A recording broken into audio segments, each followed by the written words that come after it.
live stream on?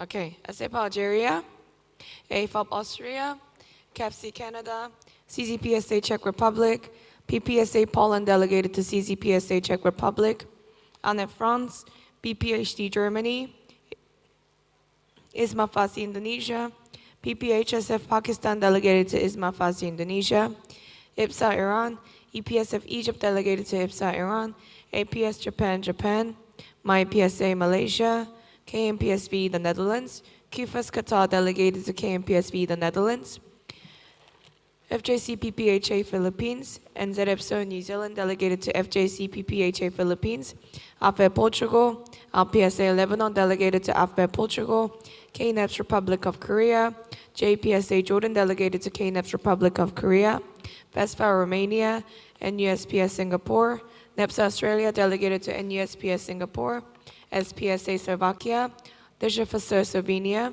CPSA Croatia delegated to DISHFSR Slovenia, PSET Thailand, TPAYC Turkey, BPSA United Kingdom of Great Britain and Northern Ireland, APHA ASP United States of America. Okay, can we raise all the voting cards to count the voters in the room, please? Thank you. 5, 9,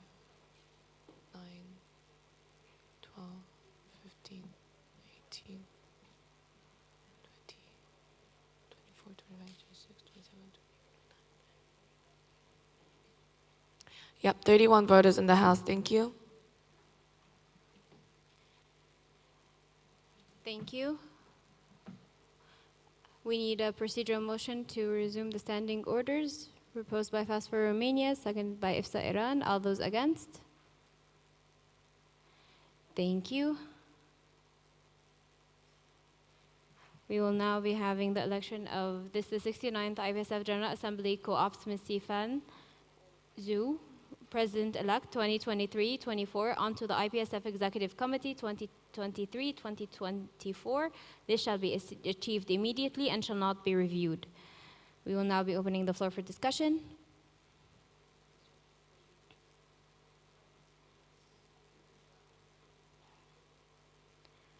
I see no new comments. We close the floor for discussion and proceed to voting. All those against? All those abstaining? Motion carried unanimously. Thank you.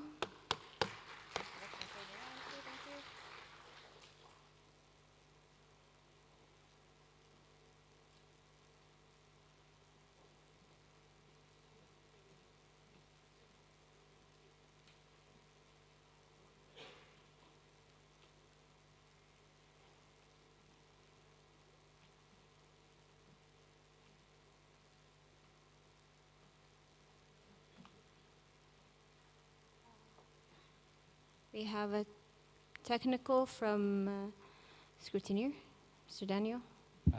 Daniel, scrutineer. Number of voters should be 31, not 30. Thank you. Thank you. We have a procedural motion from CAPC Canada. Olivier, CAPC Canada. We would like to table motions to change the Constitution, domestic rules, and standing orders to after the report of the chairperson of the reception committee of the 69th World Congress. Thank you. Thank you. So the procedural motion is to table all upcoming motions until we have the report of the chairperson of the 2024 World Congress. Since we have already previously tabled it to be the last motion in this General Assembly. So do we have a seconder? Seconded by Bipsay UK. Now we open the floor for discussion.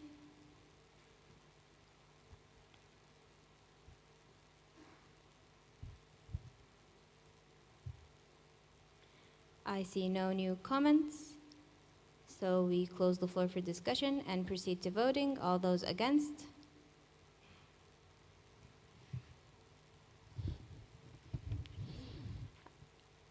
Motion carried. Thank you so much. So we will now be having the motion of the, we will now be having the report of the of the 69th World Congress 2024. Ms. Angelica? We have a clarification from IPSF executives.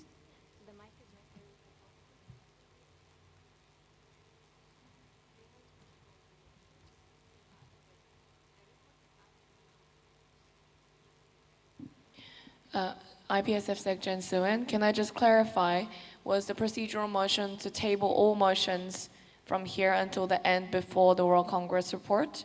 Or was it just to table the motion that is directly after? Okay, table all, thank you. Thank you. Ms. Angelica, please present. Okay.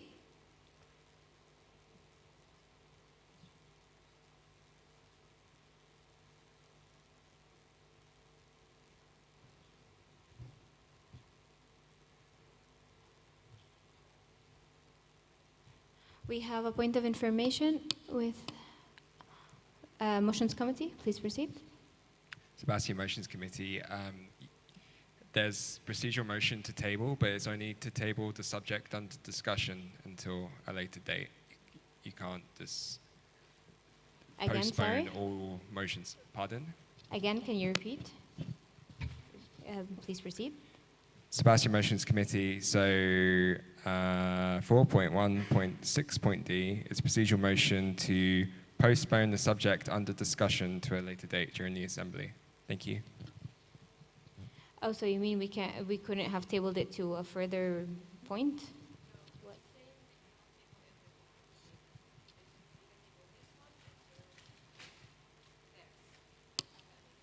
So if they could only table one thing, not all of it.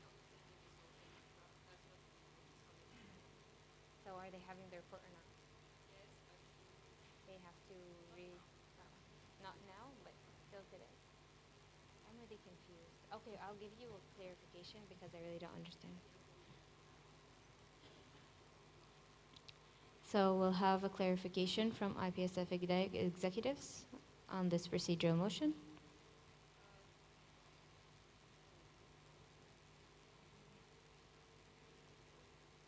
Ryan, IPSF president. So according to the motion committee, we cannot table everything. So what will be tabled is motions to change the constitution, domestic rules, and standing orders. And this one shall be after the report of the next host of the World Congress. So we will proceed with agenda point number 19, if that makes sense, Yasmin. Now we proceed with the agenda. Only this agenda point is tabled to after their report, which is originally tabled to after any incoming motions, which means after 23. So it will be any incoming motions, then their report, then this agenda item. Make sense?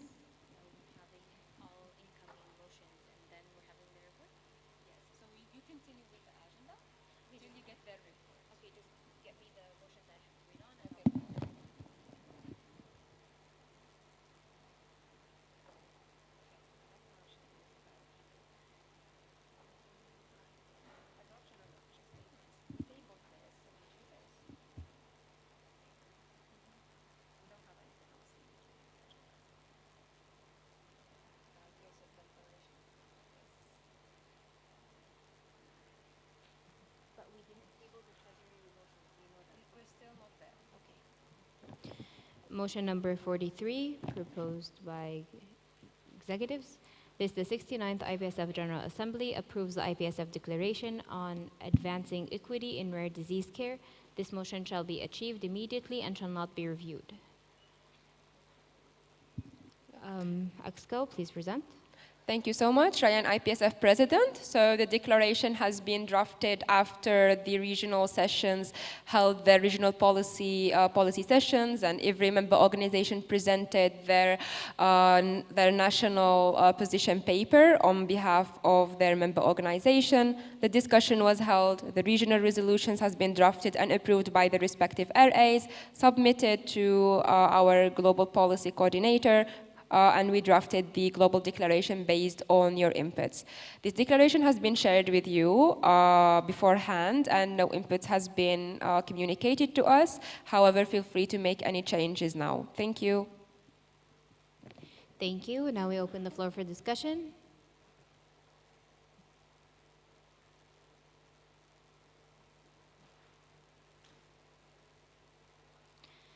I see no comments, so we close the floor for discussion and we proceed to voting. All those against? All those abstaining? Motion carried unanimously. Thank you.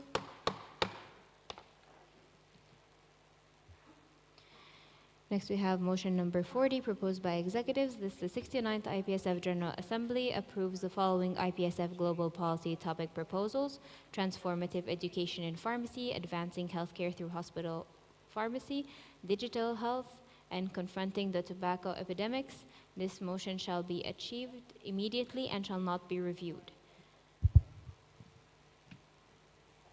Okay, so we have to hear the motivation first.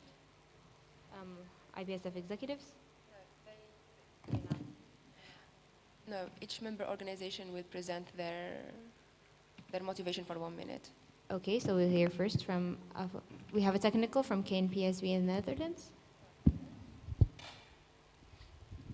On the KNP's with the Netherlands, there should be transformative education in pharmacy. There is stated pharmacy right now. Thank you. Thank you so much. So off of Austria dropped.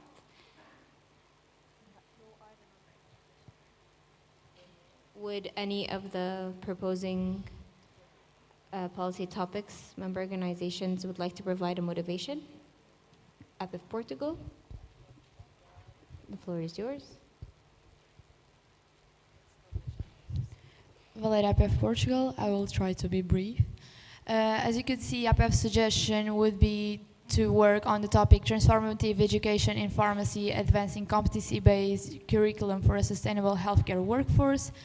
We all are aware that the health workforce is at the core of every healthcare system. The future of health and the integrity of our health systems are closely linked with the capabilities and competencies of healthcare workers, where pharmacists are also included, aiming to meet health systems' demands and population's needs. However, today we still face some challenges which end up highlighting the need for better academic capacity and high-quality transformative education to supply adaptable and flexible health professionals. The existence of a globally shared strategy that offers achievable and adaptable objectives that could be implemented on a national level is still lacking. And so competency-based education provides the means for interacting the health needs of the country with the values of the profession, optimizing the preparation of health professionals. Advancing in the implementation of a competency-based education is crucial to develop healthcare professionals prepared to meet both current and future needs of the healthcare system through the development and consolidation of various competencies. An improvement in the quality of health workforce is possible if the higher education and health sector collaborate by implementing an education grounded in competency-based learning. Working towards this topic within IPSF would allow us to better understand the evolution of this goal and the strategies that can be developed and implemented, creating the difference regarding not only our but future generation of future generation of pharmaceutical science students and their education. Thank you. Thank you. Next, we'll hear the motivation from IPSA Iran. The floor is yours.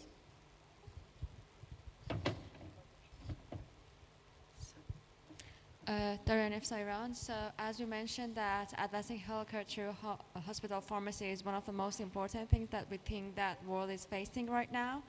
And I believe that many pharmacists don't know about the opportunity of being a clinical pharmacist and have the role in hospitals as a pharmacist, because mostly patients and even professionals at hospitals believe that maybe the all medicine care is used to be by doctors, and the role of pharmacies is not that much important, but as we can see many times in the community pharmacies have role in getting better of patients, somehow knowing about the drug, adverse effects, and any consequences that should be prevented beforehand.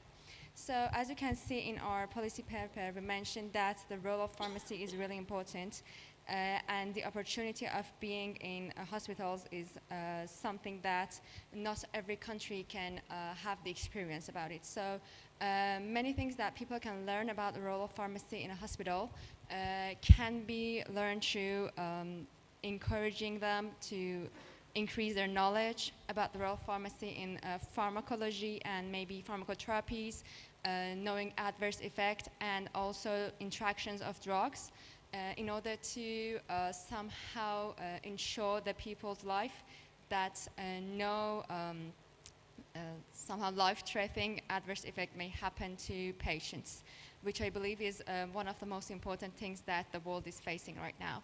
As due to COVID-19, the vaccinations also happened. I believe that we have to increase the belief and trust of people through pharmacies and their role to cure diseases. Thank you. Thank you. Since the last proposer was SNAP Sweden and we don't have them present, we have the seconder, Czech Republic. TZPSA, would you like to say the motivation? Okay. Now, we have point of information from Asipa Adria.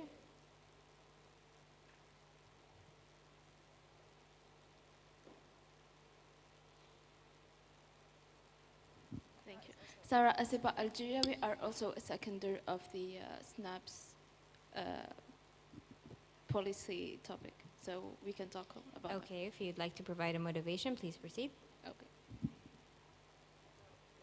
Sarah Asepa, Algeria. Good morning, everyone. We are here to talk about the importance of tobacco control and prevention. Tobacco is a major public health threat, and this is known to everyone. It's the leading cause of preventable death in the world, and it's also a major environmental problem. I could go on and on about the threat of tobacco, but I'm just going to talk about the importance of this topic, especially this year. As part of the commemoration of the 20th anniversary of the adoption of the Tobacco Treaty, WHO Framework Convention on Tobacco Control, WHO FCTC, IPSF has made an intervention representing the voice of youth at the WHA 76th Strategic Roundtable on Tobacco Control, which was later followed by a virtual meeting with the FCTC Secretariat exploring IPSF's potential engagement at the FCTC Conference of Parties and Meeting of Parties MOP3 taking place in the upcoming November. The International Pharmaceutical Students Federation has a long history of advocating for tobacco control and is committed to working to implement the FCTC and protect people from the dangers of tobacco use. We believe that young people, especially young healthcare professionals, have a key role to play in tobacco control. That is why we are proposing that IPSF adopts a global declaration on youth engagements in tobacco control and prevention. This would outline our position on tobacco use and prevention, and it would call for governments, health sectors, and policymakers to invest in youth people to help them implement the FCTC. Also, we would like to talk about the momentum, because this year would be the 20th anniversary of the FCTC, and we would like everyone to consider that. Thank you. Thank you. Now we will be opening the floor for discussion.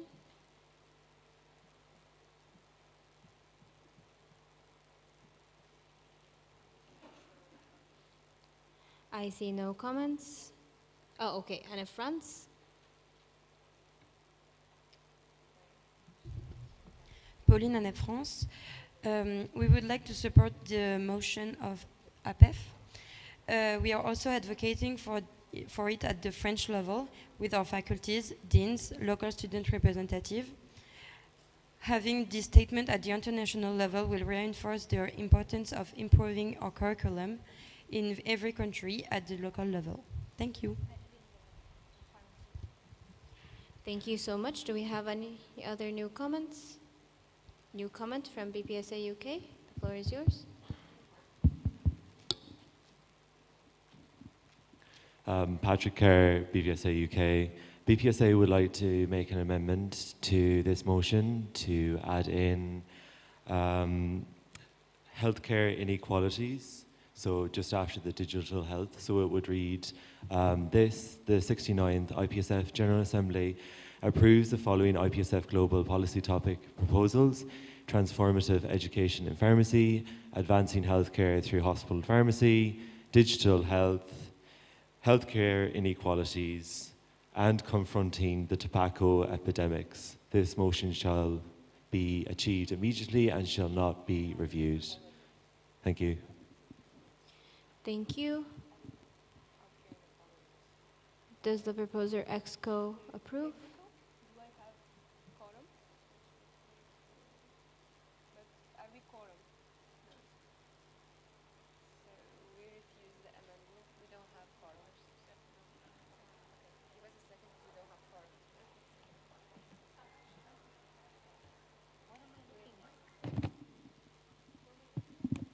Point of information, IPSF Sec Jen Suin.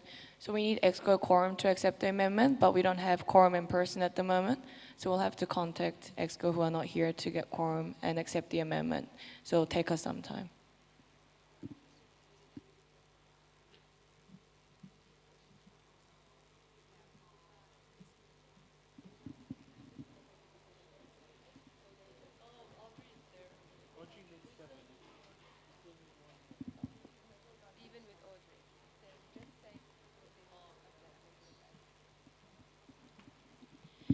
Since EXCO doesn't have quorum, they can't take a decision on this amendment, so they'd like to table this amendment until they can discuss it to further notice. We have a clarification from IPSF executives. Hi, IPSF Sec Jen Suin again. Okay, so basically because we don't have quorum right now, we can't accept the amendment. So we will reject the amendment and the floor has the option to discuss whether to accept the amendment. Okay, so we will open discussion on this amendment.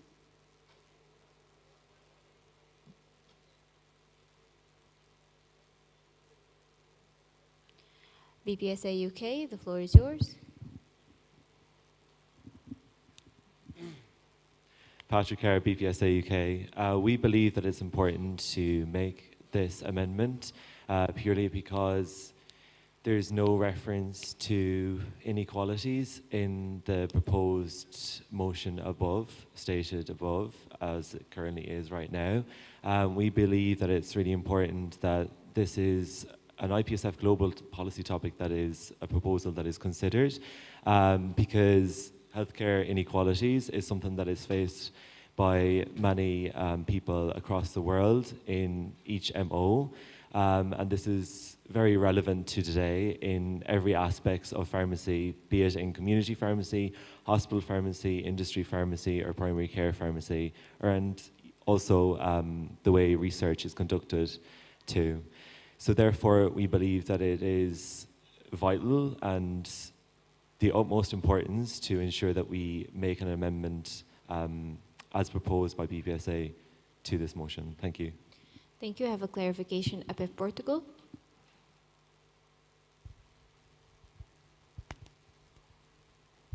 Valeria IPF Portugal. I would just like to clarify if the proposer of the proposal shouldn't be contacted before like changing the subject that they proposed. Thank you. I don't know if I was clear. Oh, so you're saying that you want to... Okay, we have a point of information, IPSF executives.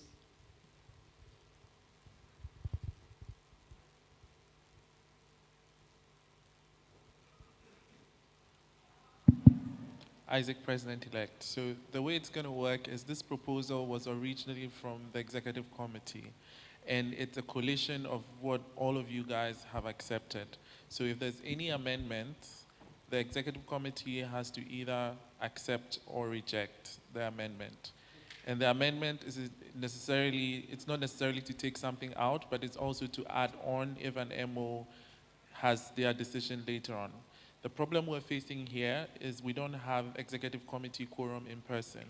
I don't have voting rights on the executive committee, so I am not I'm not counted, but we need 8 other voting members. Unfortunately, we only have 7 voting members present, which means that BPSA has the opportunity to get a seconder to this amendment. So any one of you guys can just simply second the amendment to change, to add on to the health inequalities to the motion.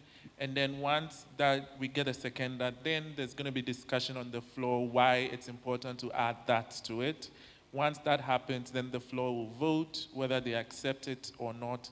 Once the floor accepts it, then the motion no longer belongs to executive committee.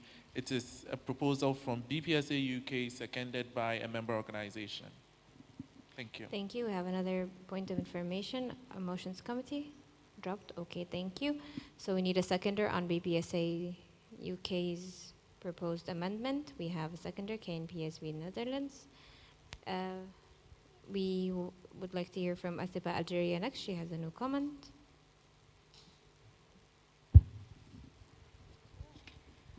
I would like to add that we support the confronting the tobacco epidemics topic because the FCTC Cup is taking place this November, and our policy release will be a way to keep the momentum and convey our voices while the world gives more attention to the topic. Also, the upper region have already a policy. I'm sorry, I'm just wanting to cut you. Is your new point relevant to the amendment or to the original point? To the original point. No, we're discussing right now the amendment. I'm sorry. So I need new points on the amendment.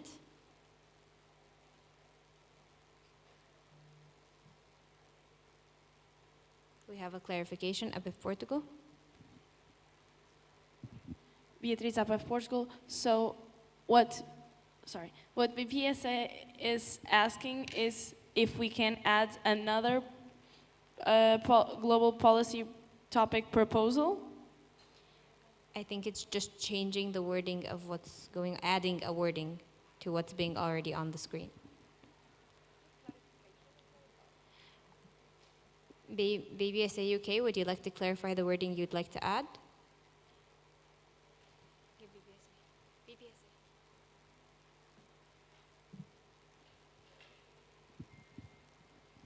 Patrick Kerr, BPSA UK. Yeah, we would like to propose an additional wording, so new wording to the motion to include healthcare inequalities just after digital health. So,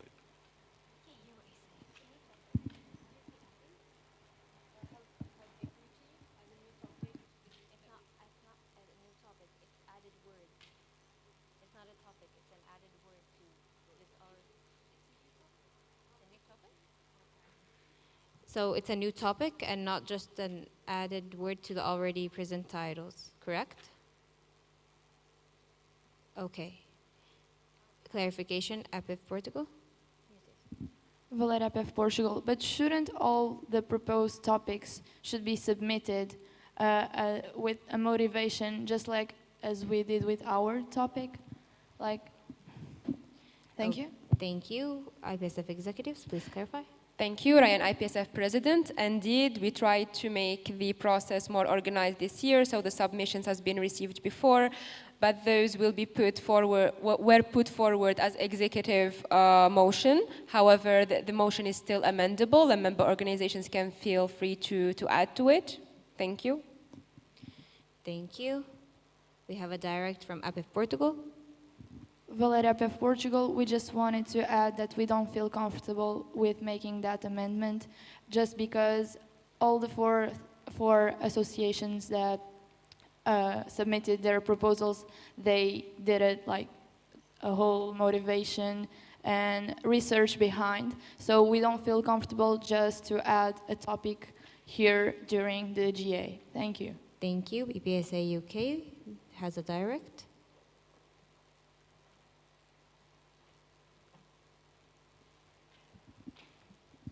Patrick Kerr, BPSA UK. Whilst we understand the concern that has been raised by APF Portugal, we also need to urge everyone here in the GA today and all member organisations to really think about the proposed topics that are going forward.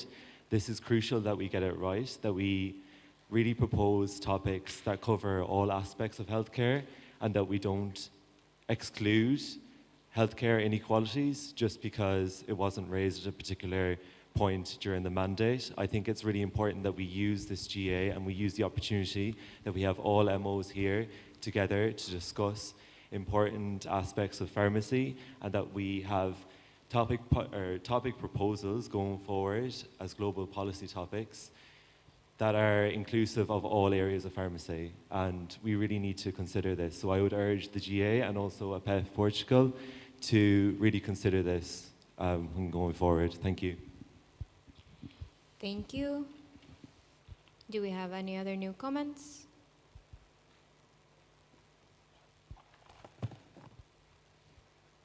We will now proceed to voting, close the floor for discussion, and proceed to voting. All those for this amendment?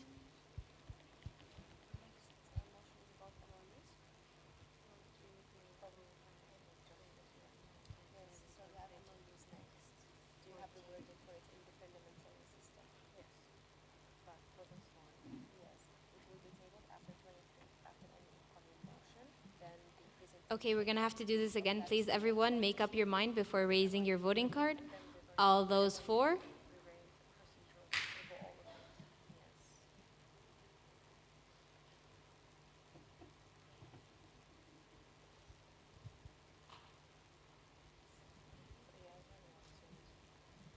All those against?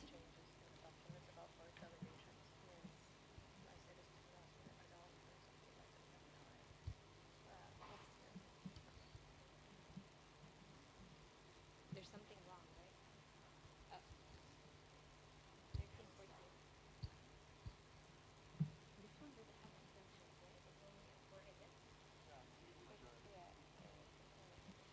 Just to clarify, this is a procedural motion, so there's only for and against, no abstentions. So please keep that in mind in voting, and we'll have to repeat the voting one more time. All those for?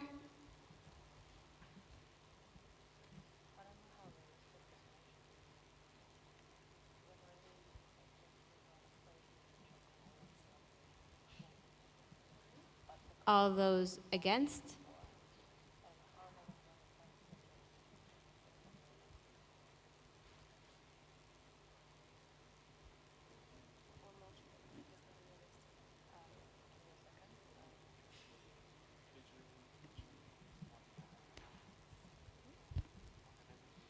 Okay, we have reached simple majority, so the motion carried, and the new proposer of this motion would be BPSA UK. Of this amendment is BPSA UK, and the seconder is KNPSV, the Netherlands.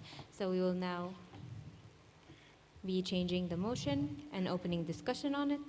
We have a point of information from Motions Committee. Sebastian Motions Committee, amendments aren't procedural motions, so you can have abstentions on an amendment.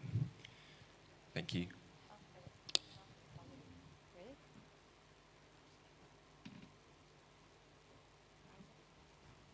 Thank you.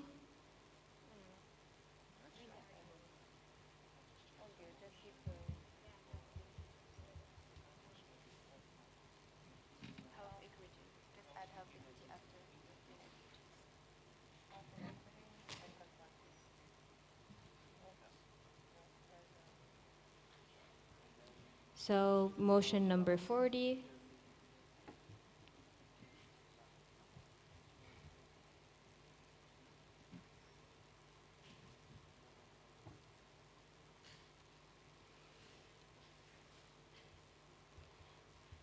Okay, so motion number 40, proposed by BPSA UK and seconded by KNPSV in the Netherlands.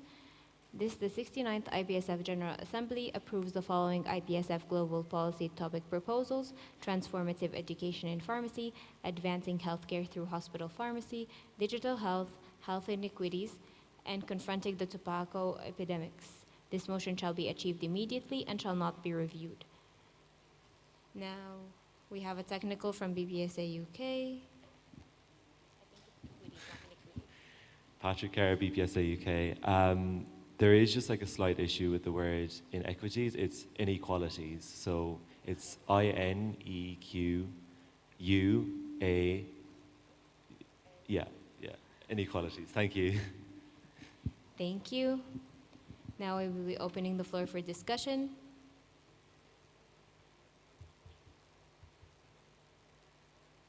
Asipa Algeria, the floor is yours.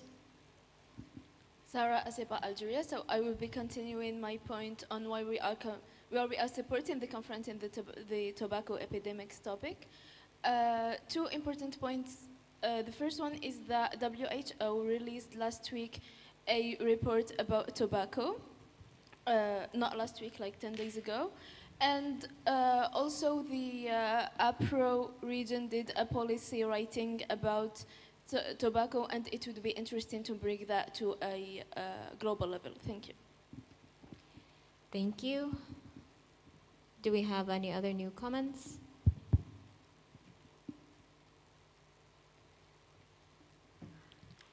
I see none, so we close the floor for discussion and proceed to voting. All those against? All those abstaining?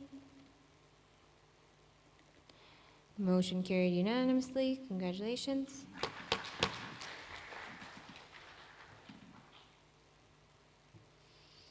Next motion, please.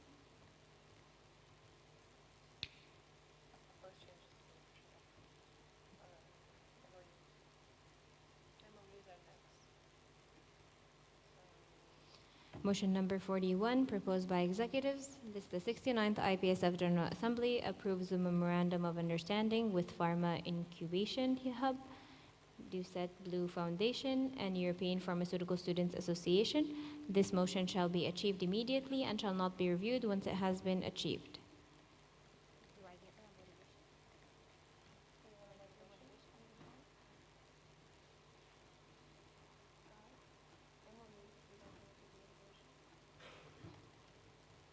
Okay, we'll hear from IPSF executives.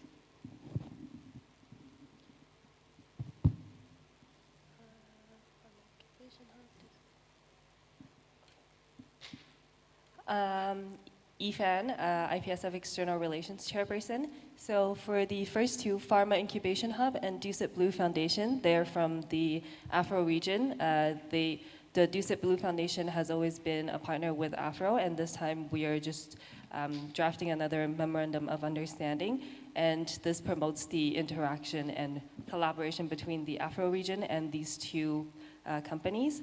And then for the other one is the European Pharmaceutical Students Association. They're also our long-term partner, and this is a renewal of the memorandum of understanding, and we have made the changes, the red being the ones that we're deleting, the yellow being the debated one, and then the green ones are the additional changes that we have made. So it's very self-explanatory, and it helps us propel the partnership forward.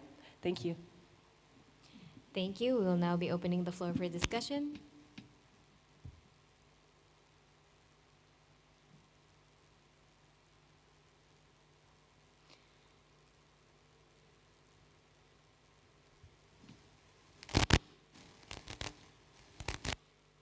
I see no new comments. I close the floor for discussion and we proceed to voting. All those against? All those abstaining? All those for? Sorry, I forgot.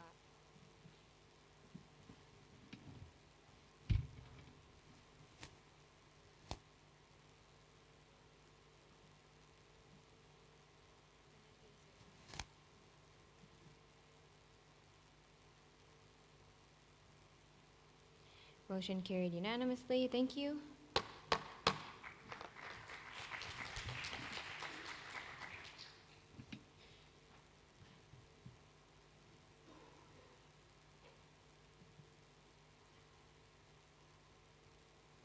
Motion number 42, proposed by executives. This, the 69th IPSF General Assembly, accepts and adopts the report of the Auditing Committee 2022-23. IPSF executives. IPSF Section Soen, thank you for the floor. So we have 4 different financial agendas coming up, and including this one. Because the IPSF treasurer is currently hospitalized, we are not able to discuss this in-person GA. So we would like to, oh, actually, I should have done this, sorry. Procedural motion Sorry. by IPSF executives. So you would like to propose to table this agenda to an online GA session later on? Thank you. So IPSF executives, so we have a point of information from Motions Committee.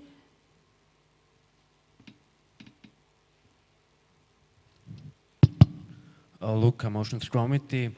So actually, auditing committee report is presented by auditing committee and not the treasurer. Procedural motion from IPSF executives.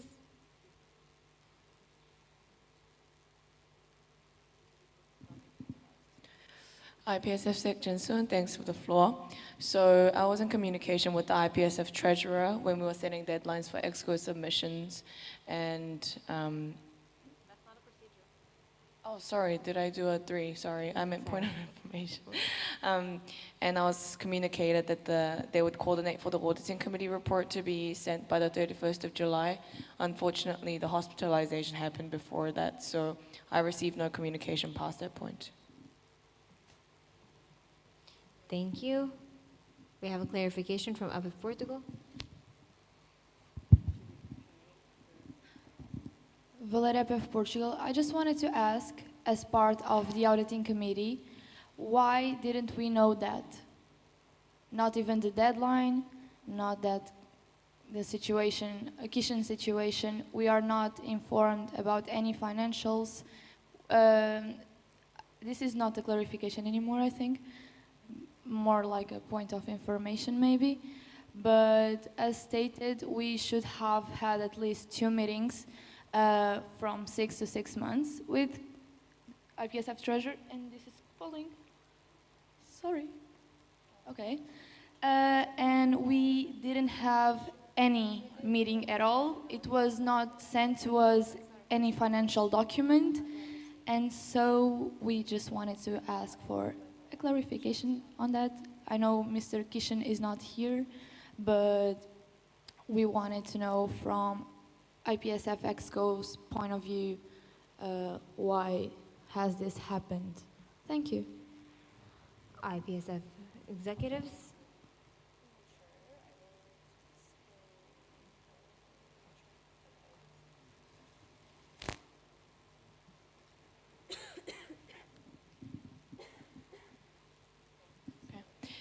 IPSF Secretary General Soon, thanks for the question. So after the call for auditing committee was sent, I forwarded all of the nominations to the IPSF treasurer, informing that these were the nominations that has been received. Afterwards, I set out the timelines and deadlines for all of EXCO submissions to be made to the GA. At that point, the treasurer had communicated to me, yes, we'll have the report to you by the 31st. That was all the clarification and information I've received. I have no knowledge beyond that. Thank you. Okay, at this point, is it a point of information or a new comment? Or a clarification? Okay, so we'll give you a new comment. APF Portugal. Valeria of Portugal, I just wanted to add that APF has tried several times to contact Mr. Kishen, and he has not reached back. Actually, he has reached me via Instagram. That is not even an official mean of communication, and said that there have been some problems regarding the bank account, but no more further information was redirected to us. And we really think, as a part of the auditing committee, that a better communication should have happened between the treasurer and the auditing committee itself. Thank you. Thank you. We have a new comment from IPSF executives.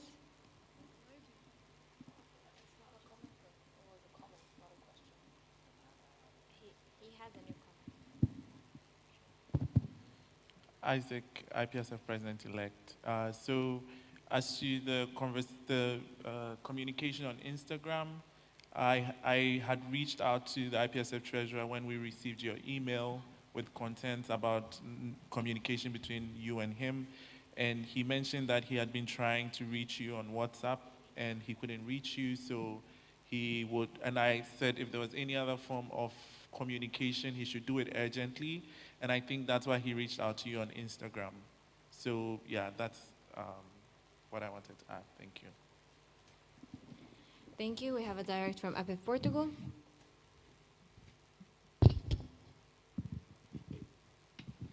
Valeria of Portugal. I just wanted to add that I did not receive any message on Instagram. Apparently, there is a group, sorry, on WhatsApp. I'm sorry, on WhatsApp. Apparently, there is a group formed by other auditing committee members on WhatsApp, but APEF is not in there, and I've tried to explain that to Mr. Kishan as well, and there are other people in the group that could have add my number there, since like we have already reached each other via that via WhatsApp, but that's not the point. So yeah, that's basically it. I have nothing to add. Thank you. Thank you.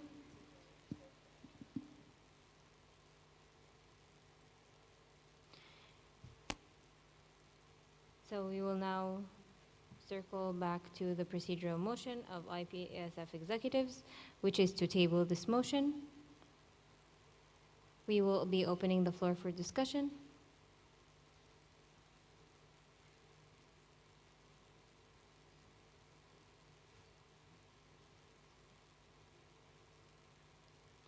I see no new comments, so we close the floor for discussion and we proceed to voting.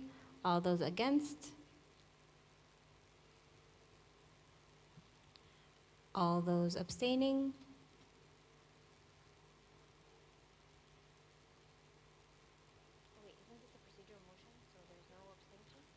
Oh, sorry, this is a procedural motion, so no abstentions, so it's either against or for.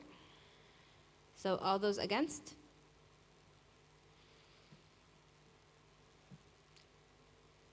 So procedural motion carried unanimously to table this motion to a later GA online session.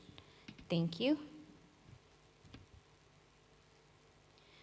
Motion number 43, proposed by executives. This is the 69th IPSF General Assembly accepts and adopts the financial report 2022-23. We have a procedural from IPSF executives.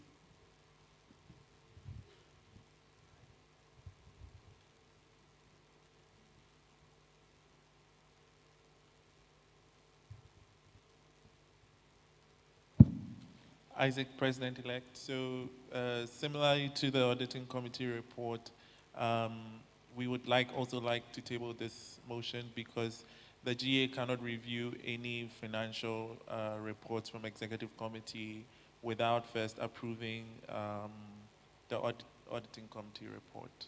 Thank you. Thank you. We open the floor for discussion.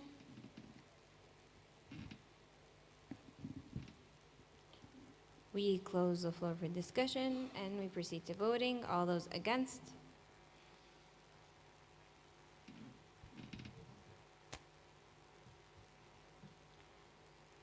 Motion carried unanimously. Thank you.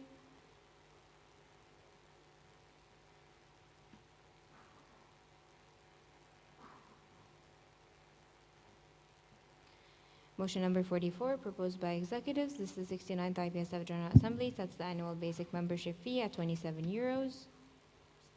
IPSF executives, we have a procedural motion.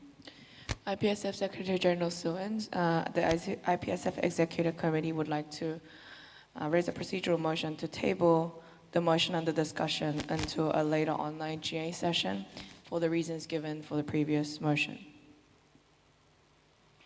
Thank you. We will open the floor for discussion.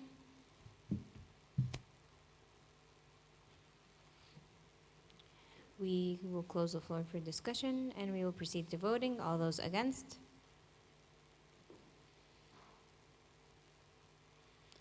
Motion carried unanimously. Thank you. Motion number 45, proposed by executives. This is the 69th IPSF General Assembly, accepts and adopts the IPSF Revised Budget 2023 and IPSF Budget 2024. Procedural motion from IPSF executives. IPSF Secretary General Suin. The IPSF Executive Committee would like to propose to table the motion under discussion to a later online GA session for the reasons given before regarding the treasurer's inavailability. Thank you. Thank you. Now we will be opening the floor for discussion.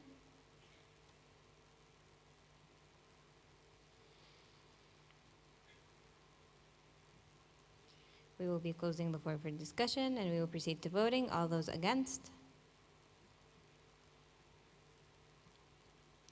Motion carried unanimously. Thank you.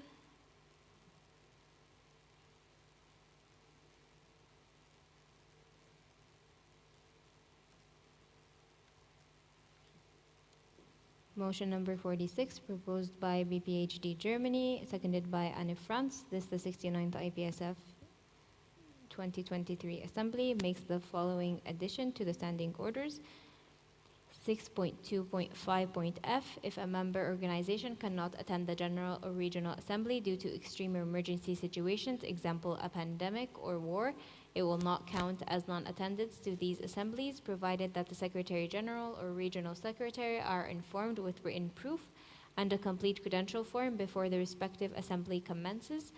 This motion shall be achieved immediately. We would like to hear the motivation from the proposer and the seconder. BPHD Germany.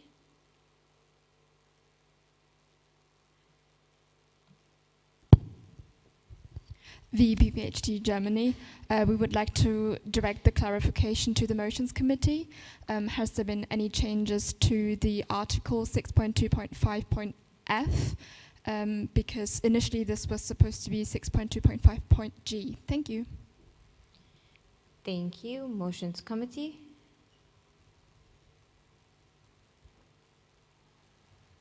Sebastian Motions Committee, so yeah, you're correct, there was going to be a addition about including regional assemblies, but that decision hasn't been made. So you can still make an amendment to this motion as it reads to remove any of the references to the regional assembly, because at the moment the rules about 2 year missing a GA for or an assembly for 2 years is just about general assemblies. It's not about regional assemblies. So I would Motions Committee would recommend making an amendment to remove any references to regional assemblies. Thank you. Thank you. BPHD Germany. The BPHD Germany, thank you for the clarification. We would like to raise a procedural motion on amending our motion to deleting regional assembly wherever it is stated. Again, please repeat. Yeah, we would like to amend our motion while deleting the words regional assembly where it has been written, so twice in this motion. Okay, point of order, IPSF executives.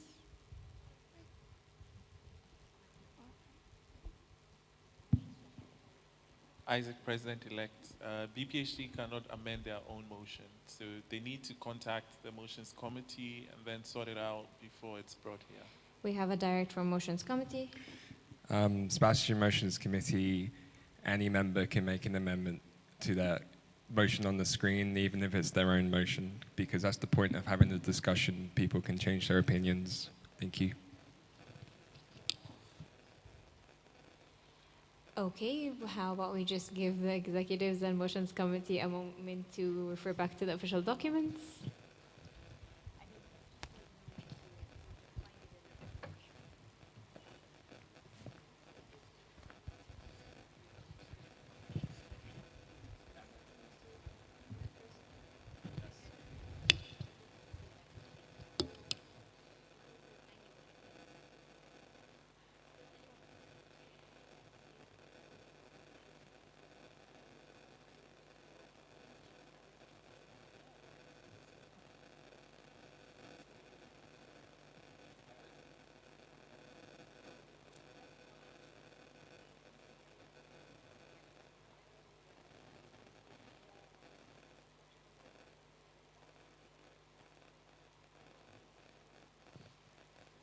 Point of order, please don't speak between delegations. Thanks.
If I don't approve any selfie, I'm not in. I'm sorry.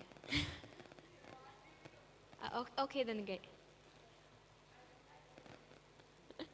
Okay, so we have point of information at motions committee. Well, clarify. So they can amend their own motion? Okay, thank you. So, point of information, motions. I just said this, okay. Look, motions committee, I can let me quote the article in the this. An amendment may be incorporated into a motion immediately with the approval of the proposer and the seconder of that motion. So just as long as you have approval from the seconder, you can do it immediately during the discussion. Okay, so BPHD Germany, you can amend your own motion, and we need the approval of the seconder and the France. You approve, thank you. We will now be amending the motion.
I have a clarification from AFOP Austria. Alex of Austria, shouldn't we also change in the third line, not count as non-attendance to these assemblies to a singular form? Because we now have only the General Assembly, not the regional ones. Thank you. AFOP Austria.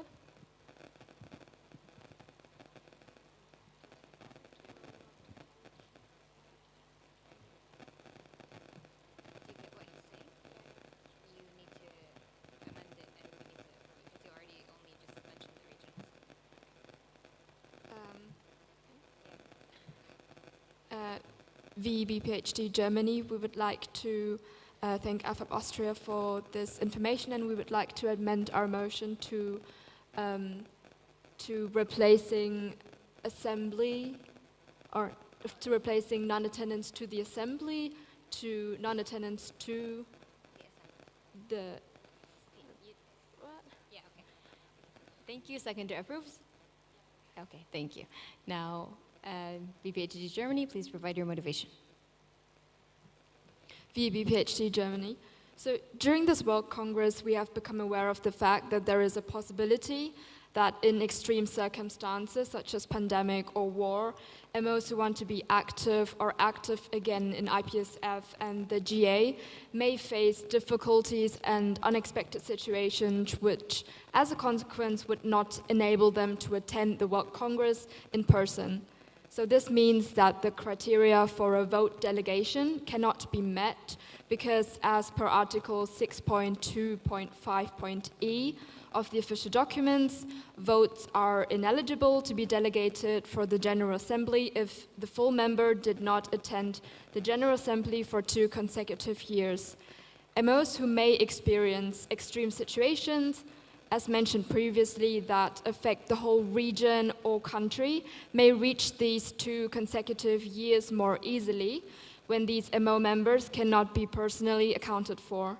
This is why we believe that IPSF should be fair and understanding by protecting those MOs who cannot be personally responsible for not attending in person, given that there is a written proof and a completed credential form prior to the assembly. Thank you.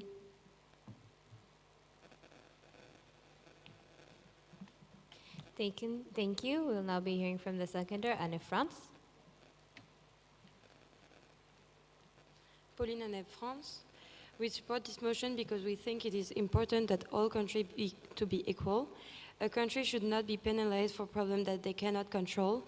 It is why they should keep their voting right in this extreme situation for the next assembly. Thank you.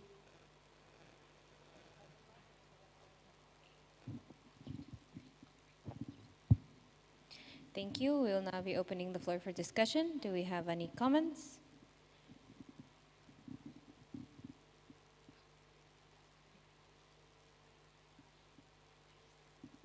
AFOP Austria, the floor is yours. Alex, AFIP Austria. We think the motion is quite well formulated and can be helpful for many countries in the future, so we would like to support this motion. Thank you, AFOP Austria. Do we have any other new comments? BPSA UK, the floor is yours. Patrick Carr, BPSA UK. BPSA would like to support this motion as we believe that it increases the equality across all IPSF members in the different regions, in the different MOs, and it ensures that no emergency situations can jeopardize the position or the situation of a particular MO. So therefore, we fully support this. Thank you. Thank you. Any other new comments?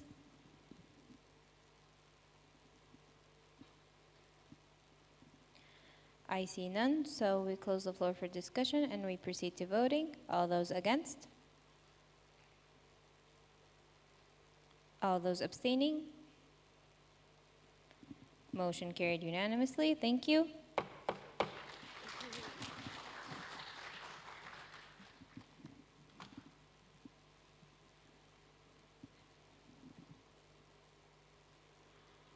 Motion number 47, proposed by BPHD Germany, seconded by APS Japan.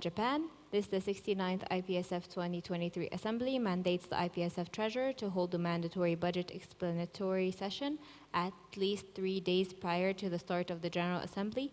This motion shall be achieved immediately and shall be reviewed at the 71st IPSF General Assembly. We would like to hear from the proposer and seconder.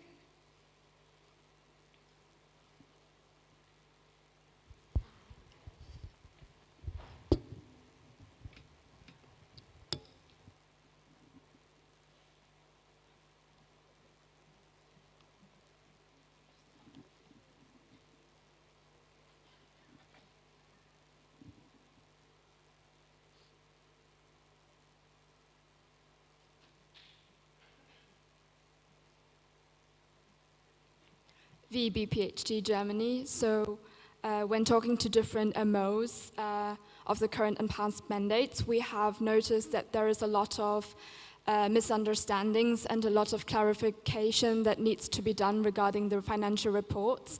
So we have talked to MOs, and there's also like a lot of questions that can't be answered in the discussion of the financial reports due to the fact that we don't have so much time to explain everything in detail. And so as we have talked to some MOs in the past who have been experiencing World Congresses as well, they have said that there has been a year where the treasurer has been asked by the ODs to a session or to have a meeting about a financial explanatory session prior to the GA, which was held, and their MOs have been asking questions, and the treasurer has been putting everything in detail, so all the questions were answered prior to the GA, which meant that at the GA, the financial report has been going through smoothly, and there were no questions, and the whole process was much quicker. So that is why we want to put this motion forward. Thank you. Thank you. We will now be hearing from the seconder, IPS Japan. Leo from IPS Japan. Sorry. We are supporting the emotion because all these are finding difficulties in GA session and financial reports. I will write a reasoning for you. Thank you. Thank you. We will now be opening the floor for discussion. We have a clarification from AFOP Austria. Alex, AFEP Austria, if we pass this motion, would it also affect the online GA and the current treasurer needs to present before the online GA? Thank you. VBHD Germany.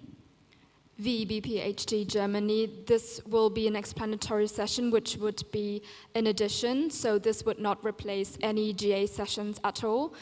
This would be a meeting for CPs to just ask questions and for the treasurer to present the report in detail, which he has, or which they may not have find the time during the GA. So this will be a meeting probably that is being recorded, and maybe with maybe discussions with EXCO or ODs. This can be minuted as well, but yeah, this is not a replacement for the GA. Thank you.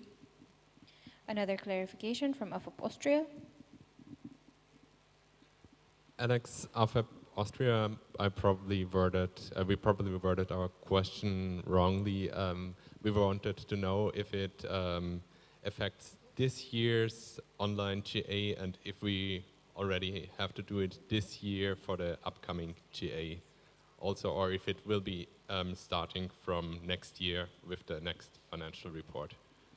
Thank you. VBHD Germany. VBPHD Germany, as we have not yet done the financial report, we would think that this can be applied to as well, as the motion says it applies to immediately, but we would like to raise a clarification. Okay, BPHD Germany, please ask. VBPHD Germany, we would like to ask a clarification to the motions committee. Thank you. Thank you.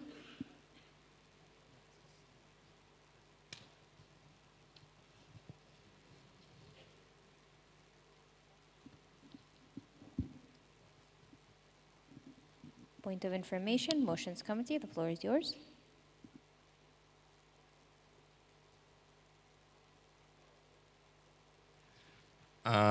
Sebastian, motions committee. So as the motion reads at the moment, I think the spirit of the motion is about the start of the General Assembly, so it would not apply to like these reports coming up. Thank you. Thank you. So this will not be applied this year. It will be starting next year. So we have first a new point from KNPSV, the Netherlands. We have a technical from motions committee first.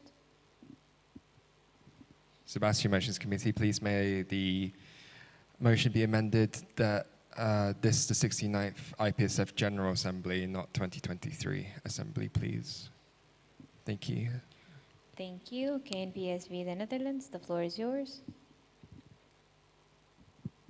Anne, KNPSV, the Netherlands, we support this motion as we feel like it is sometimes unclear for ODs what is going on in the budgets, so it would improve a lot.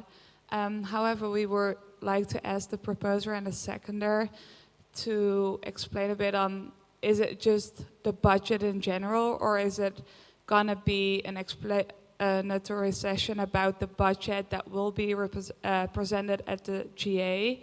Because if it is the latter, maybe you should change the wording to not the budget, but like the intermediate budget also included in the motion, if that makes sense. Thank you. Thank you. BPHD Germany would like to explain. VBPHD Germany, thank you for your comment.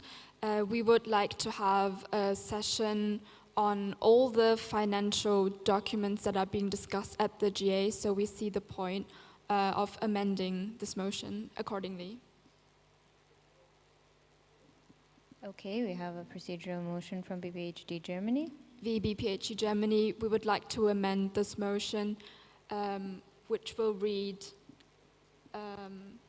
to hold a mandatory IPSF financial documents explanatory session. Thank you.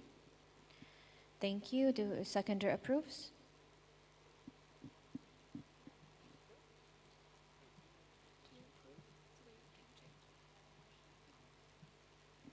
Okay, so can we please have the motion amended?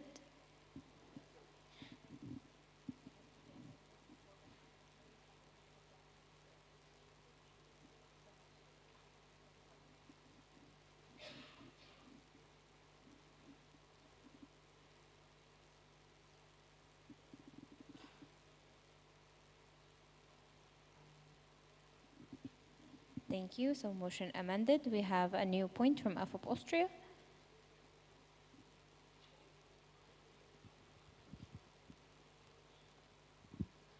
Alex, AFEP Austria. We would like to support this motion since we have already seen during this GA that a lot of time could have been saved when going through the financial reports, when not a whole room and the treasurer of some event or the of IPSF itself need to figure out what some cells mean in the calculation, and it was also ensured that they spend some more time before getting to know what they do and how to defend themselves. Thank you. Next we'll hear from BBSA UK. Dropped. Thank you. Next we'll hear from KNPSV the Netherlands. The floor is yours. Anne KNPSV the Netherlands. We would like to ask the proposer and seconder if they also want the treasurer of the reception committee to be there and represent their reports. If so, maybe also add it to the motion. Thank you. Thank you. BPHD Germany. VBPHD Germany, thank you for your comment. We would also like to add this. Okay, so we'd like to, okay, so please state your amendment. VBPHD Germany, we would like to raise a procedural motion on amending this motion, which will then read to hold a mandatory financial documents and IPSF World Congress financial documents explanatory session. Thank you. We have a point of order from Motions Committee. Point of order, Sebastian. Just to remind everyone again, amendments are not procedural motions. They're from a new point. Thank you. Thank you. This is just a new point. It's not a procedural motion. Seconder, do you approve? Okay, so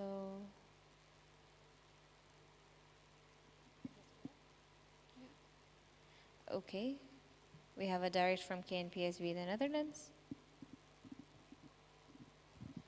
Anne KNPSV the Netherlands. Should there only be the IPSF treasurer or also the, like, I don't know what the name is, like reception committee treasurer or a member of the reception committee, or is it just going to be the IPSF treasurer that is going to give the explanatory session? Thank you. We have a direct from AFAP Austria. Alex, AFAP Austria. Maybe we could discuss going in the direction of phrasing it like mandates the according treasurers to hold mandatory explanatory sessions. So just a clarification from my end, do you mean mandates the IPSF treasurers? IPSF treasurers, exactly. So IPSF treasurers to include those other than the IPSF treasurer and those of the World Congress Reception Committee. Is that correct? Okay, AFAP Austria, please clarify. Alex, AFAP Austria.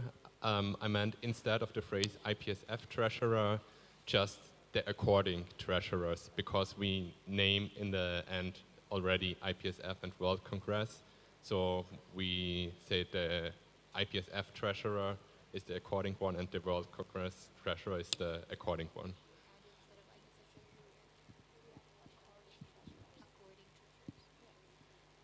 Okay, so instead of IPSF treasurer, you'd like to ask of the amendment of to according treasurers.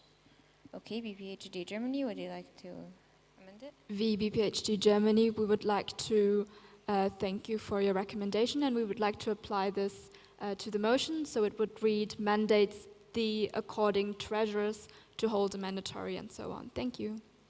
Seconder, do you approve? Okay.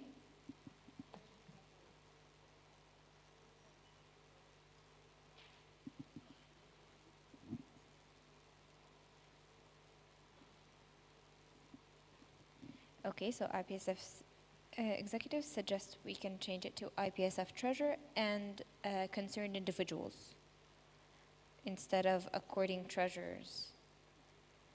Okay, so seconder, okay. So it would be IPSF treasurer and concerned individuals.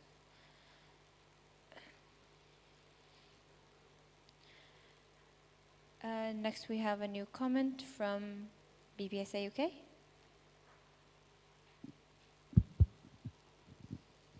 Patrick Kerr, BPSA UK. BPSA would like to make another amendment to the motion.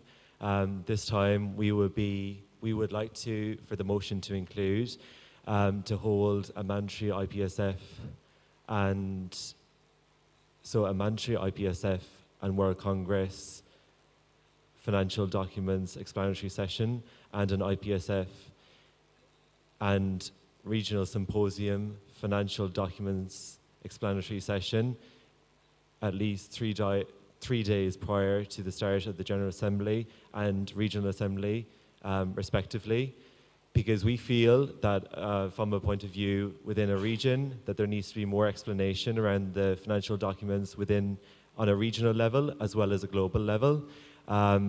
We feel that it's really not good enough just to provide an explanatory session just for the purpose or prior 3 days prior, at least 3 days prior for a GA. It should be done for RA as well, because it's very important that we get the RA right and we get that everyone is on the same playing field and they know exactly what's going on at an RA level before we get to the General Assembly. And therefore, by having an explanatory session before the RA, it means that CPs are more aware of the concerns within that region.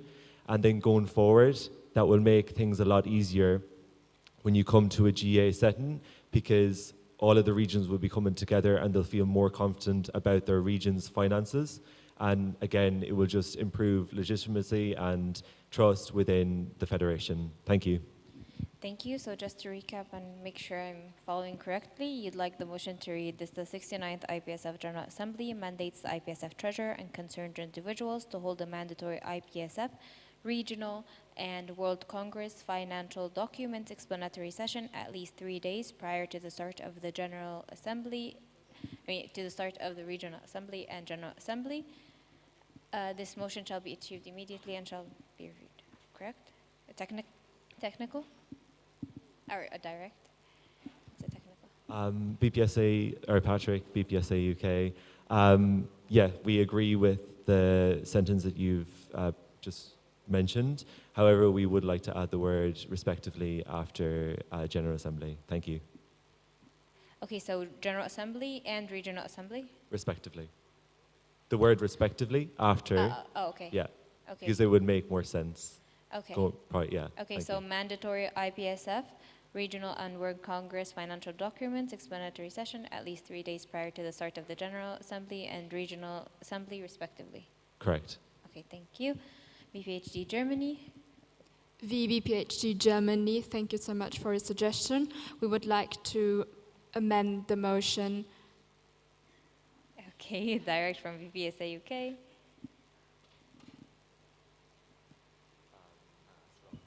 Dropped, okay.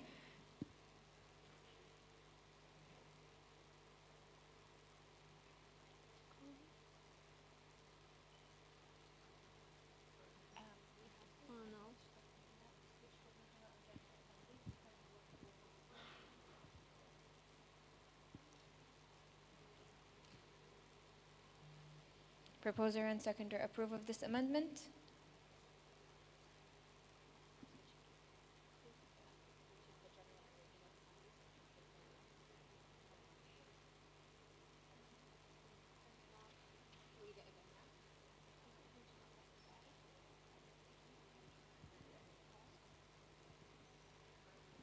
We have a, let's call it a clarification from BPSA UK. Shamsa BPSA UK. So instead of general or regional assembly, it should be general and regional assembly. Or actually, it should be prior to the start of the regional assembly and general assembly. So basically, we're switching or to and because we mentioned the mandatory IPSF global, IPSF regional. So we have to start with the General Assembly and then the Regional Assembly. So we'll just say days prior to the start of the General and Regional Assemblies, respectively. No, it should be regional first because you mentioned regional initially. No, we mentioned, if you check the beginning of this motion, this is the 69th IPSF General Assembly mandates the IPSF treasurer and concerned individuals to hold the mandatory IPSF global and then IPSF regional, regional symposia, and World Congress financial. Cool. Yeah. Okay, we have another, let's call it a clarification from KNPSV, the Netherlands.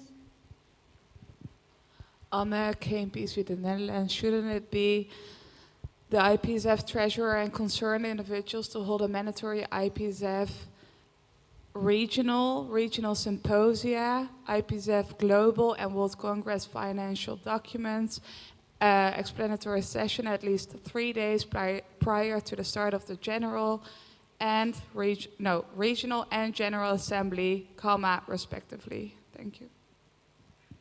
Okay.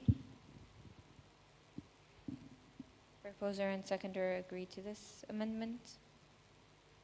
VBPHD Germany, we would like to agree with the amendment. APS Japan, do you agree? Okay.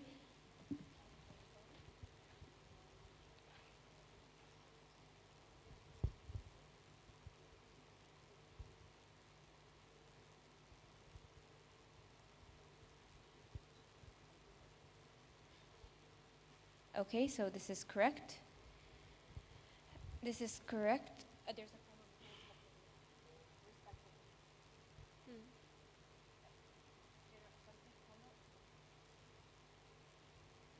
Thank you.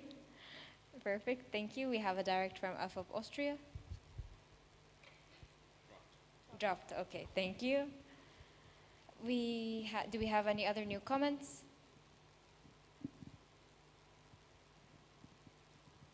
PSAT Thailand.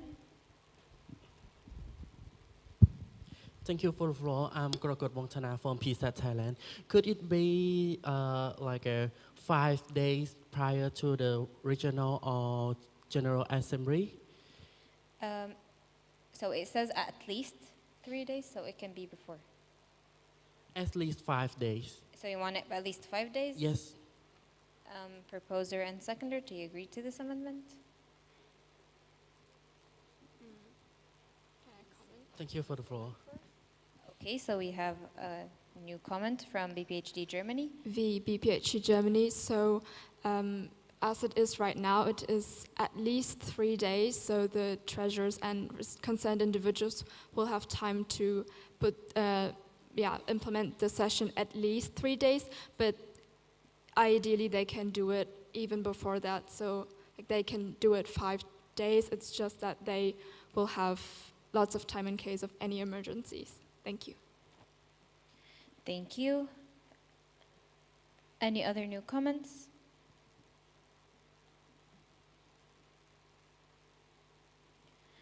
I see none, so we close the floor for discussion and we proceed to voting. All those against? All those abstaining? Motion carried unanimously. Thank you.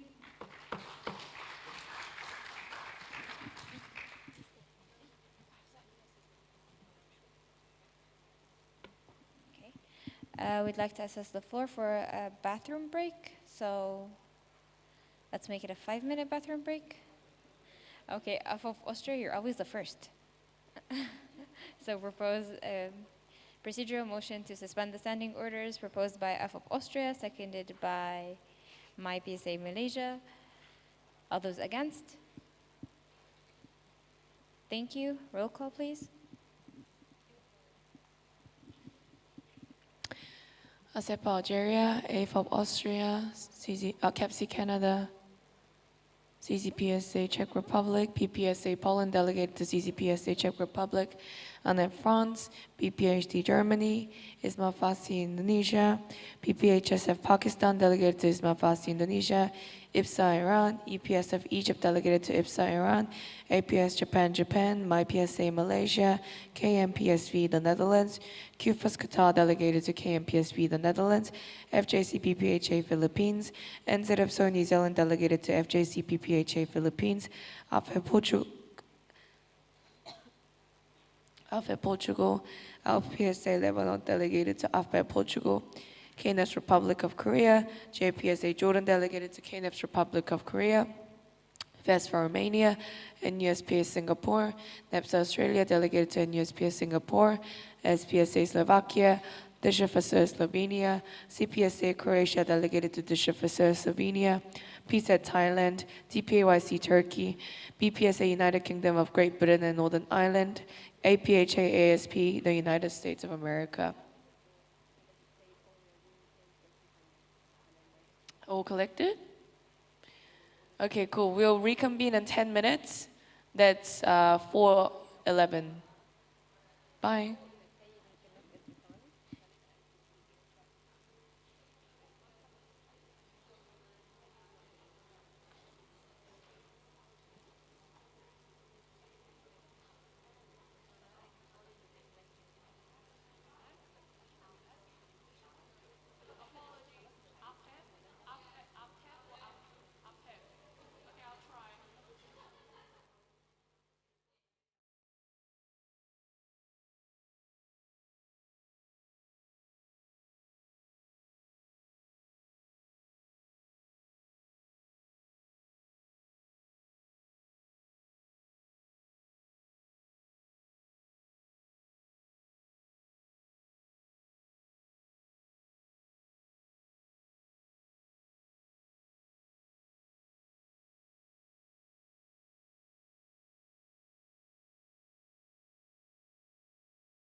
We're going to start with the roll call.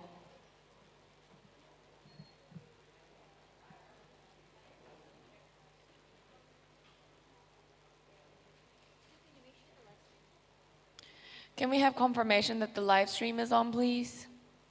Yep, good.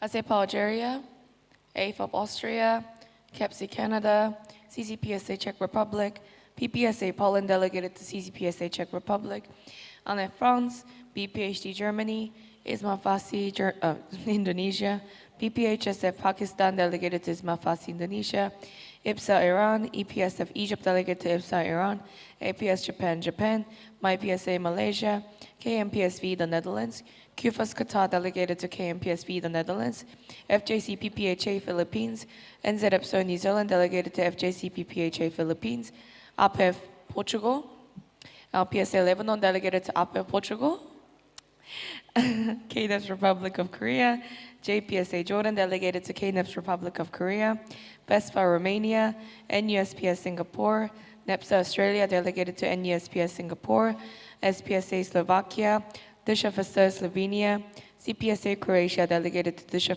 Slovenia, PSET Thailand, TPAYC Turkey, BPSA United Kingdom of Great Britain and Northern Ireland, APHA ASP United States of America. And can we have all voting cards up, please, to count the voters in the room? Thank you.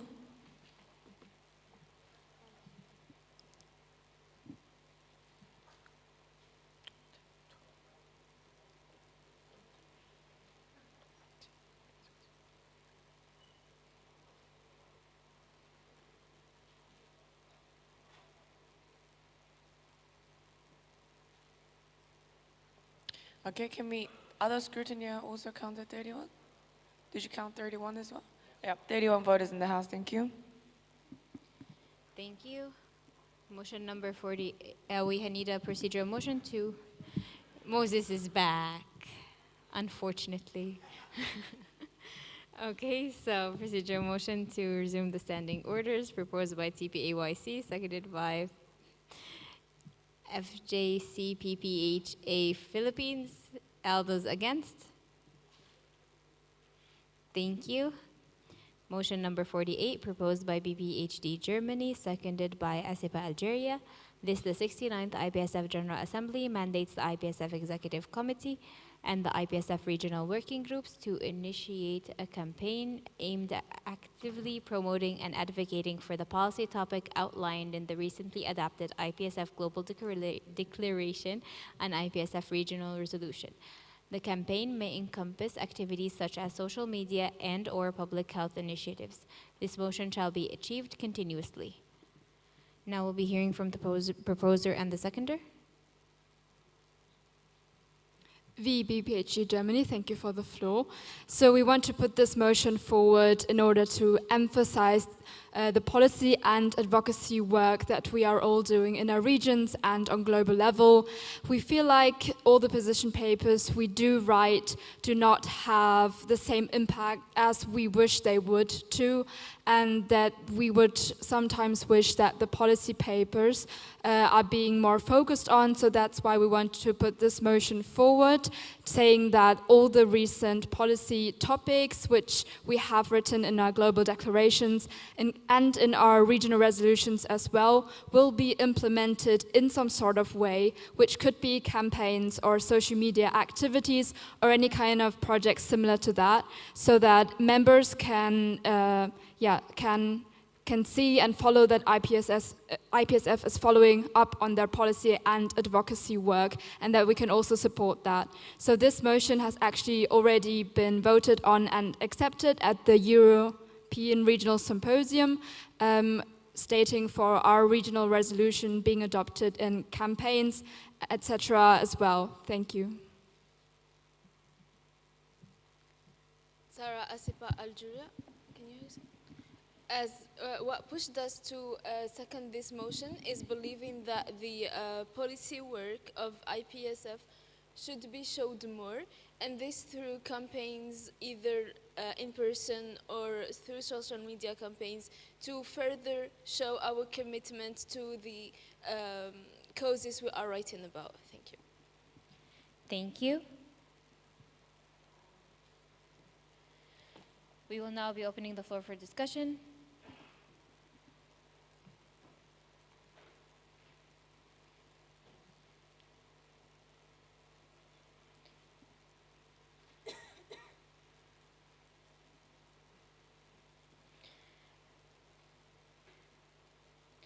Okay, so I see no new comments, so we close the floor for discussion and we proceed to voting. All those against?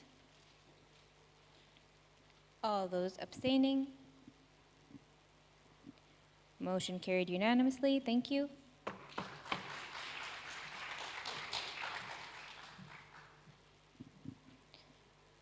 We have a point of information from IPSF Secretary. IPSF Secretary General Suin. Sorry, Motions Committee in advance. I know this is an appropriate use of POI. I'm just letting you guys know that we're canceling the extra session tonight, so we'll be finishing at 7 p.m. today. Yeah. Okay, that's it from me. Thank you. Thank you.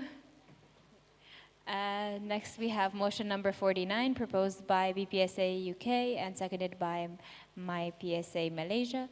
This, the 69th IPSF General Assembly, mandates the IPSF Treasurer to provide an accurate breakdown of how the annual member organization membership fee is calculated using the relevant equation included with the membership fee invoice to each member organization. This motion shall be achieved continuously and not reviewed after it's achieved. Now we would like to hear from the proposer and the seconder.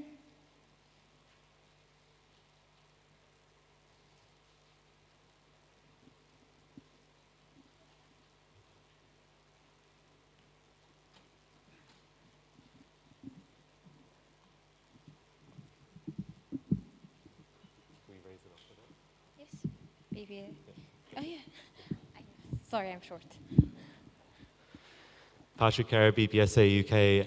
BPSA would like to propose this motion alongside MEPSA Malaysia because we feel that this would increase transparency within the Federation regarding the finances and how the membership fee is calculated per member organisation.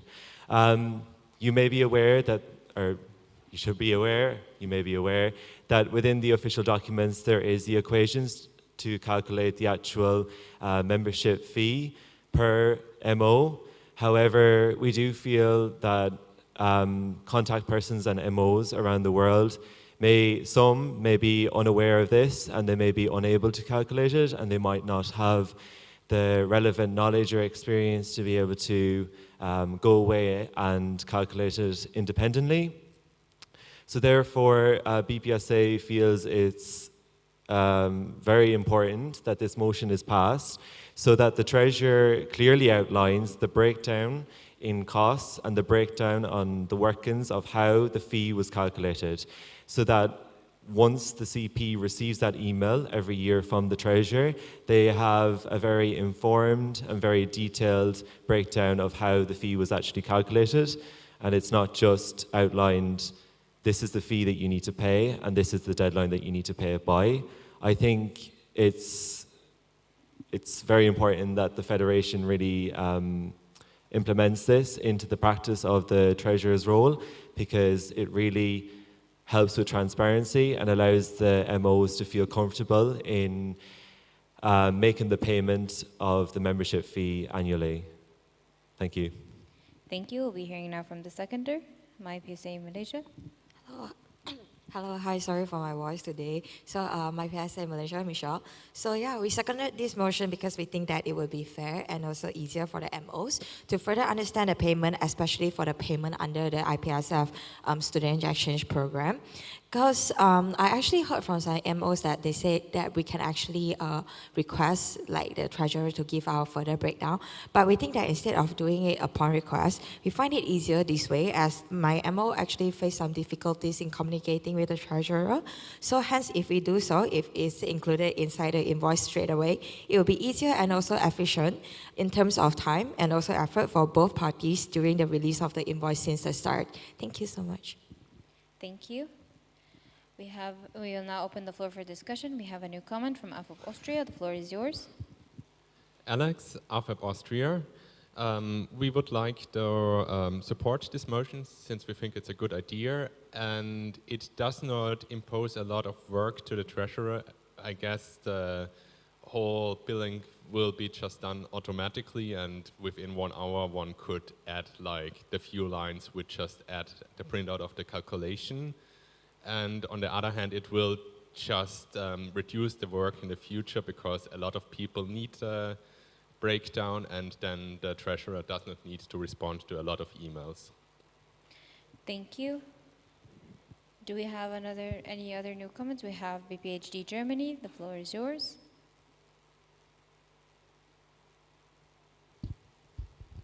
VEB PhD Germany. We would also like to support this motion as we think it is a lot time consuming if the treasurer needs to respond every time, as we also do ask every time where the equation is coming from and how it is being calculated. And we want to ask the proposer and seconder if the SEP membership fee would also be included in this kind of breakdown as well, along with the equation. Thank you. Thank you. Proposer? Patrick, BPSA UK. Sorry, I think there's... Oh. Patrick, BPSA UK. Yes, the set fee will be included in this. Yeah. Point of information at Motions Committee? Local Motions Committee, just as point of information, SEP fee breakdown is already defined in official documents. It is to be received, the chairperson of Student Exchange already sends SEP fee breakdown to MOs. So it's already in the official documents. Okay, so Motions Committee state that the chairperson of Student Exchange already sends the breakdown to the member organizations.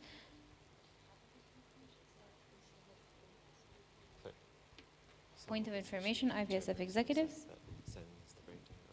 Isaac, President-elect. So just to buttress on what Luca is saying, at the end of the mandate, every SEO should receive an email from the outgoing chairperson of Student Exchange saying this is the calculation for your next, to be added to the membership fee. So just expect it on your next invoice. I don't know if you guys get me. If anyone was an SEO from the previous mandate, you should have received that from the previous mandate. Thank you. I hope that clarifies. So, do we have any other new comments?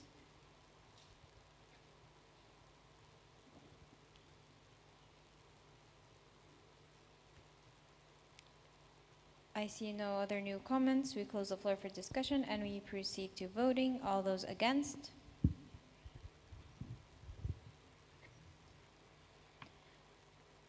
All those abstaining? Motion carried unanimously. Thank you.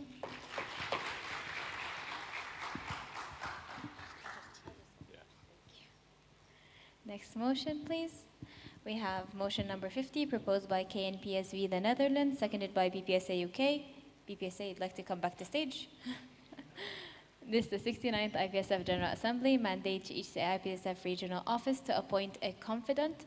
The confidant should be a non-voting member, impartial, and will serve as the point of contact. The member brought forward by the regional working group will be presented during the first regional contact person meeting of the mandate and shall be appointed upon general agreement by the contact persons. This motion shall be achieved immediately and shall not be reviewed. We'll now be hearing from the proposer and the seconder. Dear General Assembly, we would like to propose the motion which is shared on the screen.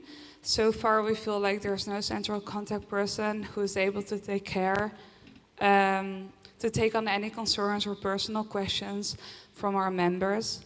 However, we do feel like there is a need for such a role.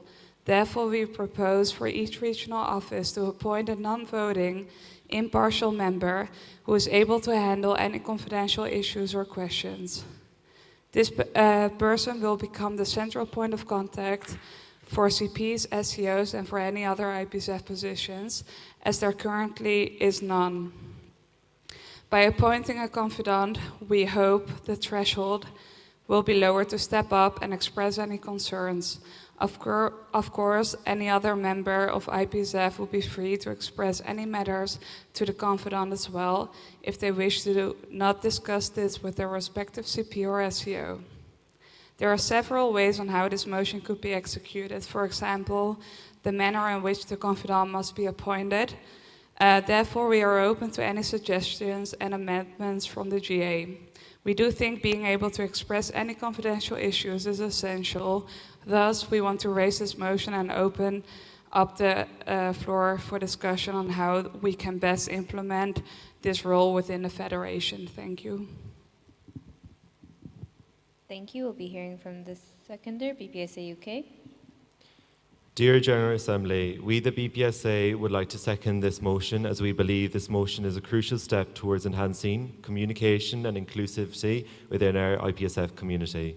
This proposal introduces the role of a confidant in each IPSF regional office, a non-voting, impartial member who serves as a point of contact for confidential concerns and questions. By creating this avenue, the Federation will be able to bridge gaps in communication and offer an alternative space for discussions that might otherwise go unspoken. The confidant's presence doesn't replace current structures, it complements them, strengthening our network of communication and procedure of investigation within the Federation. This motion is adaptable, open to suggestions and amendments, ensuring it aligns with the diverse needs of our membership. In essence, we are endorsing a more open, inclusive, and supportive IPSF by seconding this motion. Let's unite together in shaping our Federation's future for the better. Thank you. Thank you. We will now be opening the floor for discussion. We will be hearing first from FJC PPHA Philippines. The floor is yours. Thank you for the floor, Moises, FJC PPHA Philippines. Thank you for proposing this motion. Just would like to ask for a clarification regarding the confident, regarding the specific qualifications that the regional working group will be looking to the specific person. Does he or she have to be the past CP, current CP, past SEO, current SEO, or he or she should have no other current positions in the Federation? Thank you. Thank you. KNPSV, the Netherlands. This person should not be able to have voting rights, so it cannot be anyone from the regional working group, so it's just someone that is outside of the voting members within IPSF. So it can be a CP, but we do think that we shouldn't add another role to that because it's already quite demanding. And also it should be someone that is really, what is the word, like not, how do you say that? Like someone that is not part of the impartial person. Like it should be just someone that shouldn't have, just really impartial, if that makes sense. Thank you. Thank you. Or unbiased. We'll be hearing next from BMFFUI. The floor is yours.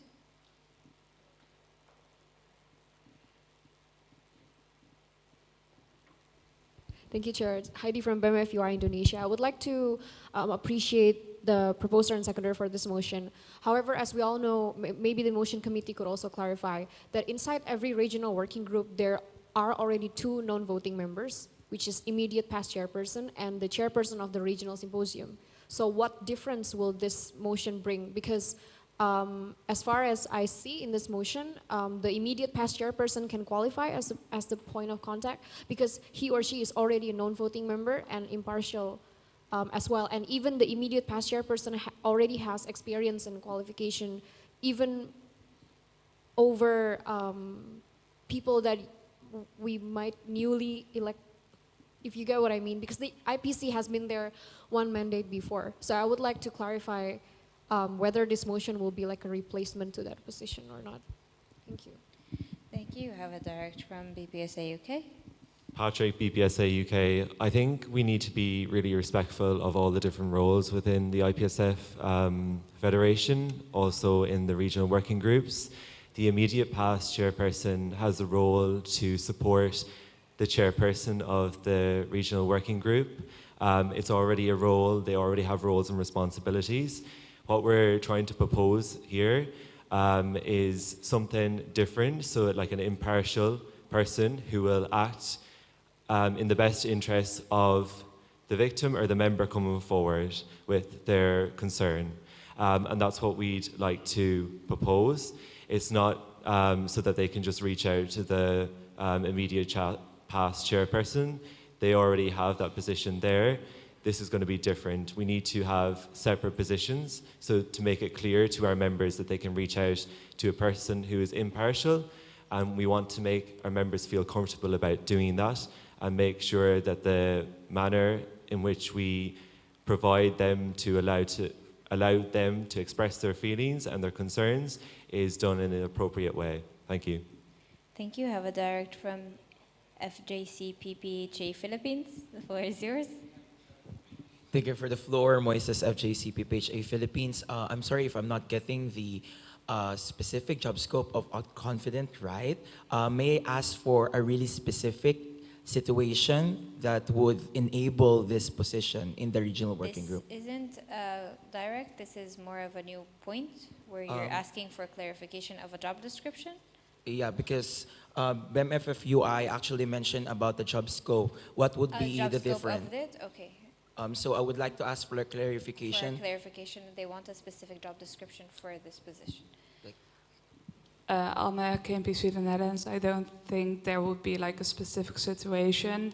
It can be anything a member has an issue with, just anything they feel needs to stay confidential and they just want to express it to a person, and this person can go to RWG or EXCO with it, but it might also just be an issue that they just want to share with someone.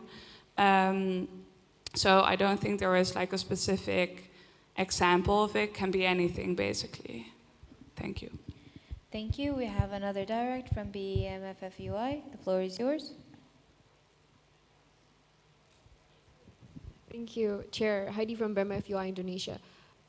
Second, replying to FGC PPHA's comments earlier, we feel Indonesia also believes that we need to see the specific job scopes of the position because we want to see whether this is truly needed or not and whether this will bring stability to regional working groups moving forward or not.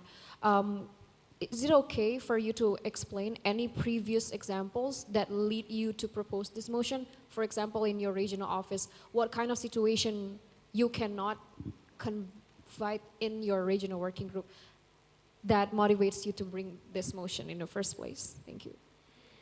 Thank you. BPSA UK.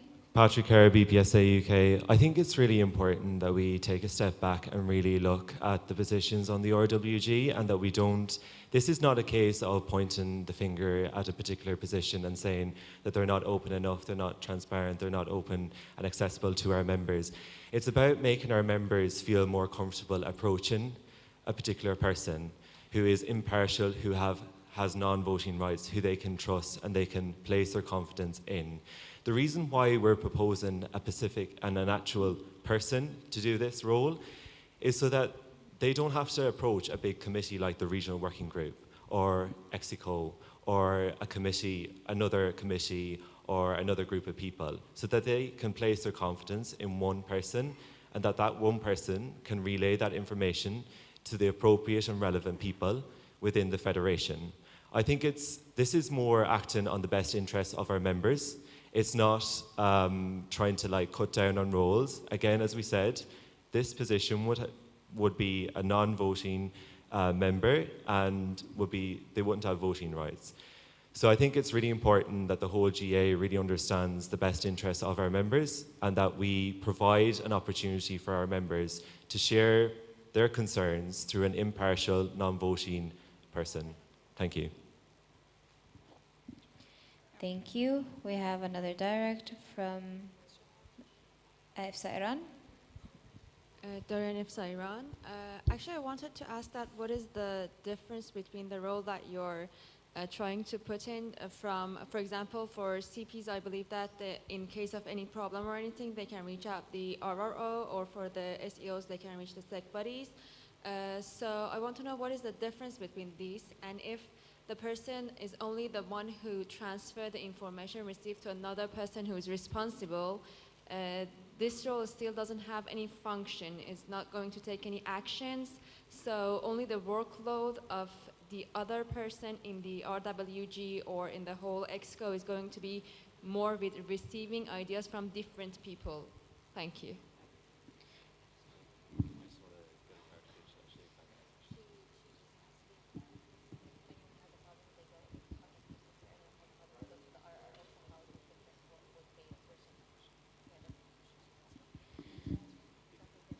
Okay, KNPSV, the Netherlands.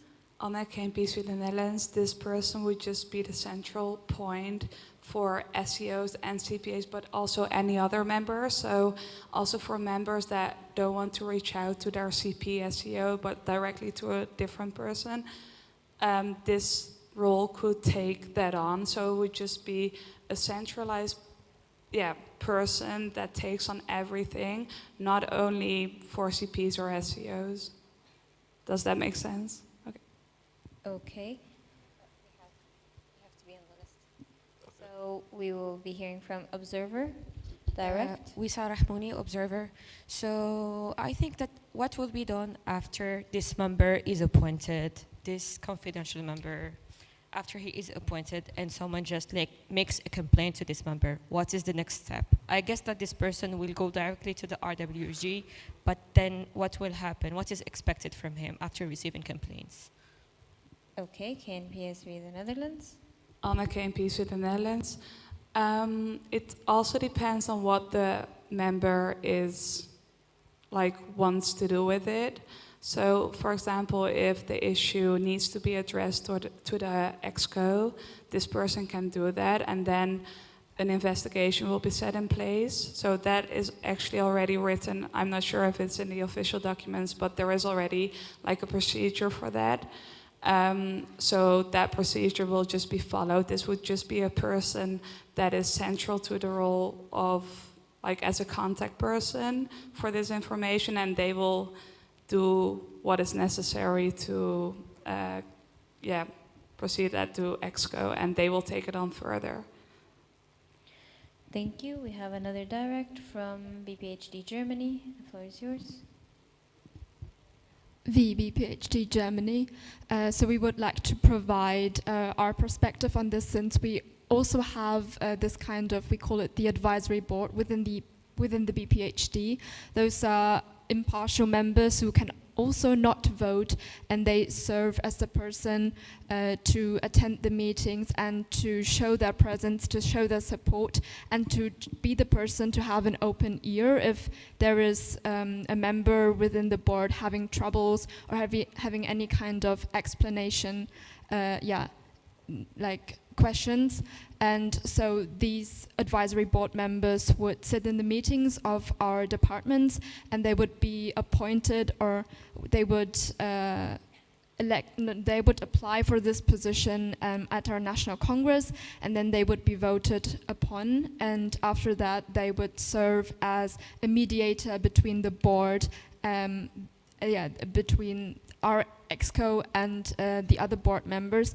And if the person confiding in them does not feel comfortable with them communicating further on, then they would just be the person to have an open ear and to share their expertise, as they kind of are like the alumni and they have a lot of experience they can share with, and also be a person to talk to when you are a member working in an organization and you have the feeling that there is no one else who can help you in this situation. Thank you. Thank you. BPSA UK, you had a direct. Okay, dropped. EFSA Iran.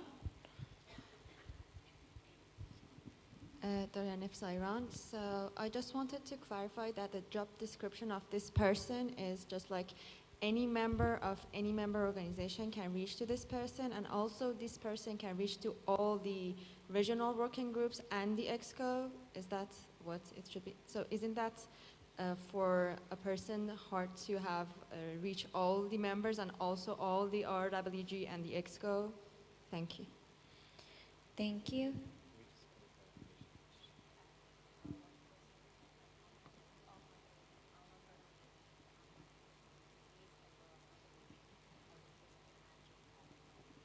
So KNPSV the Netherlands.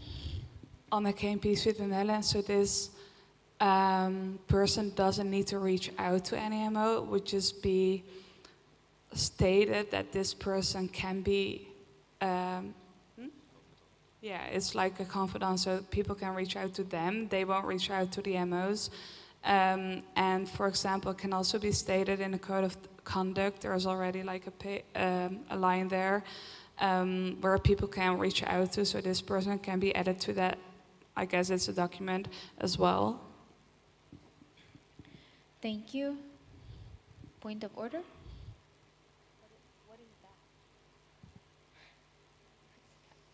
Sebastian, Motions Committee, just to remind everyone that directs need to be directs to the original main point. Okay. Okay, thank you.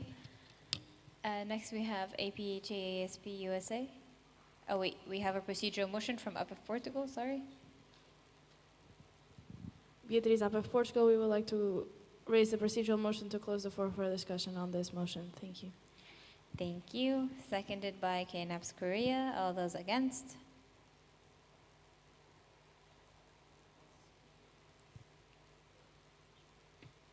All, okay. All those for?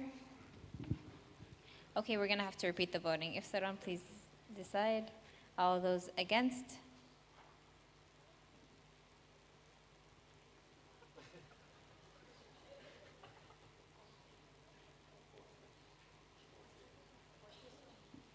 Okay. All those for?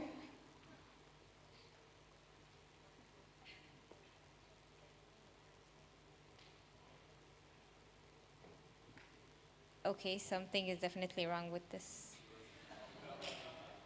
Okay, so we'll do this again. Oh. Okay. So shouldn't we have to? Okay, so what are you? No, what are you voting for? It's two. Okay, so I'm sorry, one last time. All those against?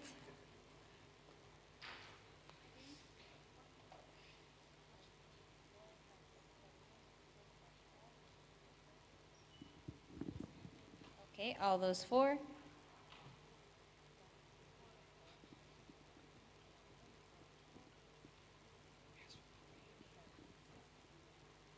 Okay, so the motion is carried and the floor is closed for discussion. So we will now proceed to voting. All those against?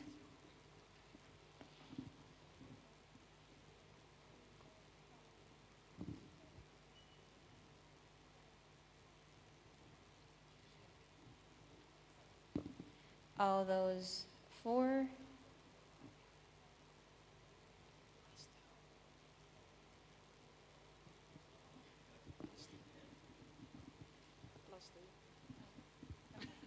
Okay, and all those abstaining?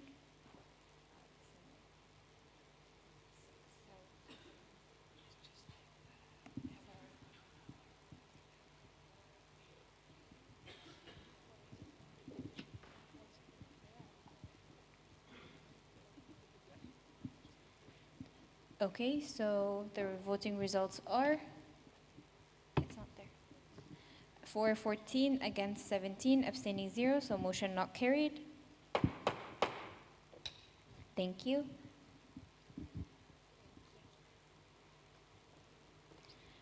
Motion number 51, proposed by APF Portugal, seconded by FJCPPHA Philippines. This, the 69th IPSF General Assembly, mandates the Executive Committee to keep an attendance tracking sheet for all executive meetings. If an executive member misses 2 or more consecutive meetings in a row without valid justification to the rest of the executives, they must be removed from the position after a vote of 2/3 majority by the executives. This motion shall be achieved immediately. We'd like to hear a motivation from the proposer and the seconder.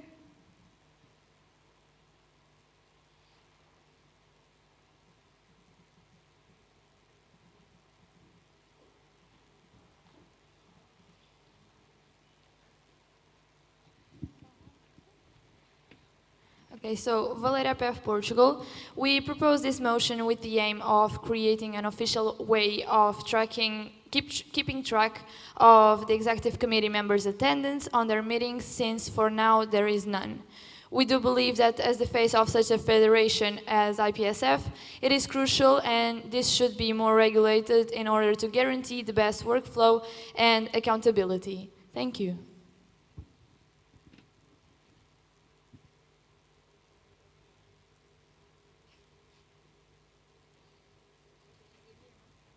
Okay, we'll be hearing from the seconder now. Thank you for the floor, Moises FJ PPHA Philippines.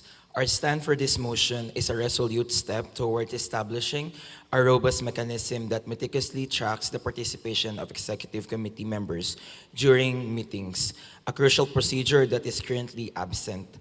As we acknowledge the central position held by the executive committee as IPSF's public face, we stress the paramount need for heightened regulation in this sphere, fortifying the path to optimal efficiency and unwavering responsibility.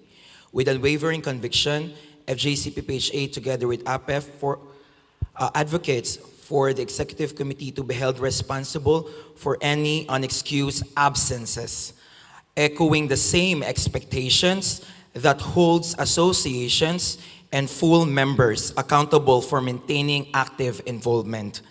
This strategic alignment fosters a climate of rigorous accountability and absolute transparency, shielding our organizations and federations' essence with an unassailable shield of integrity.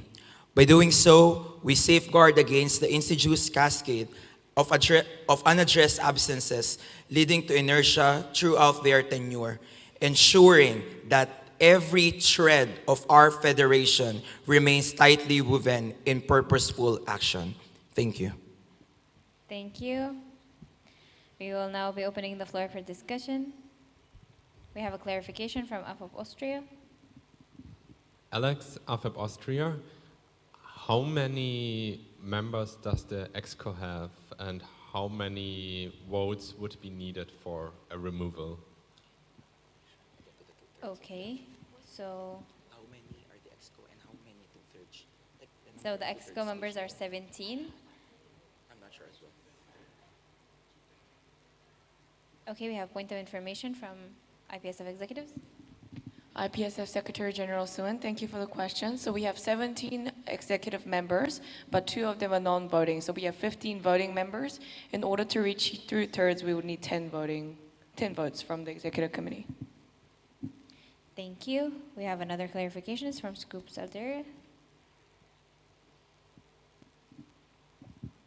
EU Scopes Algeria. I'd like to ask the proposer and seconder to clarify what they mean by valid justification. Invalid. I think they're asking about valid justification. I think it's stated in official document. Okay, so we will be hearing from APEF Portugal. Valid IPF Portugal, by valid justification, we mean like for example, health issues, family issues, official school affairs,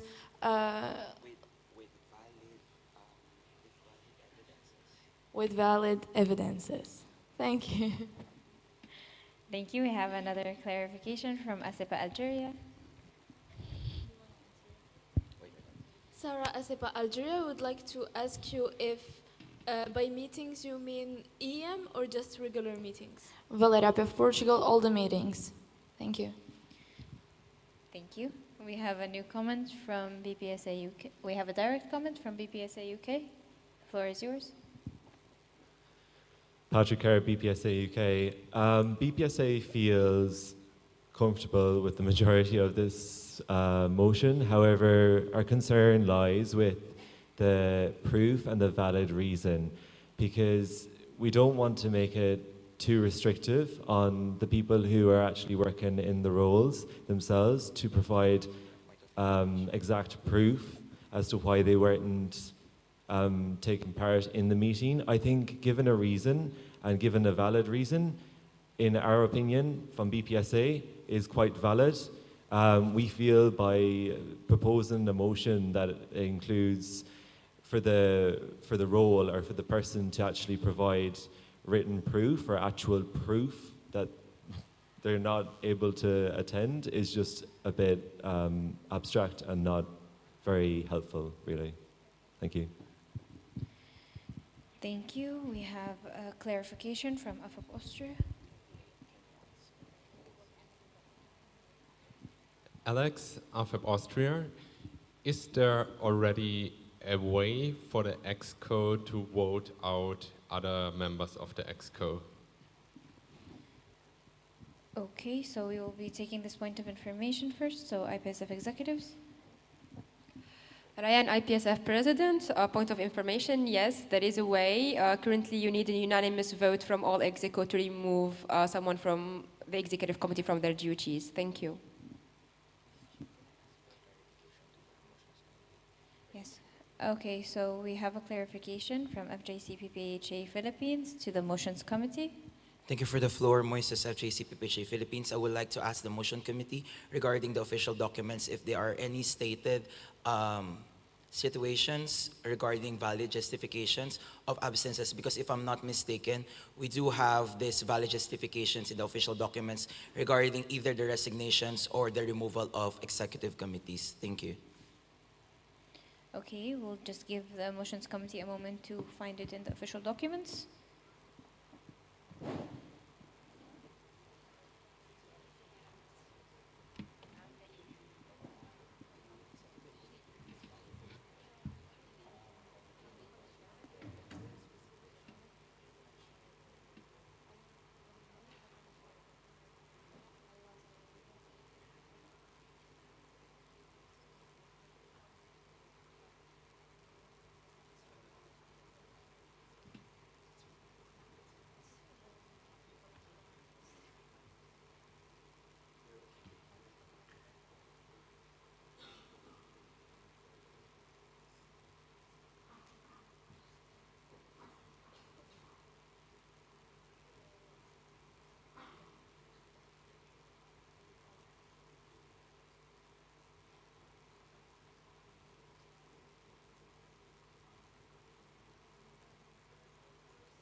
Motions Committee, points of information. Sebastian, Motions Committee.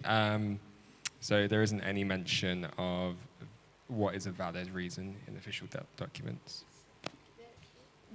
Their question was if it's stated in the official documents the word valid justification, not what is it specified for. I will search justification.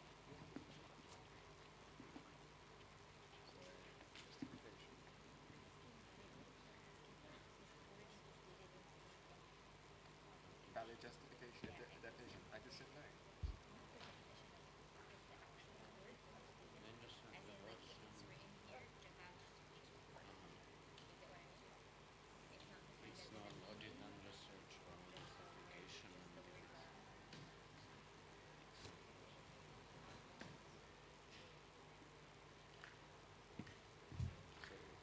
Also justification is used. Is that what they want? Okay, Motions Committee. Sebastian, Motions Committee. So valid justification isn't used, but there's one time where it says just justification. it says in one of the articles, out of context, it just says a justification should be sent to the contact persons. That's just one example of it, but there isn't any definition of what a justification could be. Thank you. Thank you. Motions Committee, we have a direct from FF Austria. Alex, AFAB Austria, could change to without accepted justification make sense? Without accepted justification, something in the direction that the executive must approve the justification, because that's what's happening in the end, I guess. Okay, so APF Portugal, a proposer and seconder, do you approve of this? Valer APF Portugal, we do agree with the change. Moises FJCPPHA Philippines, we also do agree with the amended words. Thank you. Okay, Motions Committee, point of information. Sebastian Motions Committee, so just a point of information about the unanimous vote. So for, it says in 3.3, dismissal and resignation vacancy, it says 3.3.1. In the event of an executive committee member failing in their duties, the remaining executive committee members, by unanimous approval, shall have the power to relieve them of their duties. And that's for failing in their duties. Thank you. Thank you for this point of information. So can we please have it amended without acceptable justification? It's amended.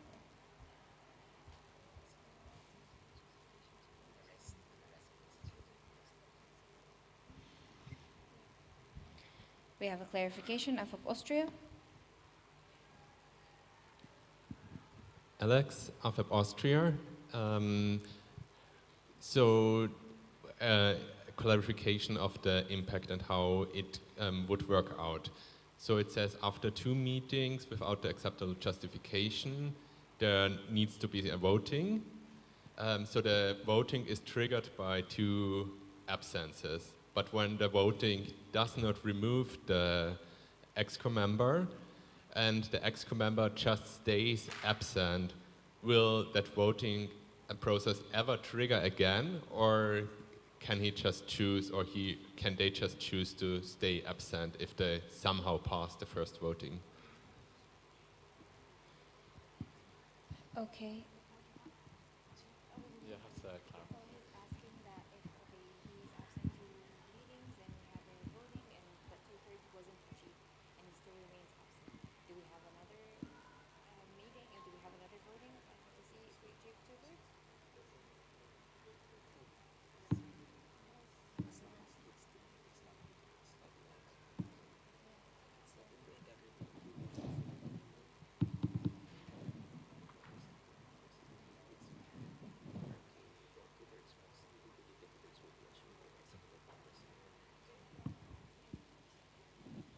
Okay, we will hear from FJCPPHA Philippines. Thank you for the floor, Moises FJCPPHA Philippines. Thank you for your suggestion and your question. Since this is just the starting phase of the motion, we do recognize that there are some loopholes, would say, or there are things that can be amended to this motion. However, we still do believe that we have elected the executive members to act objectively regarding specific situations, and we do believe that if ever there is someone in the executive committee who are absent for like two rows without valid justifications, at least 2/3 of the executive committees would recognize that the reason of the absent member is unjustifiable. Thank you. We have a direct from AFAB Austria. The floor is yours. Alex, AFAB Austria, thanks for the clarification. Since we have the trust in the EXCO, could it make sense to add that they have this as a duty to attend the meetings, and if to not miss more than 2 in a row without justification, and then skip the voting and have just a fallback to 3.3.1, because then the whole EXCO can kick them out anyways?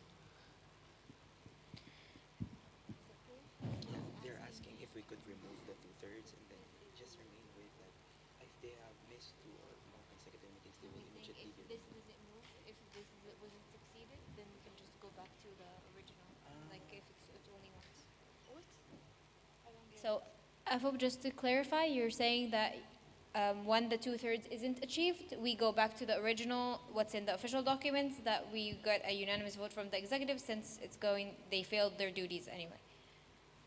Okay, then please clarify. Alex, AFAP Austria, we mean that we maybe don't need to have the explicit voting here and just have the previous part in some kind of the duties, and that when they don't bring acceptable justification, they are already failing the duties, which then triggers 3.3.1.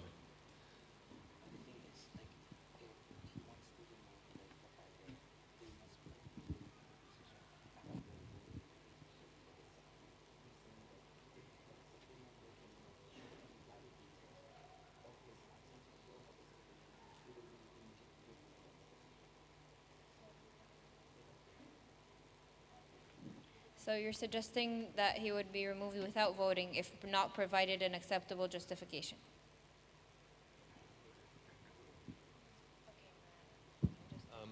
I'm suggesting that when they don't have the acceptable justification, they fail the duties, and then need the unanimous approval of the whole exco. Okay. So it's a bit harder because it's more than 2/3. It needs the 14 votings, but it would simplify the whole statutes because there is not a case-by-case thing that failing the duties needs 14 votes, not attending needs 10 votes, and things like this. Okay. Clarification from FJCPPHA Philippines. Thank you for the floor, Moises, FJCPPHA Philippines. I'm sorry if we can't understand the clarification because it's really hard here, but if I'm not mistaken, you're saying that we should be removing the voting part for the executive members and just have, like, if they missed 2 or more consecutive meetings without valid justifications, they will be immediately removed from the... Okay. Would you like to clarify on that? Thank you. Yeah, but take the mic. It's really hard here.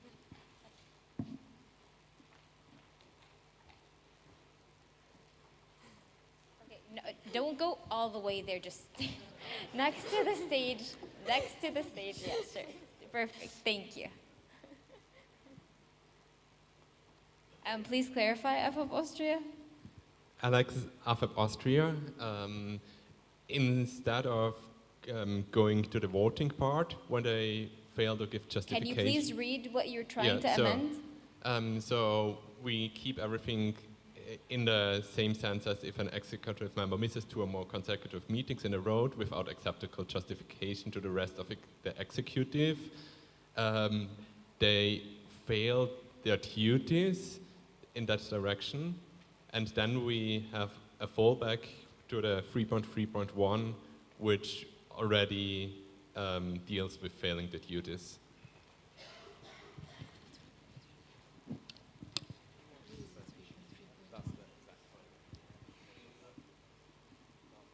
Maybe write down your exact wording.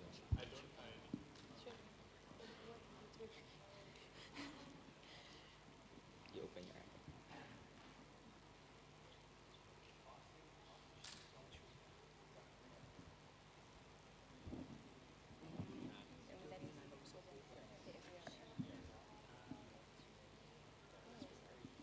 Okay, so AFAP Austria would like you to provide an exact wording of the amendment that you were suggesting to the proposer and the seconder to see if they approve on this exact wording or not.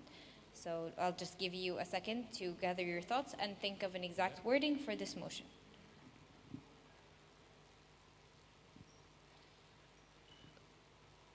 So this wording should be also open to discussion. Alex F. of Austria, we suggest to keep the first sentence. Please read it out from the beginning so we know. The 69th IPSF General Assembly mandates the Executive Committee to keep an attendance tracking sheet for all executive meetings. if an executive member misses 2 or more consecutive meetings in a row without acceptable justification to the rest of the executive, they fail their duties. Okay. So they will be removed. So you're saying that we would replace, they must be removed from this position after a vote of 2/3 majority by the executives. You're asking to replace this part by they fail their duties, because we already have a procedure if someone fails their duties. Okay. We have a direct from IPSF executives.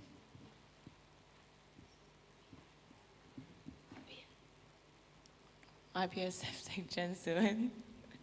Can I just suggest for the wording to be, this shall be considered as a failure of duties?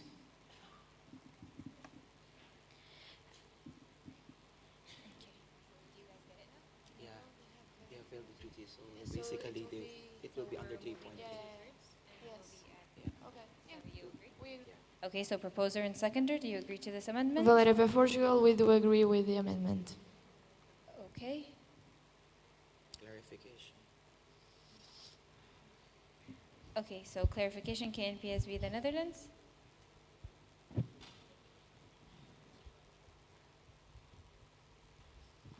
On the KNPSV the Netherlands, can I ask the motions committee what kind of procedures there are for someone that fails their duties already, as was mentioned by AFAP Austria? Yeah, so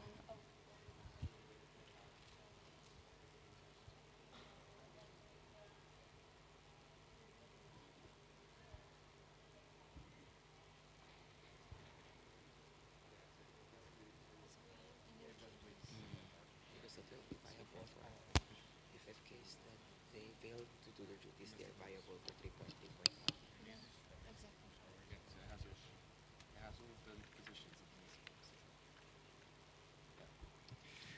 Seb- okay, so the motions committee, point of information. Sebastian Bailey, Motions Committee. So, at the start of the official documents is a document called Domestic Rules, which has all of the positions in IPSF and also the roles, responsibilities, or duties that they must perform during the year. And then the only thing that it says is that if on 3.3.1 is that in the event that an executive committee member fails in their duties, or i.e. doesn't do these things, then the remaining executive committee members, by unanimous approval, shall have the power to relieve them of their duties. Okay, we had another clarification first from BMFFUI. Thank you, Chair. Heidi, BMFUI Indonesia. I would like to clarify, the wording is keep an attendance tracking sheet. That means this tracking sheet is not to be shared to the CPs. It's only between EXCOs, or do you intend for this to be shared or not? Because how else do we know the accountability of this sheet? Thank you.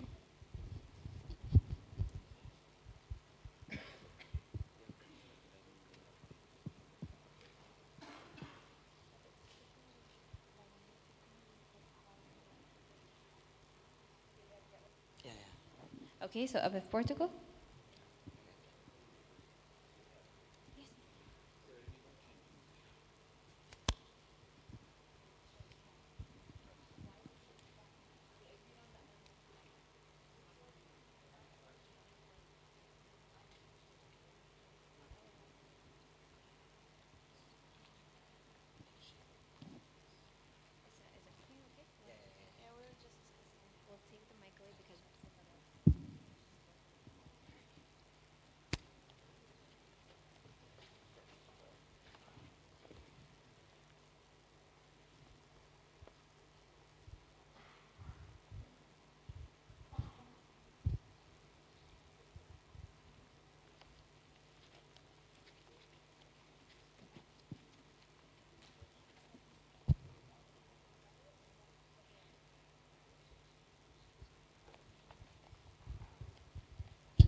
Okay, so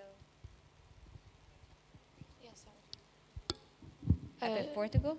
Valera IPF Portugal, yes, we do feel like this attendance sheet should be shared with the CPs in order for us to know that the other executive committees are looking into each other's work and keep up with their attendance, and they actually really want to. Okay, so we have a clarification from IPSF executives.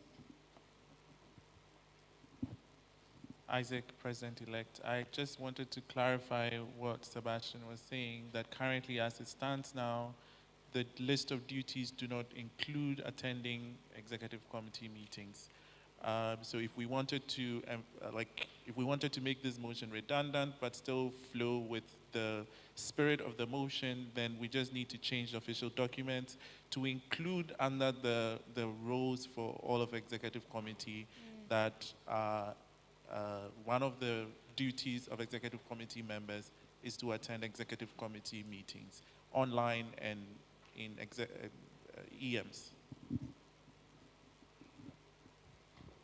Thank you. We have a clarification, BPHD Germany.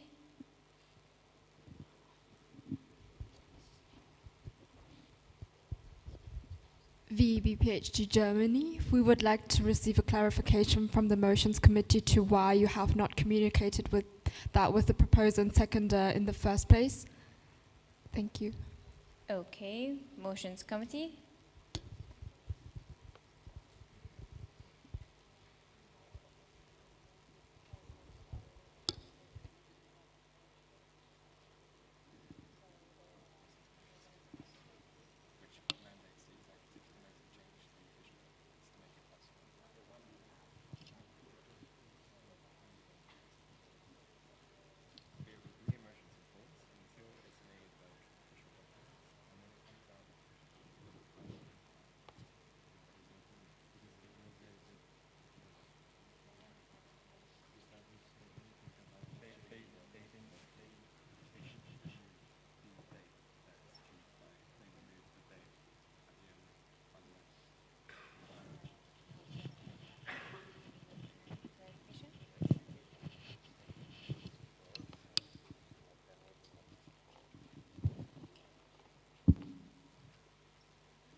Then that'll be fine.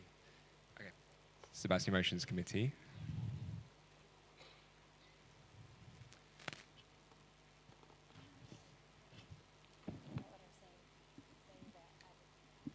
Yes, they're gonna.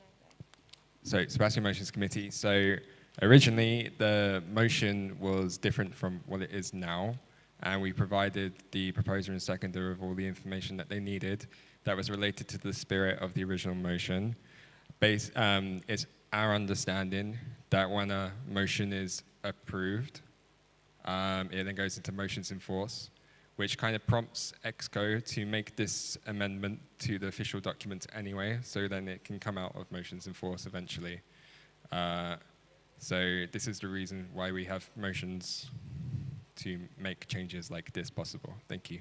Thank you. Another clarification from KNPSV the Netherlands. The floor is yours.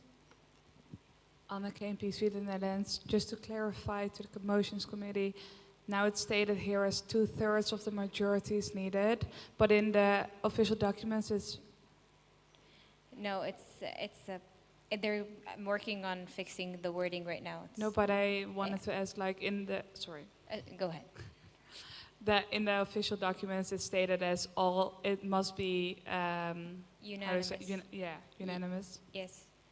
It's stated in the official documents that to relieve them from their duties, it has to be a unanimous vote.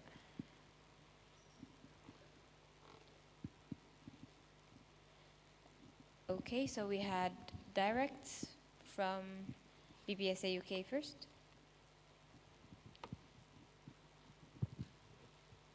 Patrick Kerr, BPSA UK.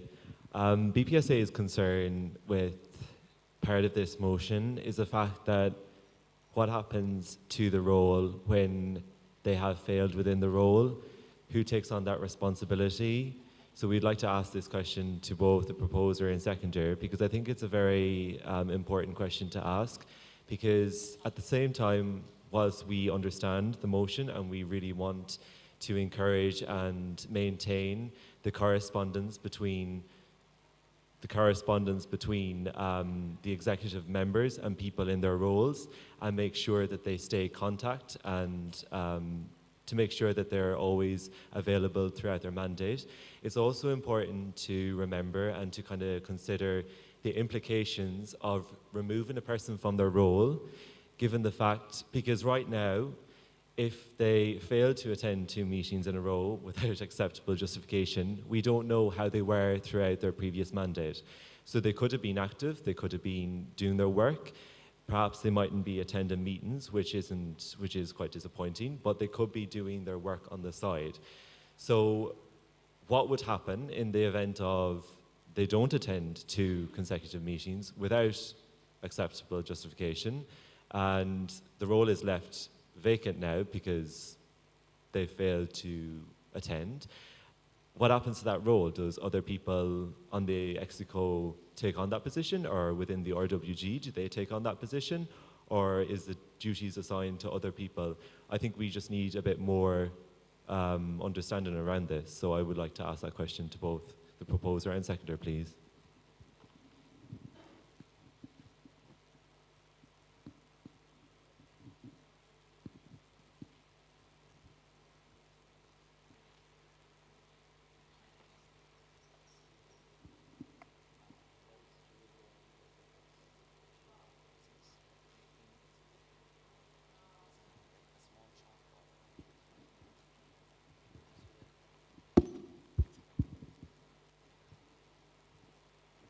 Okay, so FJCPPHA, the Philippines. Thank you for the floor, Moises FJCPPHA Philippines. While we do recognize that attending meetings is just a small chunk of their responsibilities as executive members, we also do feel like that this motion shall be passed, since this will be a guiding motivation for the executive committees to treat meetings as important as possible. We have seen from the previous motions that some of the executive members were actually not attending the meetings. That's why some of the motions were tabled, and we do recognize that attending meetings is like important responsibility for them, since it will be a cascade of like events which will not also be good to the federation. Thank you. Thank you. We have clarification from AFAP Austria. Alex, AFAP Austria. Since there was also in the question what happens after one is removed, shouldn't be there like a general fallback in the constitution when someone is removed, and that would apply? Thank you. Repeat. AFF Portugal. Sorry, can you repeat the question, Yes. please?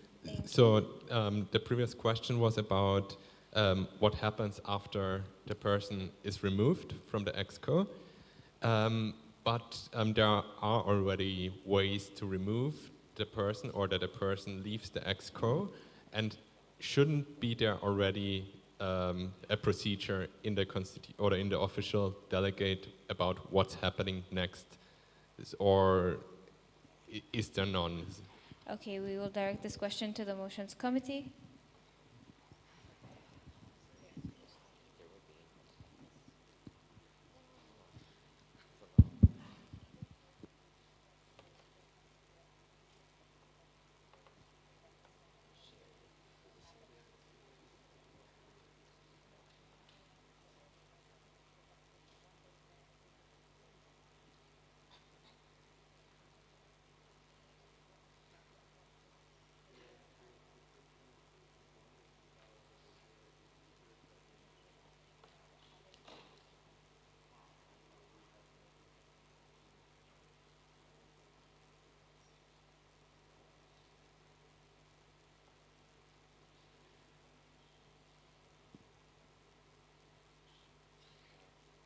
Are you raising a procedural?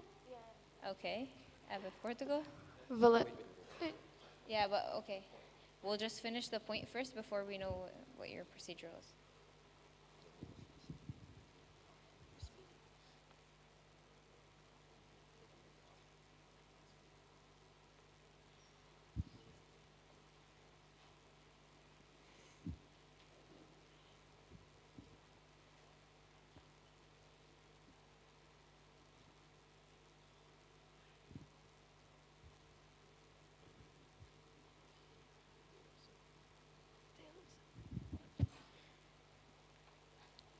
Luca Motions Committee. So yes, there is art drawn in the official documents related to dismissal, resignations, and vacancies. In case of any vacancy occurring, the executive committee shall have the power to fill the vacancy by appointing a person to hold the vacant office until the end of the current term of office. The new candidate must answer questions from the contact person in an online session and must be approved in a vote by correspondence. In case of approval, the person shall hold the vacant office until the end of the current term of office. If not approved, a new candidate should be proposed by the executive committee, so it's the same procedure as with resignations. Okay, so IPF Portugal would like to amend their motion. Valeria IPF Portugal, we will like to amend our no? Yeah, okay, so this is a new point, so we have to take it.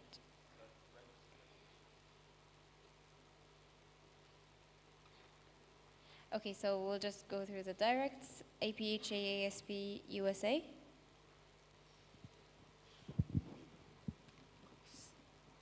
Joanne from APHAASP USA.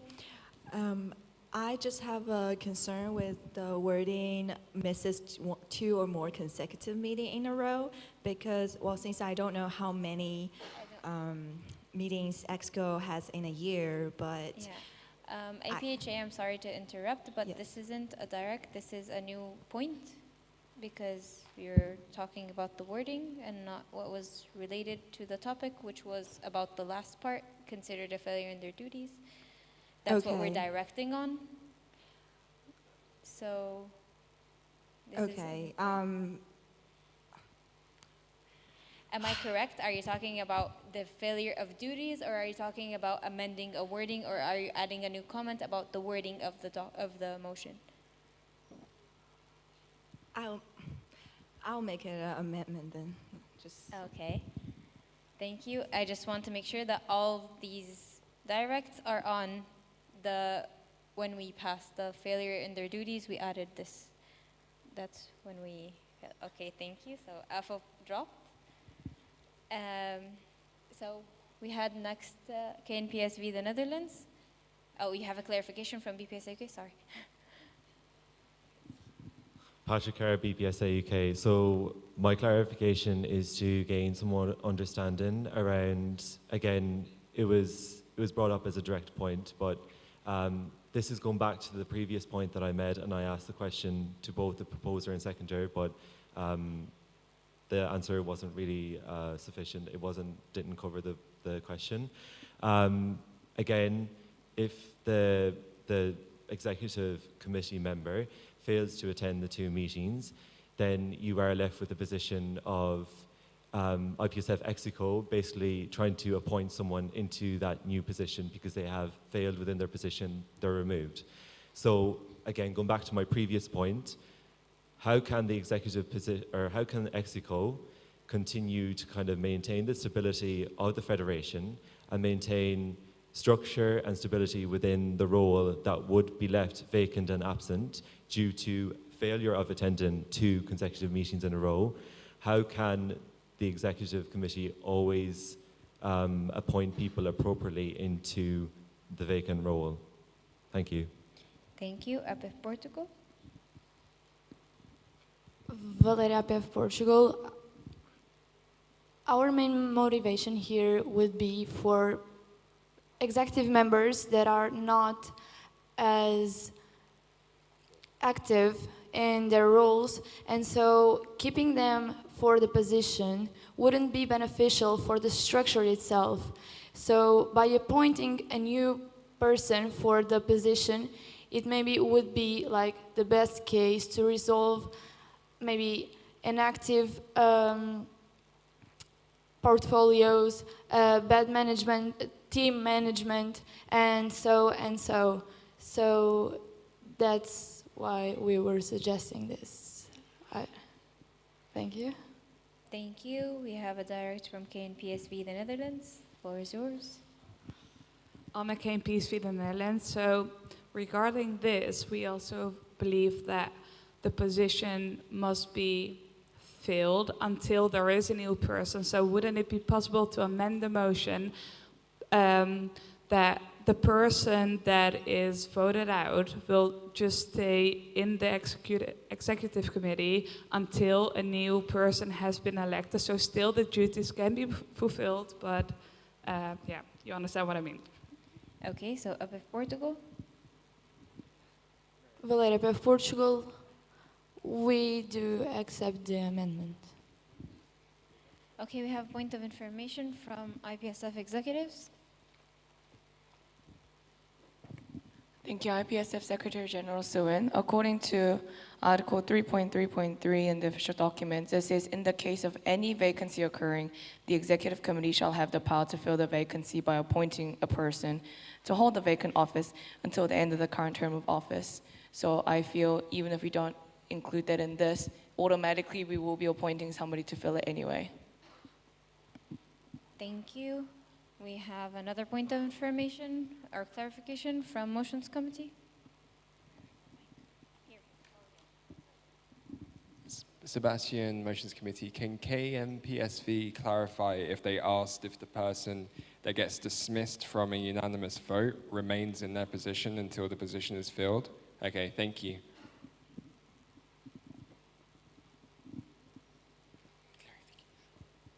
Clarification from KNPSV, the Netherlands.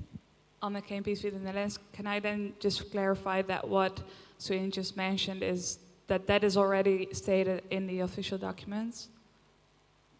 Yes, The that's thing- already stated in the official documents. Okay, so next we have a direct from BPSA UK.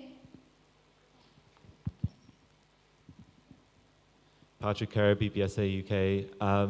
My direct is actually asking a point of information from Mexico regarding my previous points in relation to what would be the initial steps taken in terms when an executive committee fails to attend the 2 meetings in a row and they need to leave their role. How would the executive committee go about appointing someone to that position, given the fact that it could be a case of we'll say you would start off the mandate, the IPSF mandate, and a lot of people within the executive committee or RWG, they may be inactive due to inactivity regardless. So you could have a case where you would have a timing of events where a lot of people would be inactive and miss meetings, and therefore they would have to be relieved from their roles. So how would Execo deal with such a situation promptly and ensure the stability of the federation going forward? Thank you.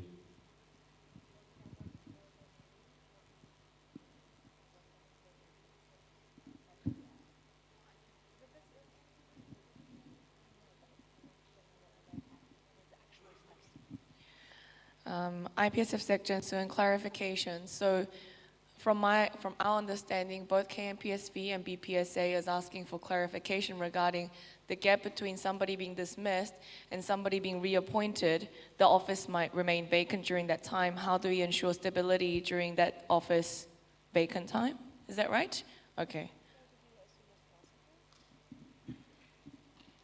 Ryan, IPSF president. So basically that time is usually a week or two, waiting for the CPs to vote by correspondence, and the position should be kept by the person who has been dismissed. However, we as Execo, we oversee the work and keep things moving. Thank you. Thank you. Next we have a direct from IFSA Iran.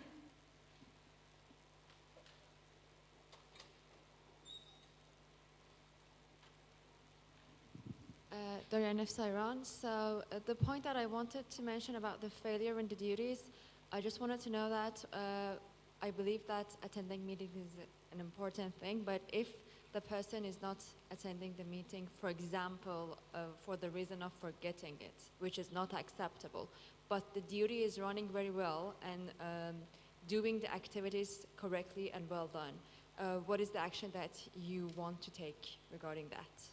This means that the patient is going to get out of the position, am I right? Okay, so APF Portugal.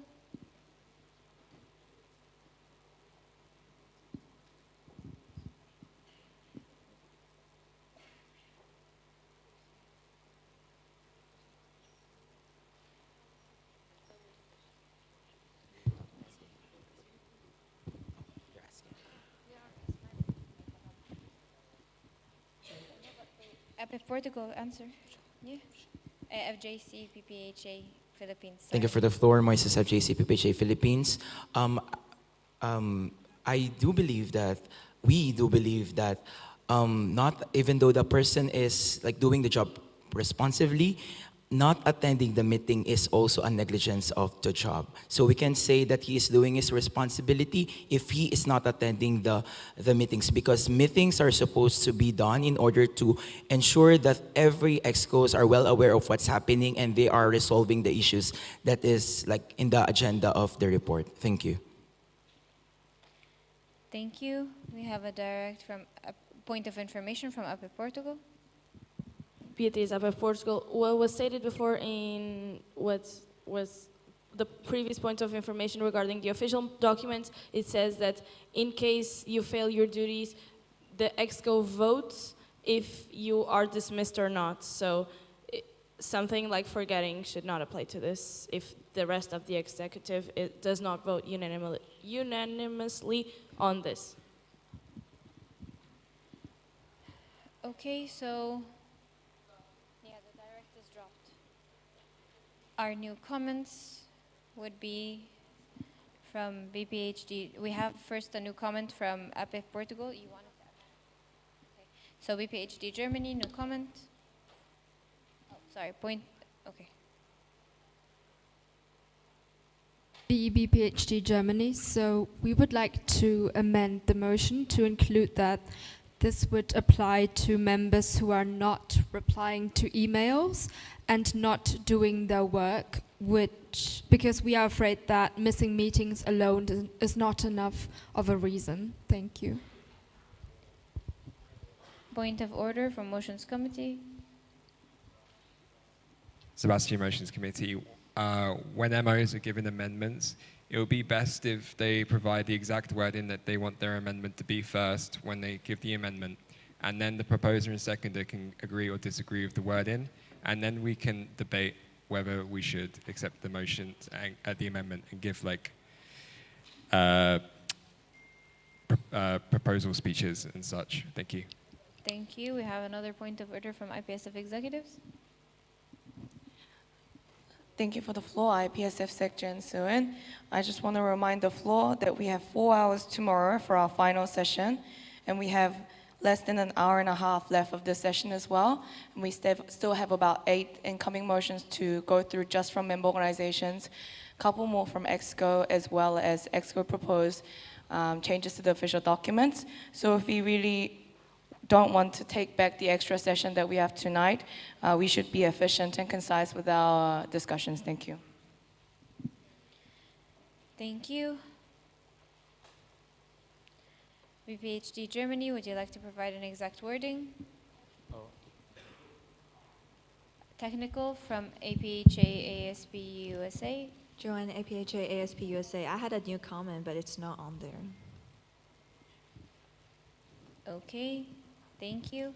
VPHD Germany. VPHD Germany, we would like to read our amendment out loud. The 69th IPSF General Assembly mandates the Executive Committee to keep an attendance tracking sheet for all executive meetings. If an executive member misses 2 or more consecutive meetings in a row without acceptable justification to the rest of the Executive Committee, not replying to emails and not doing their work, it shall be considered a failure in their duties. This motion shall be achieved immediately. Thank you.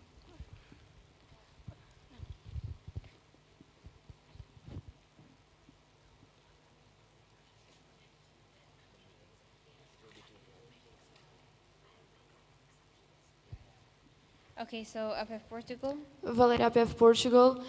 We do not agree with the amendment just because it would, like, the motion would lose its sense, since the motion intends to keep tracking of the whole executive committee attendance, and it would be too broad, and it would not represent what we are here defending, that is the importance of attending the meetings.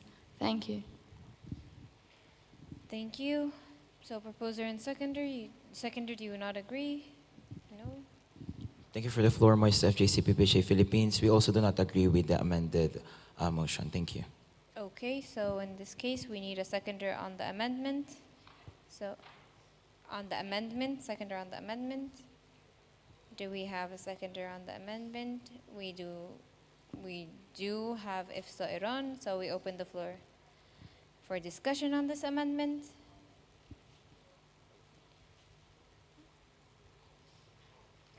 It's a new point F of Austria. Alex, of Austria, we do not agree with that amendment because it gives just the possibility to have the non-attending member writing empty emails to get out of the responsibility. Thank you. Do we have any other new comments? So we will be voting on this amendment. All those against?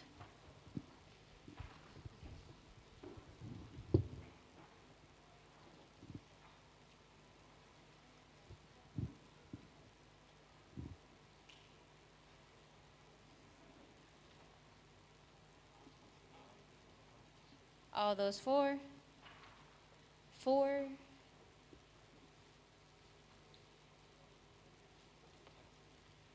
Isma Farsi, did you vote on for or against? Okay, so we will be needing to retake the vote. All those against?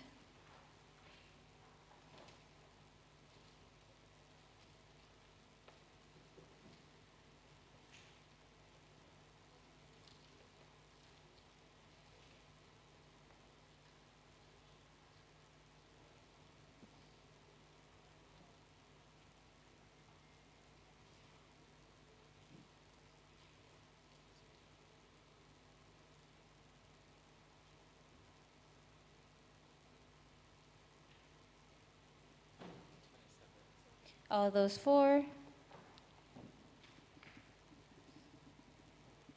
Motion amendment not carried. Thank you. So we will remain with this wording.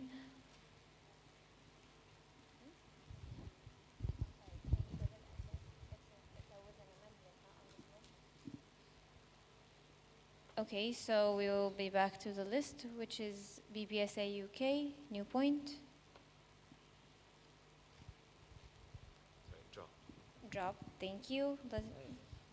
Thank you. FJCPPHA Philippines, procedural motion. Joanna from FGCPPHA Philippines. I would like to propose a procedural motion to close the discussion. Seconded by of Austria. All those against? All those against? All those for? APH, okay. 1, 2, 3, 4, 5, 6, 7, 8, 9, 10, 11, 12, 13.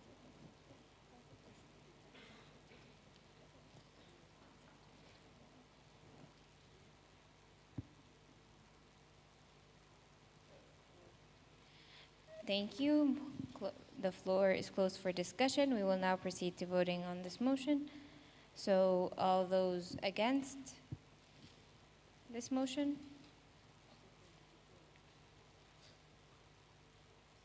All those abstaining? All those for this motion?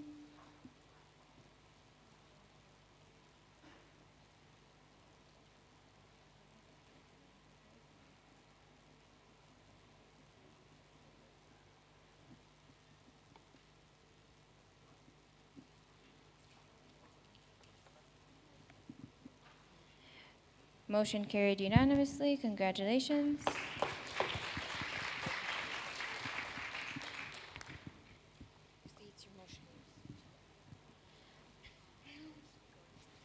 Motion number 52, proposed by IPSF, Portugal, seconded by KNAPS, Korea. This, the 69th IPSF General Assembly, mandates the Secretary General to provide a live agenda to the General Assembly. This motion shall be achieved continuously. Proposer and seconder will be providing their motivation.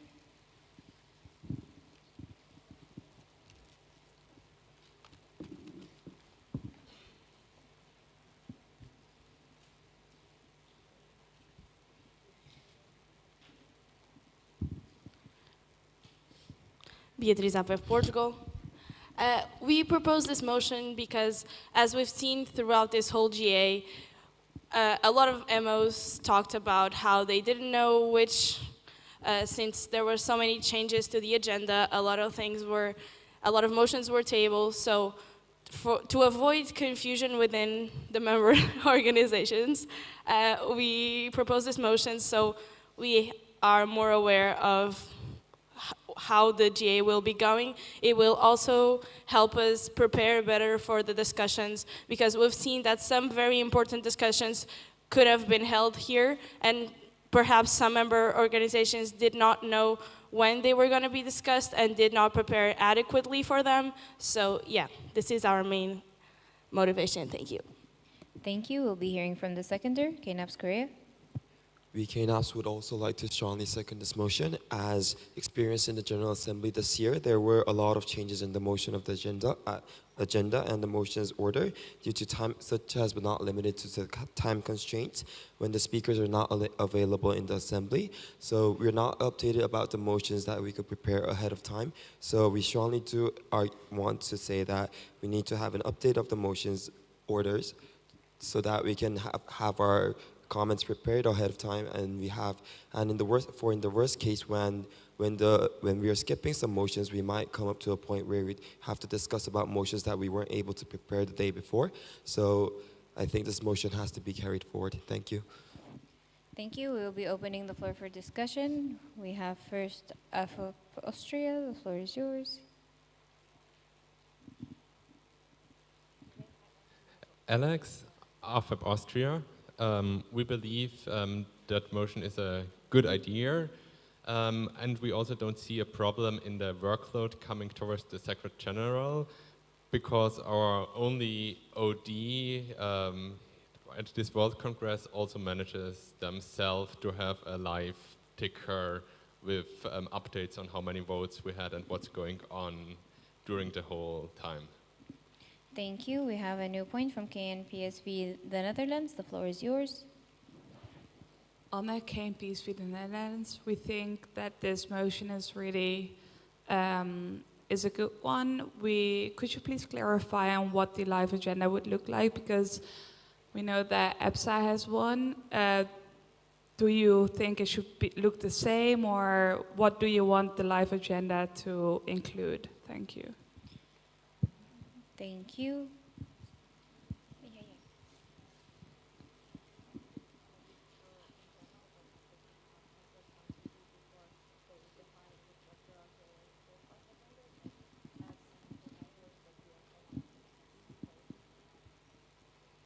Beatriz APF Portugal. This is something that we haven't structured itself, because it should have the inputs of more than one or two member organizations.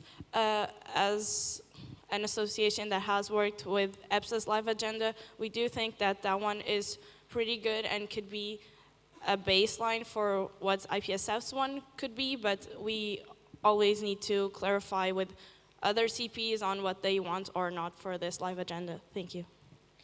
Thank you. Do we have any other new comments?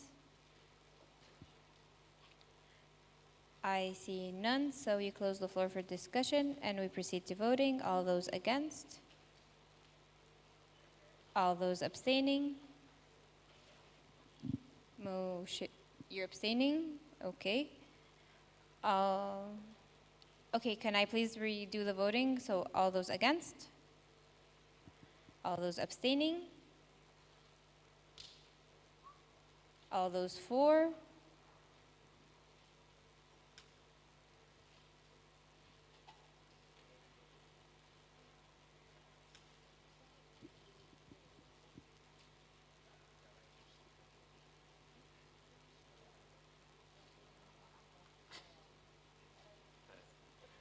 Okay, so motion carried.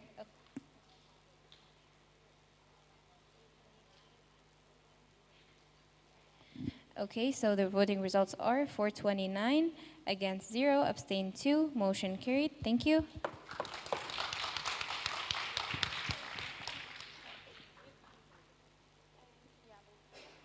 Okay, next motion, please.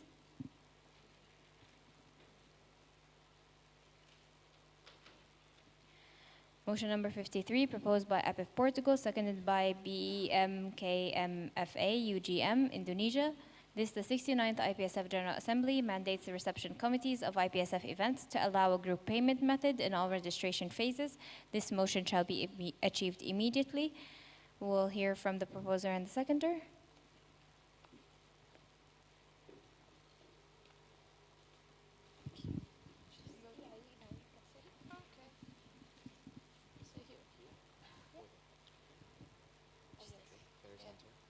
So, Valeria IPF Portugal, we propose this motion in order to prevent the unnecessary payment of transfer fees by delegates representing the same country. We do believe this is really important to implement for each event, since there are always delegations that bring more than one delegate, and we find that it is of no one's interest to spend that extra money once the event themselves tend to not be that affordable for everyone. Thank you. Thank you. We will now be hearing from the seconder. Thank you. Gava from BMKFA UGM Indonesia. So we seconded this motion because this motion aligns with one of our MO's objectives on participating in IPSF events, as it has the potential to inspire and attract a greater number of participants to attend these events. Furthermore, this motion will have no impact on either the RCs or participants, as eventually both RCs and participant will receive and expend the equal amount of funding. Thank you. Thank you.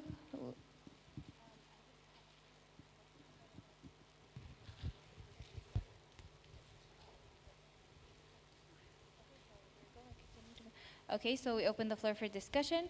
KNPSV in the Netherlands, the floor is yours. On the KNPSV in the Netherlands, we would just like to ask why this is necessary, as we think it is already possible.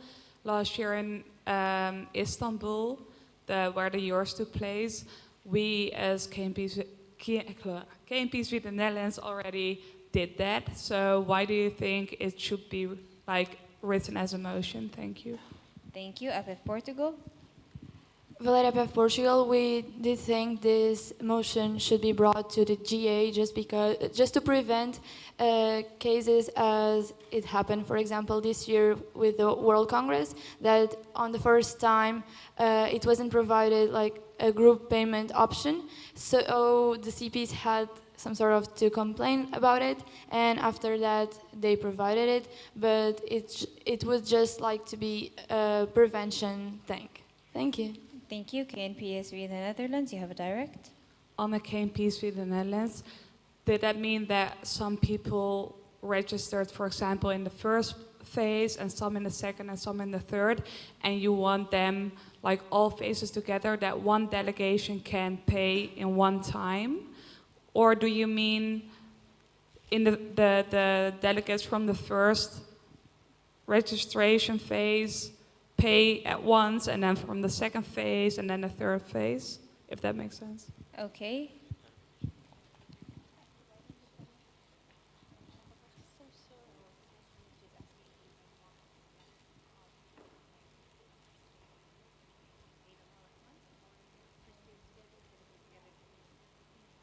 So, IPF Portugal, floor is yours. Valeria IPF Portugal, this would be like something applicable to each one of the phases. So, for example, if the delegation would like to register during the first phase, they would register during the first phase. It wouldn't be like something like accumulative. Yeah, you understood what I wanted to say. So it would be just like applicable for each one of the phases and not like as a whole. Thank you. Thank you. We have a new comment from BEMFFUI. Floor is yours. Thank you, Chair. Heidi, BMFUI Indonesia. We believe that this motion has a good intention of providing an even more convenience method of payment for delegates. However, we believe that the proposer and seconder should be more detailed in this motion, because just to clarify, group payment means payment in a group that will provide discounts, or just group payment? Because if it's just group payment, then what would be the added benefit of having a group payment? in all registration phases. So we believe that the proposer and seconder should provide more details on what objective you would really like to achieve from this motion. Thank you. Okay, so I think the wording is clear, but we can provide a clarification from the proposer and the seconder, because you can provide a clarification of what you actually mean.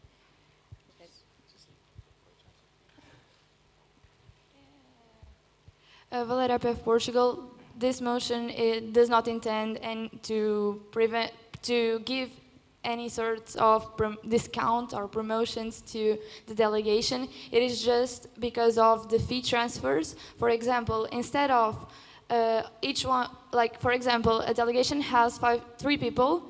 Instead of each one of them to pay like the transfer fee, all of them pay together and just pay one transfer fee. Okay. Thank you. Thank you. Do we have any other new comments? Oh, sorry. KNPSV, the Netherlands, the floor is yours. Anne KNPSV, the Netherlands. So, for example, for this World Congress, we had to pay within 2 weeks, I believe. So, if we accept this motion, would that mean that all delegates can register during the entire phase, and then only at the end of the phase they have to pay it? Because, like for example, for this World Congress, it would have meant that all delegates that registered during the same 2 weeks could pay together, and not the ones outside of those 2 weeks. Okay. BEM, KMFA, UGM. Yeah, so GAFA BMKM VUGM Indonesia. So I just would like to clarify about the payment system and our motion. So it will be done in each phase. So we want only to reduce the transfer fee so that not each participant have to pay the transfer fee. That's all. Because in our opinion, if we make the payment like in accumulation at the end of the phase, like at the end of the third phase, it will disturb the cash flow of CRC. So we don't really propose that kind of payment system, but we still proposing like for each phase. Thank you. Thank you. Do we have any other new? We have a direct from IPSF Malaysia first. Hello, hi, thank you for this motion. I would just like to ask, so in the case of like this World Congress, for example, the registration phase actually got closed. Sorry, I forgot to call my name, Michelle, my PSM Malaysia. So the registration phase actually closed way before the ending date. So let's say it's 15 March and it closed at the end of February. So in the case that they are planning for group payment, but they registered like the last day before it announced, and then the other participants couldn't actually register. So what would be the case? Like, what would be the solution? Yeah, thank you. Okay, we have a clarification. Valera for Portugal, we quite didn't not get the question. My PSA Malaysia, can you please clarify your question? Yeah, sure. My PSA Malaysia, Michelle. So technically, so let's say group payment means that they will have to all register during the same phase, right? So let's say first phase, there's like 3 participants, right? So, but in the case that the registration actually closes before the end, like the scheduled end of the registration. So let's say it's supposed to be ended at 15 March. So the first delegates actually registered during the end of February, but without prior notice, it is actually preponed to the end of February. So the other 2 candidates didn't get to register. Okay, I just want to clarify something, that this is this is going to be like a general rule. What happened this year is probably just a special circumstance. It's not something that is applied every year. So what they're talking about is this as a general rule. So if it's like last year, for example, and the year before, we had each phase separately. So in this circumstance, this year is a special circumstance. So it had a special rule to follow, and therefore its own rule applies to it. But yeah, APF Portugal. Valera PF Portugal, I don't know if this motion is being misunderstood, but the point here is just for the RC to provide an option for group payment. It is totally up to the delegates if they want to register like close to each other or not. For example, we are here 2 delegates and we registered both of us like at the same time, so we could pay as a group, so we don't spend more money in transfer fees. So that's the point that is been raising here. It's not any other point. Thank you. Thank you. We have a direct from IPSF Austria. Alex, IPSF Austria, since it was mentioned with the 2-week period to combine the payments, I wanted to go further with a concrete example. Let's say we have a registration fee that is 3 weeks long with a time limit to pay of 1 week. So the first delegate registers on the first day and the second one in the 3rd week. Should it also be possible to combine them, or do you understand what I'm aiming for? Portugal, please reply. Valer IPF Portugal, I mean, if you want to amend the motion for it to say that, you can, but that's not the purpose of this motion. So I've already explained it twice, I think, or 3 times, and I think like it's very clear what we want to ask here, so I don't want to add anything else. Thank you. Thank you.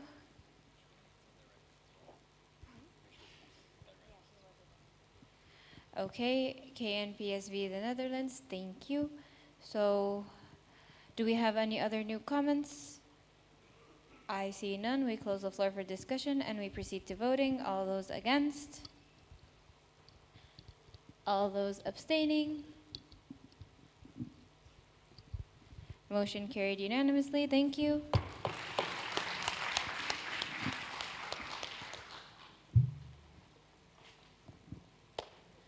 Next motion, please. Motion number 54, proposed by IPSF Portugal, seconded by Scoops Algeria. This, the 69th IPSF General Assembly, mandates each executive committee to write a handover document for their respective position by the end of their mandate. This motion shall be achieved immediately. We'll be hearing from the proposer and the seconder.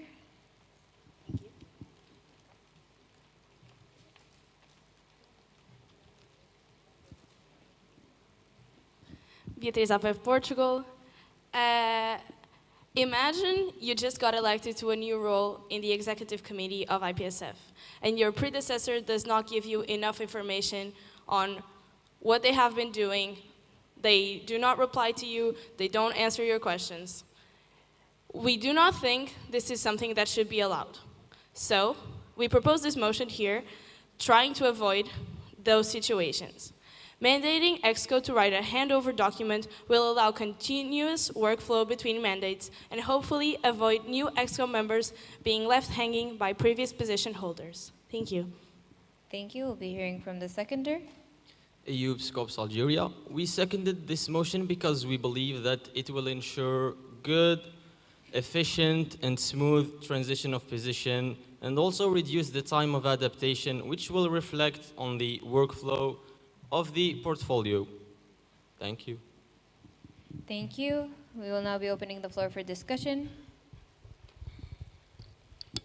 BMFFUI, the floor is yours. Thank you, Chair. Heidi, BMFUI Indonesia. Would the proposer and seconder be willing to amend the motion so that it also includes regional working group members as well for every regional office, not only EXCO? Thank you. Point of order, motions committee. Sebastian, motions committee. So again, when an MO has a amendment, they should propose it as a new point, and they should tell you the wording that they would like, and then the proposer and seconder can agree. Okay. Thank you. It's not a procedural motion. It is a new point. You were correct on that, but you need to provide a specific wording. So you need to say this, the 69th, and you have to provide the specific wording you'd like to amend.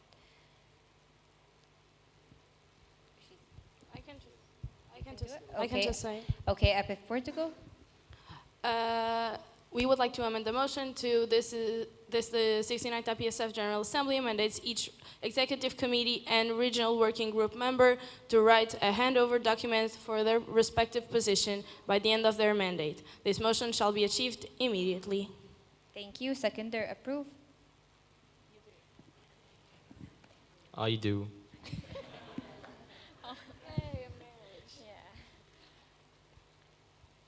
Thank you. We have the amendment. Next, we have FO Portugal. The floor is yours. Catarina Fu, Portugal. We would like to propose an amendment and to add, for example, okay, yeah, I would just suggest it and then you can say if you accept it or not. Can I? Yeah, but state it as a full wording. Yeah, not just the yeah, part you but wanted. without I doing it, can I just suggest it and then? You can propose what Okay. you want to amend, but say it in full, and then Okay. they have the option to accept or refuse your amendment. Okay. So the 69 IPSF General Assembly mandates each executive committee and regional working group member to write a handover document for the respective position until 4 or 3 months by the end of their mandate. I can explain that if you want to. Yes, Why? you may provide your motivation for this amendment. Okay.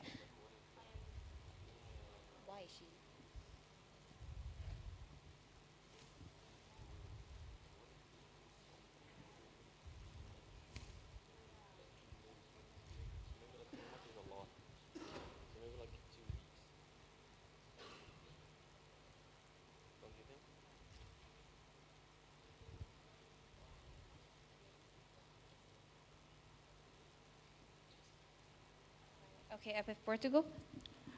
Beatriz of Portugal, we do think that 3 months is quite a lot before the end of the mandate. A lot of, depending on the portfolios, a lot of them still have activities on the last 3 months, so we do not feel totally comfortable with this.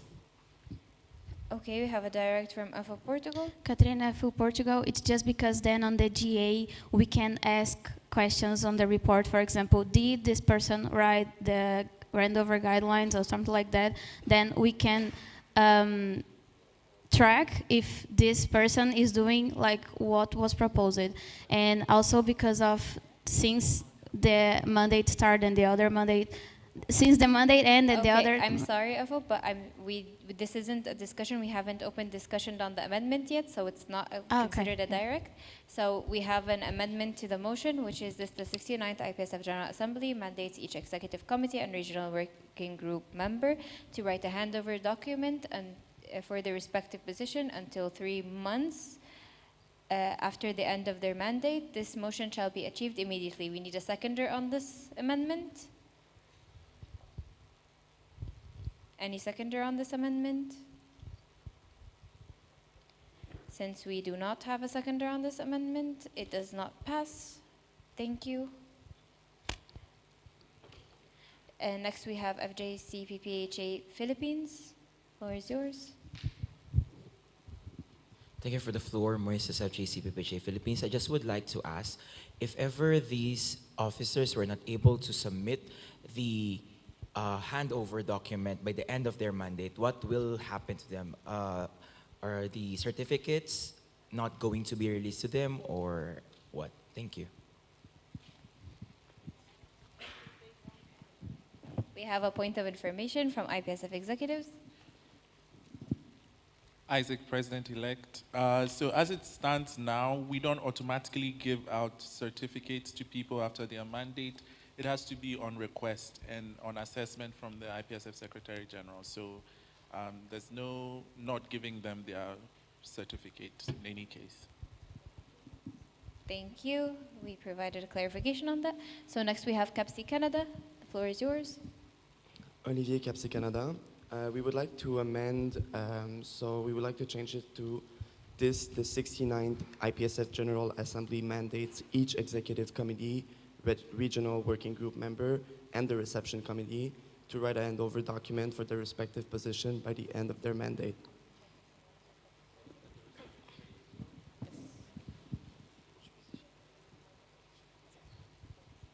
Okay, I just want to clarify something to CAPSI Canada is that the chairperson of the reception committee is a part of the executive committee, so he will be mandated to write a handover, so it still applies to them.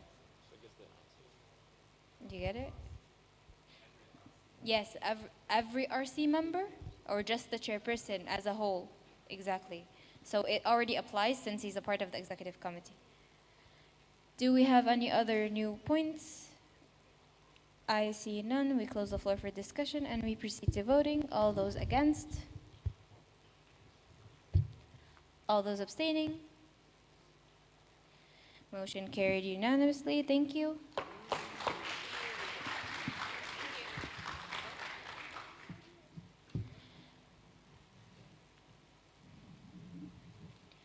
Motion number 55, proposed by IPF Portugal, seconded by ANEP France.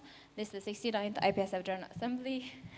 Mandates the Executive Committee 2023-2024 to create a task force which includes previous and current Executive Committee members in order to investigate the possibility of decreasing the number of IPSF team positions. The results of this investigation shall be presented to the contact persons no later than the end of April 2024.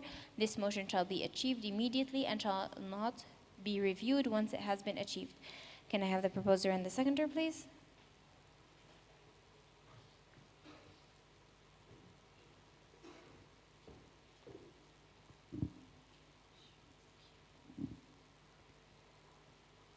Valeria IPF Portugal, we propose this motion aiming to create a more efficient workflow, equalize the balance between the number of existing members and the actual number of activities and needs of the Federation, and last but not least, regarding motivation in a way that there are existing spots that end up not being motivating enough for people holding those positions. We believe that there could be made some adjustments within the IPSF team, such as combining or cutting positions, and we believe that the creation of a task force created to investigate that possibility would make the Federation progress towards a more structured future. Thank you. Thank you. We'll be hearing from the seconder. Claire ANEP France. ANEP supports this motion because we think that it is very important for a structure to keep thinking about its organization and how it can be improved. With a reconsideration of the organization, we can adapt ourselves to the actual questions and debates. So this task force could investigate to see if we could reshape positions to have efficient ones. Thank you. Thank you. We will now be opening the floor for discussion.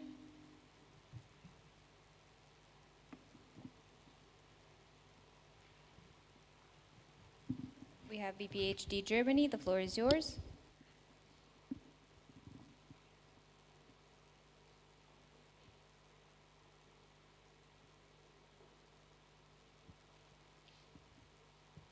VB PhD Germany, thank you for the floor. So we believe this motion to be very efficient and helpful because the team list includes 400 IPSF team members, including EXCO, the committees and so on. So from those 400 team members, we also encourage our own members to apply for a committee or a subcommittee role. However, there are so many that we don't know where to begin with in explaining, to encourage. Thank you. Thank you. For Austria dropped. Do we have any other new comment? I see none. We close the floor for discussion and we proceed to voting. All those against? All those abstaining? All those for?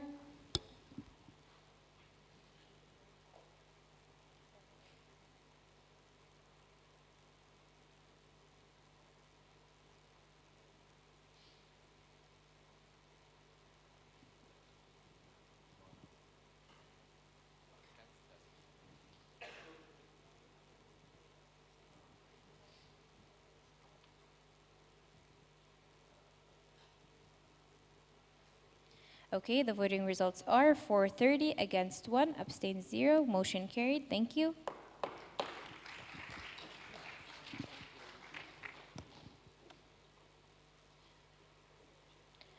Motion number 56, proposed by SP Algeria, seconded by BPHD Germany. This, the 69th General Assembly, mandates the IPSF Secretary General to run Okay. Plagiarism, okay, I'm sorry for that. Checks for all executive committee nomination forms before uploading them to the JA folder. This motion shall be achieved immediately and shall not be reviewed. Can I have the proposer and the seconder?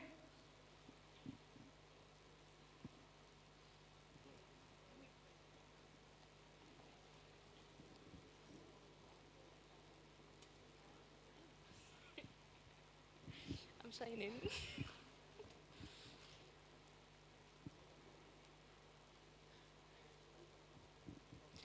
So, hello everyone. As you see, we are proposing a motion to run plagiarism checks on all the executive committee nominations, as taking someone else, the act of using someone else's work without giving them credit is a serious act that can have far-reaching consequences. In the context of our federation, plagiarism could undermine the integrity of our elections. So this would be a simple and effective way to deter plagiarism and ensure that our elections are fair and just. Thank you. Thank you. We'll hear from the seconder now. BPHD Germany, we second this motion because we believe that this is pretty self-explanatory. Thanks. Thank you. We'll now open the floor for discussion of JCPPHA Philippines. The floor is yours. Thank you for the floor. Moises of JCPPHA Philippines. I would like to ask for a clarification regarding the wording, run plagiarism checks. Do you mean manual checking of the documents, or you will be using an application? Because if you will be using a manual plagiarism checker, this means that the Secretary General will be running through all the applications submitted by the office, starting from the very first election until the current election. But if you will be using a plagiarism checker, a online plagiarism checker, I think you need to find an application wherein the Secretary General could really put all the files to that, and then it will be automatically be checked by that specific application. Thank you. Thank you. BPHD Germany. BPHD Germany, thank you for your comment. We think that this decision would be up to the Secretary General, and we do not have a problem with running plagiarism checks with a system. Thank you. Thank you. Oh, sorry.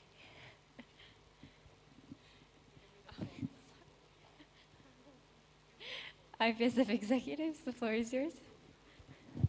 Thank you for the floor, IPSF Sec Gen Suin. And thank you for the proposal of the motion. I believe it is a valid motivation and intention that is behind it, and I see where you're coming from for sure. I just wanted to ask, so according to Article 10.3.1 of our standing orders, it mentions that the executive committee positions shall accept nomination forms no later than midnight of the second day preceding the elections.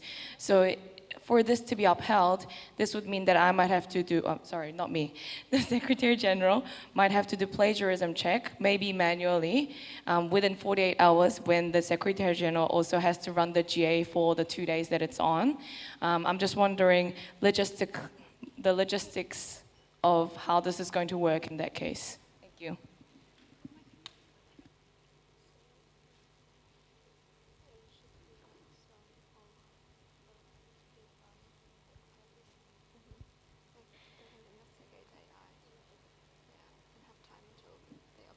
Next we have BEMFFUI Indonesia.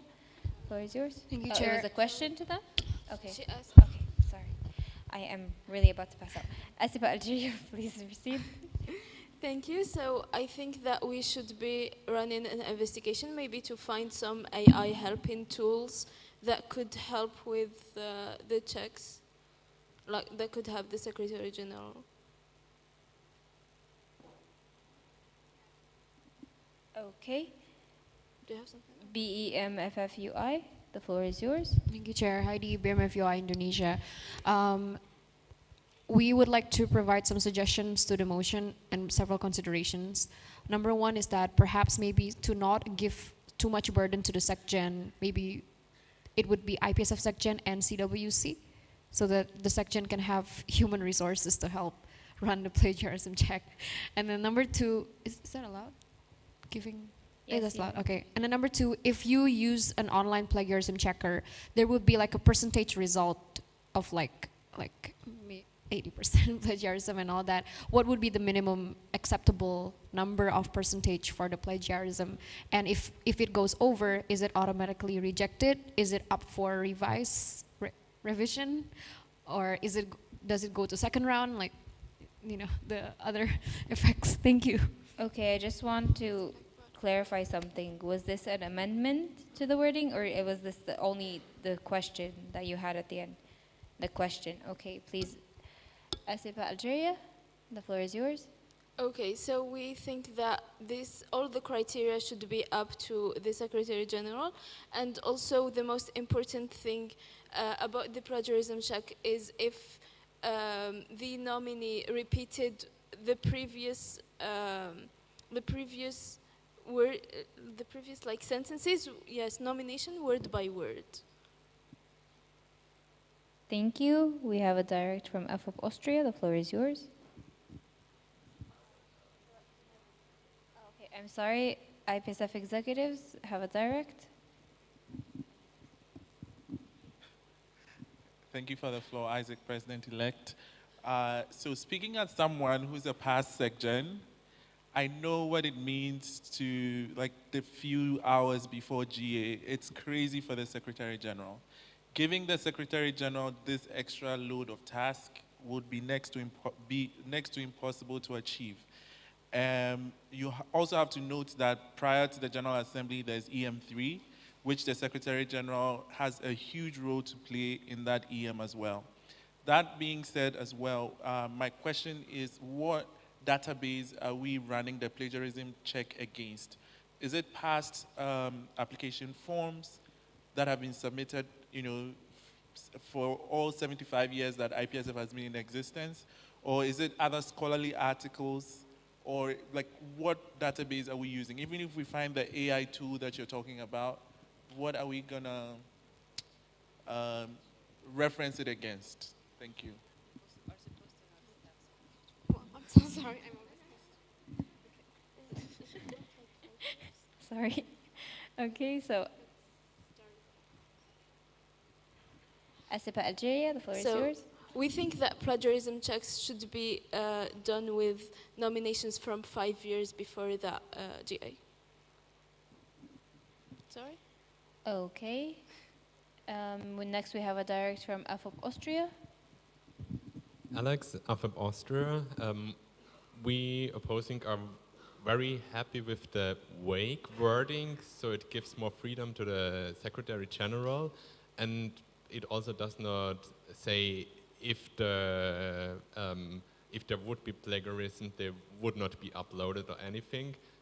There would be just a check, as we understood, and then from the results of the check could be a new discussion started during the GA. And so we would not think that a concrete definition of a percentage would be very necessary. Thank you.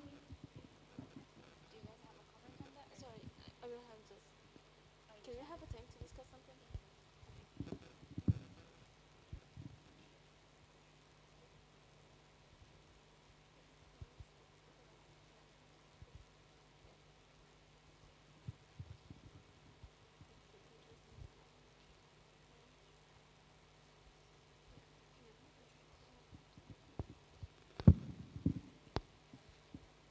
Okay, Asipa Algeria. Okay, thank you. So we would like to amend our motion to the 69th General Assembly mandates, no, not mandates. How do we start here?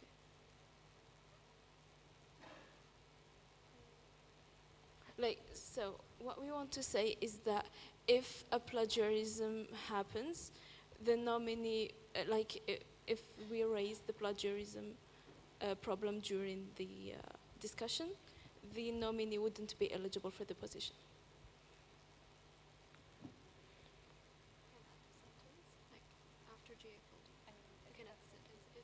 Okay, we have a clarification from IPSF Secretary. IPSF Section Soon, thank you for the amendment. Can I just check with the motions committee if they're comfortable accepting that as an amendment, or would that be a completely new motion, please? Thank you.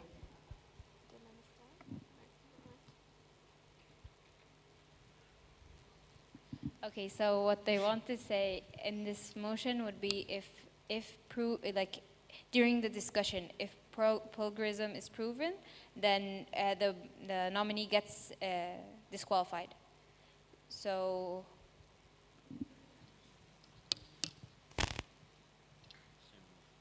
Sebastian Motions Committee, yes, this can be added, and it won't change the spirit as such, because I think this is what was intended.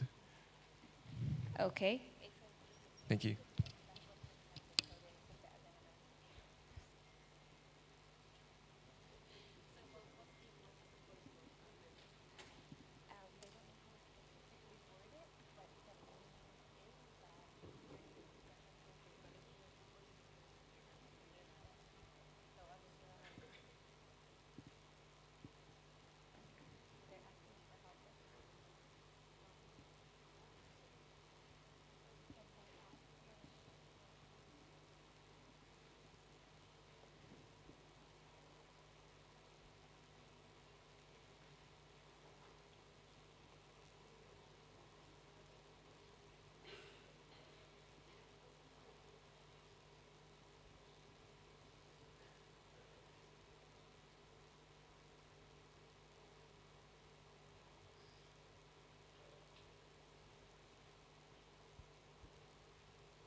Okay, BPHD Germany. Yeah, we would like to point out.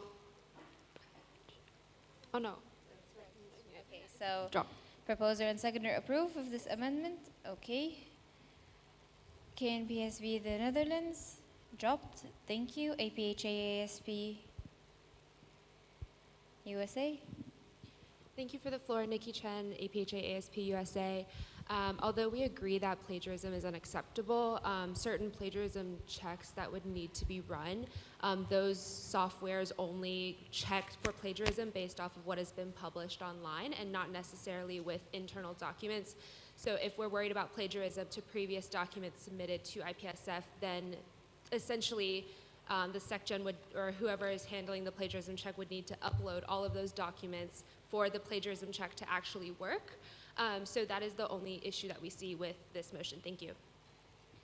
Thank you. Next we have APHAASP USA. Joanne from APHA ASP USA. I do have a question in regards to plagiarism. So to what extent of similarity are we taking an action against it? Okay.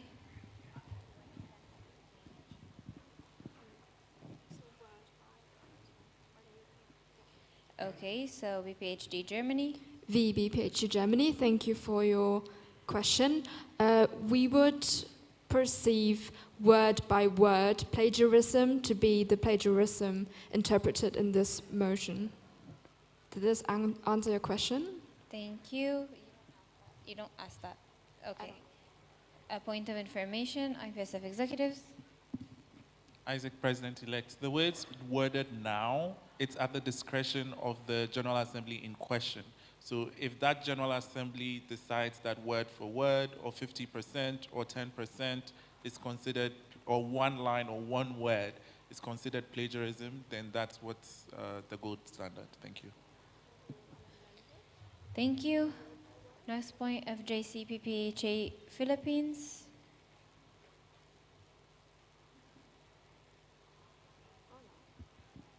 Thank you for the floor, Moises FJCPPHA Philippines. We just would like to ask regarding the word plagiarize. Will it be like a person submits and another person also submits, like from the previous election? Like, if are you going to check like from person to person, or no? Sorry. If ever I applied for this year and also applied last year, and I just copy paste my nomination form from last year, will that be considered as plagiarism? Because in my country, the word plagiarism could also mean that you copied your previous work. So we would like to ask for clarification regarding that. Thank you. Okay, so what's specified is that all documents available at the SecGen would be uploaded. So if that person applied before, that document would be uploaded. So when run against, it would be the results would be plagiarized. So I think that answers your question, because we said all documents to be uploaded to SecGen. Okay, we have a clarification. FF Austria. Alex, AFAP Austria, was this a yes or a no? Oh, it's a yes. So it's yes, self-plagiarism. Yes. Thank you. So, new comment, FF Austria. Thank you. Next we have Anne France.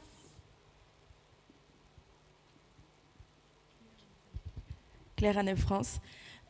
We think that it's not the mission of the ESCO to do that. In France, it's the ODs who do this and see if there is a plagiat between the both nominations. Thank you.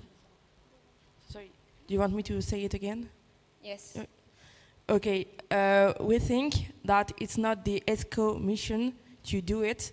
It's the audit in France. It's the ODs who does that.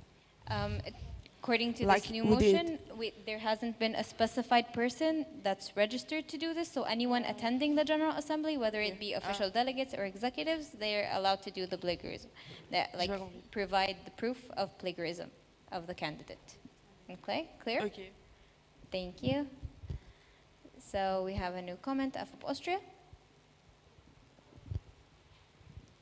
Alex, AFAP Austria, we would like to change we would amend to change the wording to, this is the 69th General Assembly mandates to include plagiarism check result in the evaluation of the nomination. This motion shall be achieved. This is a point of order from Motions Committee. Sebastian, Motions Committee, I think AFAP should think about the amendment and then propose it once they're ready to. Thank you. Okay, we'll give AFAP a minute to think of a wording.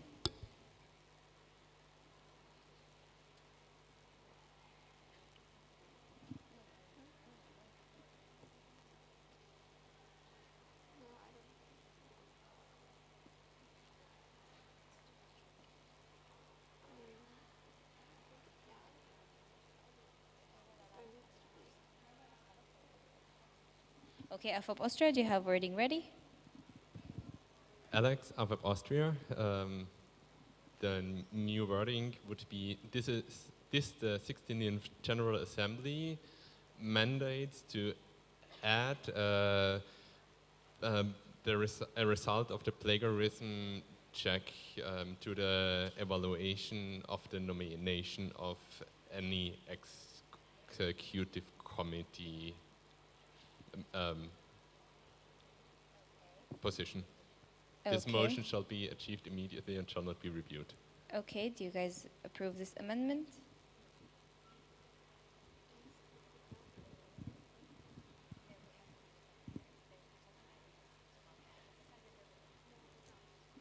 Okay, proposer and seconder do not approve this amendment. So do we have a seconder of this amendment? We have no seconder of this amendment, so the amendment doesn't apply. Thank you.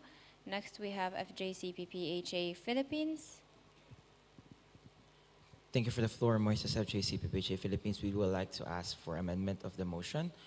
Particularly, this is the 69th General Assembly mandates the disqualification of any executive committee position nominees whose nomination form is proven by the General Assembly to have been plagiarized from other nominees or candidates. This motion shall be achieved immediately and shall not be reviewed. Just to clarify, plagiarized includes other documents because we just said that they're going to be run against all documents that the SecGen has. So other nominees and other candidates would be applied. Their documents would be given. So you just want to include it to other candidates or previous nominees. You don't want to include it to all documents or all alternate documents or whatever. So you're just specifying the wording to previous candidates, correct? Yes. Okay. Proposer and seconder? Okay, they approve.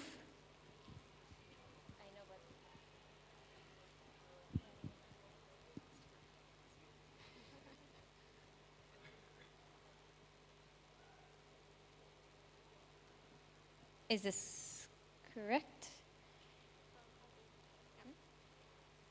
Okay, thank you. We have procedural motion from BPSA UK. Sharms of BPSA UK, we would like to close the floor for discussion. Thank you. TVAIC seconder. Anyone against? Thank you so much. So we will proceed with voting. All those against? All those abstaining? Motion carried unanimously. Thank you.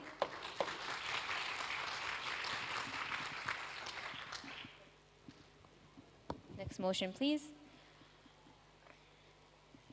Motion number 57, proposed by Euro Regional Assembly.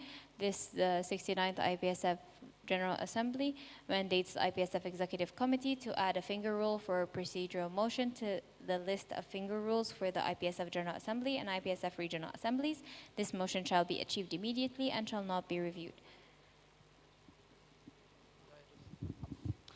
Isabel, IPSF Euro Chairperson. So as seen in this motion, it has been proposed during the Regional Assembly and has been accepted unanimously. However, based on the feedback that we received from the Motions Committee at the GA, it has been brought to our attention that there is in fact motions enforced that was carried at the 65th IPSF General Assembly held during the IPSF World Congress 2019 in Rwanda for having a procedural motion signal by finger rules during the GA. So our suggestion would be to amend this motion to only include the Regional Assembly. Thank you. Now we open the floor for discussion. Clarification, APEF Portugal. Beatriz APEF Portugal, can you just say the whole motion with the new writing, please?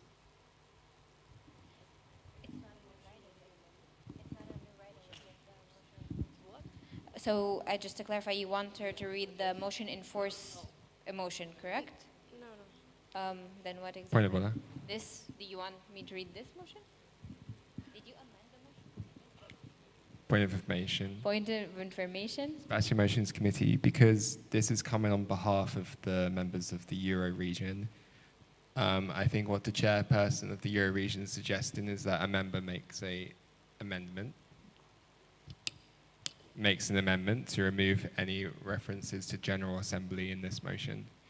Thank you. Okay, can you read the specific wording of what you'd like to amend? I mean,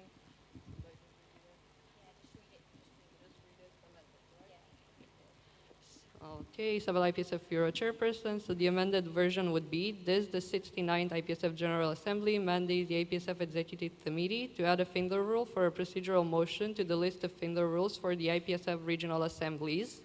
This motion shall be achieved immediately and shall not be reviewed. okay, so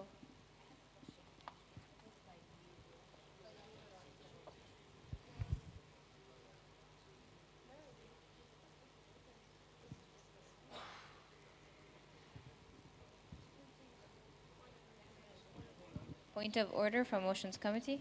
Sebastian Motions Committee, yes. So as I've said before, it would be great if it can come from a member organization because this is being proposed on behalf of the Euro region. And I believe the chairperson of the Euro region probably doesn't feel comfortable about making an amendment to the motion.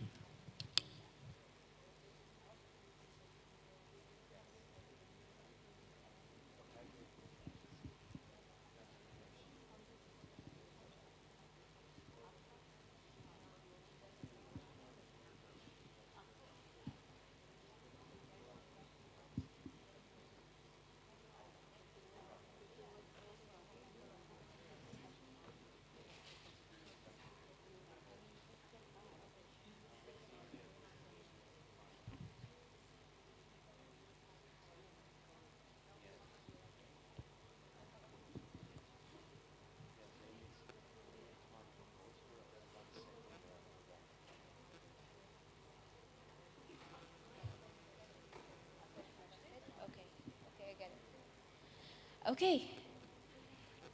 Thank you for your patience. So since we can't really assemble Euro right now, so we will have a proposer. And so basically it's like an ejected amendment, and then we'd have a proposer from the member organizations and a seconder, open discussion, approve, so on and so forth. So Abif Portugal. Beatriz of Portugal.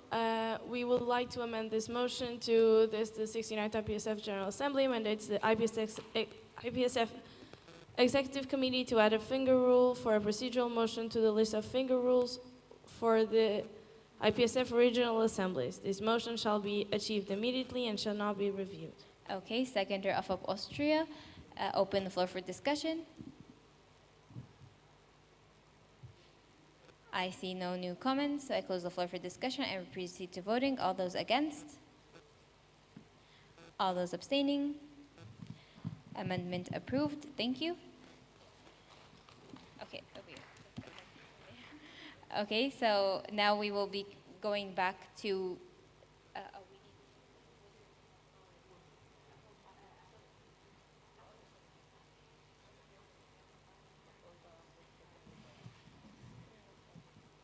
okay. So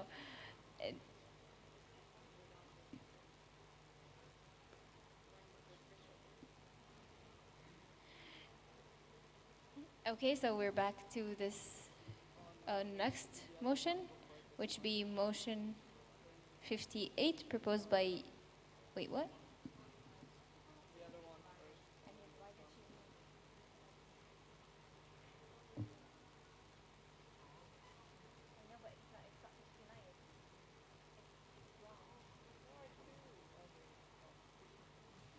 Okay, thank you. So, motion number 57 proposed by IPSF Portugal, seconded by FOP Austria. This is the 69th IPSF General Assembly mandates the IPSF Executive Committee to add a finger rule for a procedural motion to the list of finger rules for the IPSF Regional Assemblies. This motion shall be achieved immediately and shall not be reviewed. We continue discussion on this motion. Anyone has any new comments?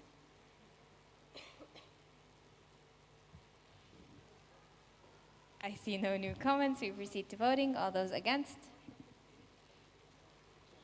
All those abstaining?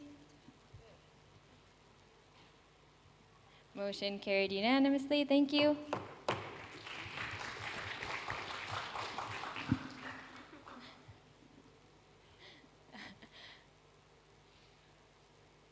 Motion number 58, proposed by Yura.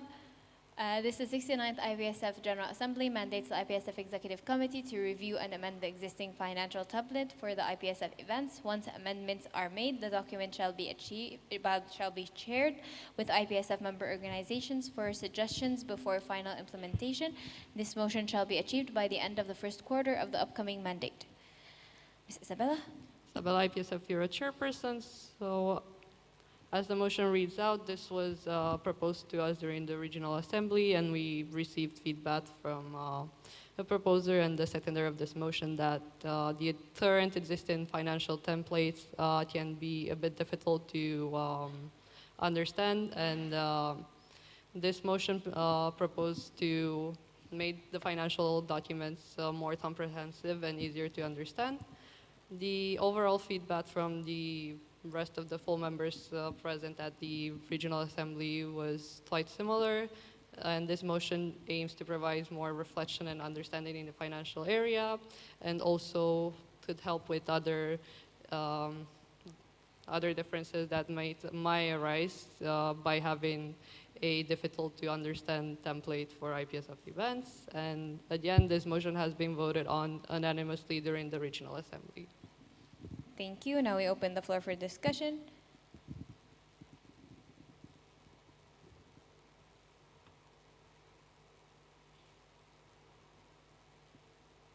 Any new comments? I see no new comments. We close the floor for discussion and we proceed to voting. All those against? All those abstaining? Motion carried unanimously. Thank you.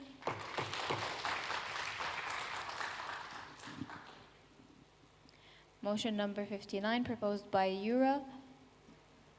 This, the 69th IPSF General Assembly, mandates reception committees of IPSF events to use the most current financial template for intermediate and final financial reports. This motion shall be achieved immediately and shall not be reviewed. Ms. Isabella? Isabella, IPSF Bureau Chairperson. So on behalf of the European Regional Assembly, we believe that this motion is pretty self-explanatory as it is connected with the previous motion that was just presented. Thank you. Now I open the floor for discussion.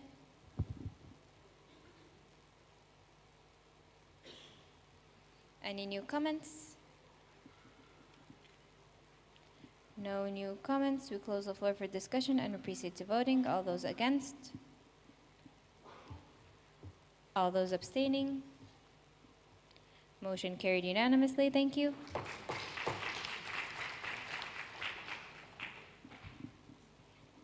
Motion number 60, proposed by executives. This, the 69th IPSF General Assembly, prohibits the IPSF World Congress and regional symposiums from being held in the same country in the same year.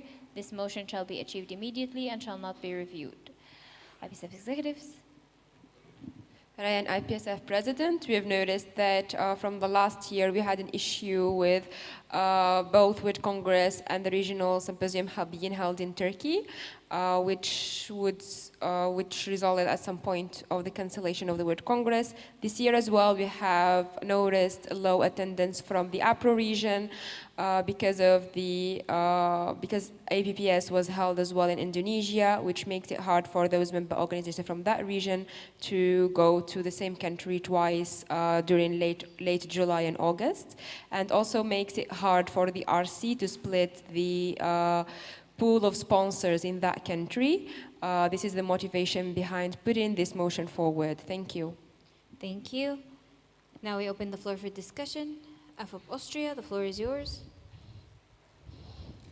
Alex, AFEP Austria, we understand the intent of that motion. However, we think that it's very constricting who can apply for or who can set up events. And this was one case where they did not have the possibility.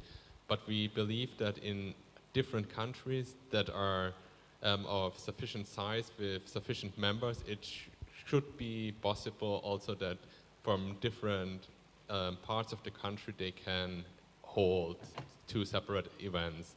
And this also happened already for similar events from different areas of science. Thank you, IPSF executives.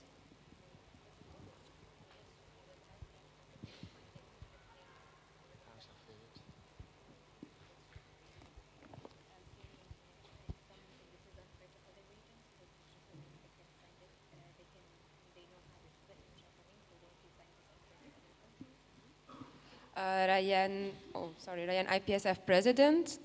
From my understanding, your question if this can be implemented or doable in countries. One of the reasons this motion has been put for discussion for the GA is also the ability of members to travel twice, or the official delegates to travel twice to the same country, and not only the ability of the member organizations from that country to host two different IPSF events in the same year. Thank you. Thank you. And next we have we have a direct from BMFFUI. Floor is yours. Thank you, Chair. Heidi, BMFUI Indonesia. I do understand the comment made by Austria. From Austria, but as as an Indonesian member, I believe that all Indonesian associations here stand by our opinion here. The fact that World Congress and our regional symposium that were held in Indonesia, it's a very it has a negative effect even for Indonesian members as well. Even though we are a large country with archipelago, we are an archipelago, we have so many islands and like separated regions in our country, but still we are recognized by the same government, we receive sponsors from the same pharmaceutical companies, receive approval from the same bodies, and that requires actually World Congress and our regional symposium to compete against each other, which is not healthy because we're not supposed to be competing against each other. That's why we stand by that this motion should really be passed because it is concerning this year. Thank you. Thank you. APF Portugal, drop. Thank you. We have a direct from AFAP Austria. Alex, AFAP Austria. We also believe that the amount of sponsorship that could be gained. Okay, I'm sorry to cut you, but this is a new comment, is it? No, it still refers on the ability of one country being possible to do it, and would add up why. But this is you adding to the original point. You're adding why. Or I answer to my previous point because there was something missing in the point. Point of order. Point of order, Motions Committee. Sebastian, Motions Committee, like the direct can't add any information, any additional information. You need to be directing yourself, like exactly what you said. Thank you. Thank you. We have a new comment from CZ. We have clarification first from BPHD, Germany. BPHD Germany, we would like to ask EXCO or the Motions Committee if they can give us information on whether the regional symposium and the World Congress has been held in one country before and it has been successful. Thank you.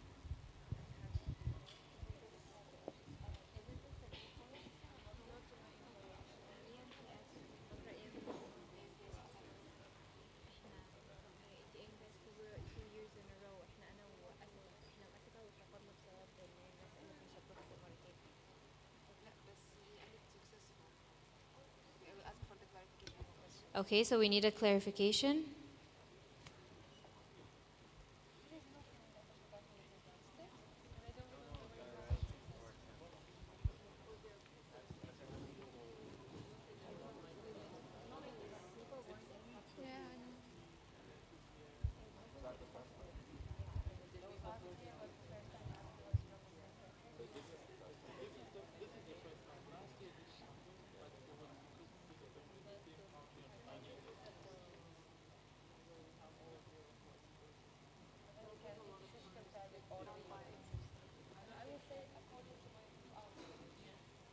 Okay, IPSF executives. Ryan, IPSF president. So according to the knowledge of the executive committee here and the motion committee, this did not happen before. The first time that the two hosts of Regional Symposium and World Congress were elected for the same country was last year in Turkey, where World Congress did not happen, and this year it is the first time where they are elected and both actually happened, according to our knowledge. Thank you. Thank you. We have CZPSA, new point. Dominika, CZPSA Czech Republic, we would like to ask if there is some evidence to prove, or if it's just an assumption, that the reasoning of the April region not coming here, or that the Turkey got cancelled, was just because of it was held in the same country as the regional symposium. Thank you. Thank you. IPSF executives.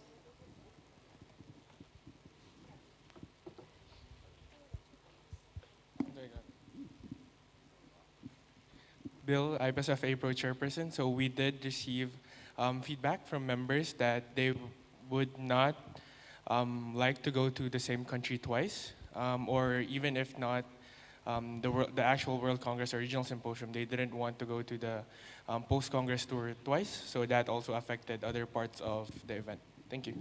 We have a direct from FJCPPHA Philippines.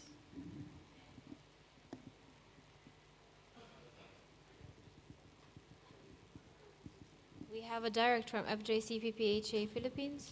Thank you for the floor, Moises FJCPPHA Philippines. As some of the APRO members here know, that FJCPPHA Philippines also has a big delegation during the Asia Pacific Regional Office, APPS 2023 in Yogyakarta, Indonesia this year. However, we actually raised this concern to the RWGs because they're actually asking us to promote World Congress as well in the Philippines. However, according to the survey conducted by FJCPPHA Philippines, we would like to add what the chairperson said, that a lot of my members actually opted not to register to the World Congress because the APPS, which happened first before World Congress, actually happened already in Indonesia. So some of my members would not like to go again to Indonesia just to experience another Congress. Thank you. Thank you. BMFFUI. Thank you, Chair. Heidi BMFUI Indonesia. Seconding to what FJCPPHA Philippines said, that comment would be from a delegate's point of view, but from organizing committee, from someone who knows behind the scene, the number one consideration would be Regional Symposium and World Congress. We have regional assemblies and general assemblies, which needs minimum full members attendance for it to be held.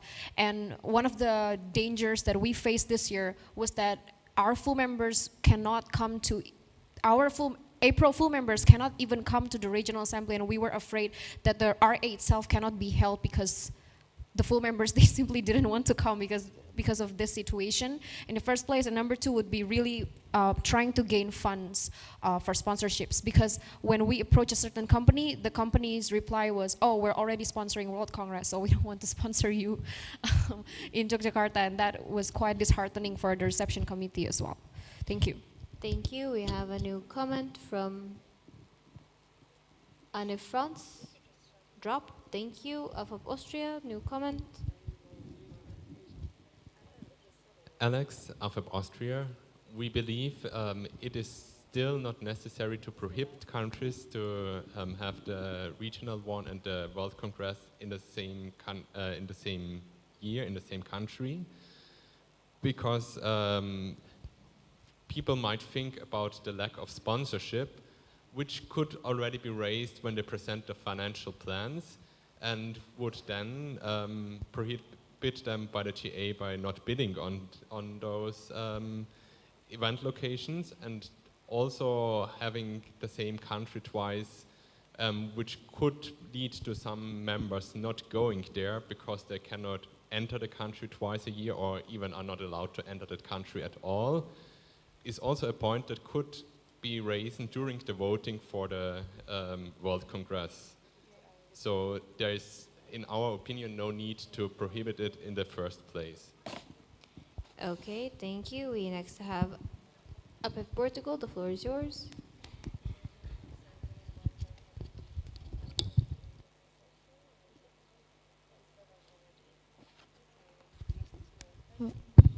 Okay. Valer IPF Portugal, we would just like to say that we support this motion, and we find the motivation of the Indonesian and the Filipino associations pretty much valid. Thank you. Thank you. I just want to remind everyone that the time for the session is up, so please try to be as productive as possible in this discussion. FJC PPHA Philippines. Yeah. Oh, wait, we have a procedural from IPF Portugal. Thank you. Procedural motion. Valer IPF Portugal, we would like to raise a procedural motion to close the floor for discussion. Thank you. Thank you. Seconded by KNF's Korea. All those against? We're going to have to count the votings for now.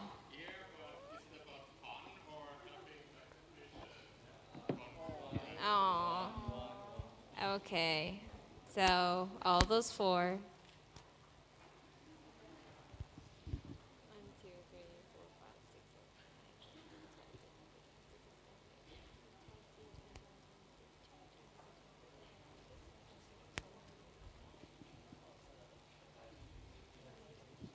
Okay, motion carried, yes. We close the floor for discussion, and now we will proceed to voting. All those against? All those abstaining? All those for?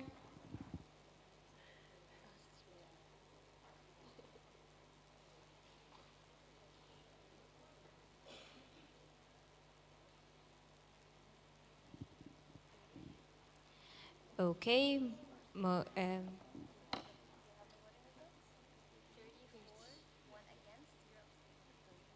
The voting results are 34 against 1, abstain 0, motion carried. Thank you. Okay. Okay, we will suspend the standing orders. Sorry, Moises, you have to stand up. I can't see you enough. FJC PPHA Philippines, proposer, seconded by ASEPA Algeria. All those against? Motion carried. Thank you. Roll call, please. Yay. Okay, roll call. Ready? Okay, Oliver, not yet. Not yet. Okay, UGM, not yet. ASEPA Algeria, AFOB Austria, CAFC Canada, CCPSA Czech Republic, PPSA Poland delegated to CCPS Czech Republic, ANF France, PPHD Germany, ISMAFASI Indonesia, PPHSF Pakistan delegated to ISMAFASI Indonesia, IPSA Iran, EPSF Egypt delegated to IPSA Iran, APS Japan, MyPSA Malaysia, KMPSV the Netherlands, QFAS Qatar delegated to KMPSV the Netherlands, FJC PPHA Philippines, NZFSO New Zealand delegated to FJC Philippines, APE Portugal, LPSA Lebanon delegated to APE Portugal, KNS Republic of Korea, JPSA Jordan delegated to KNS Republic of Korea, FESFA Romania, NUSPS Singapore, NEPS Australia delegated to NUSPS Singapore, SPSA Slovakia, DISHAFASO Slovenia, CPSA Croatia delegated to DISHAFASO Slovenia, PSAT Thailand, TPAYC Turkey, BPSA United Kingdom of Great Britain and Northern Ireland, APHA ASP United States of America. Have they all been collected? Okay, nice. Congrats, guys. One more session to go. Guys, just a reminder that tomorrow's session, which is our last and final session, we still have two more EXCO motions, acceptance of alumni, the 69th World Congress Chairperson Report, as well as proposed changes to the official documents that we have to get through within 4 hours. So please make sure you're prepared and we keep the discussion concise, otherwise we will not finish on time. Okay, thanks. Bye-bye.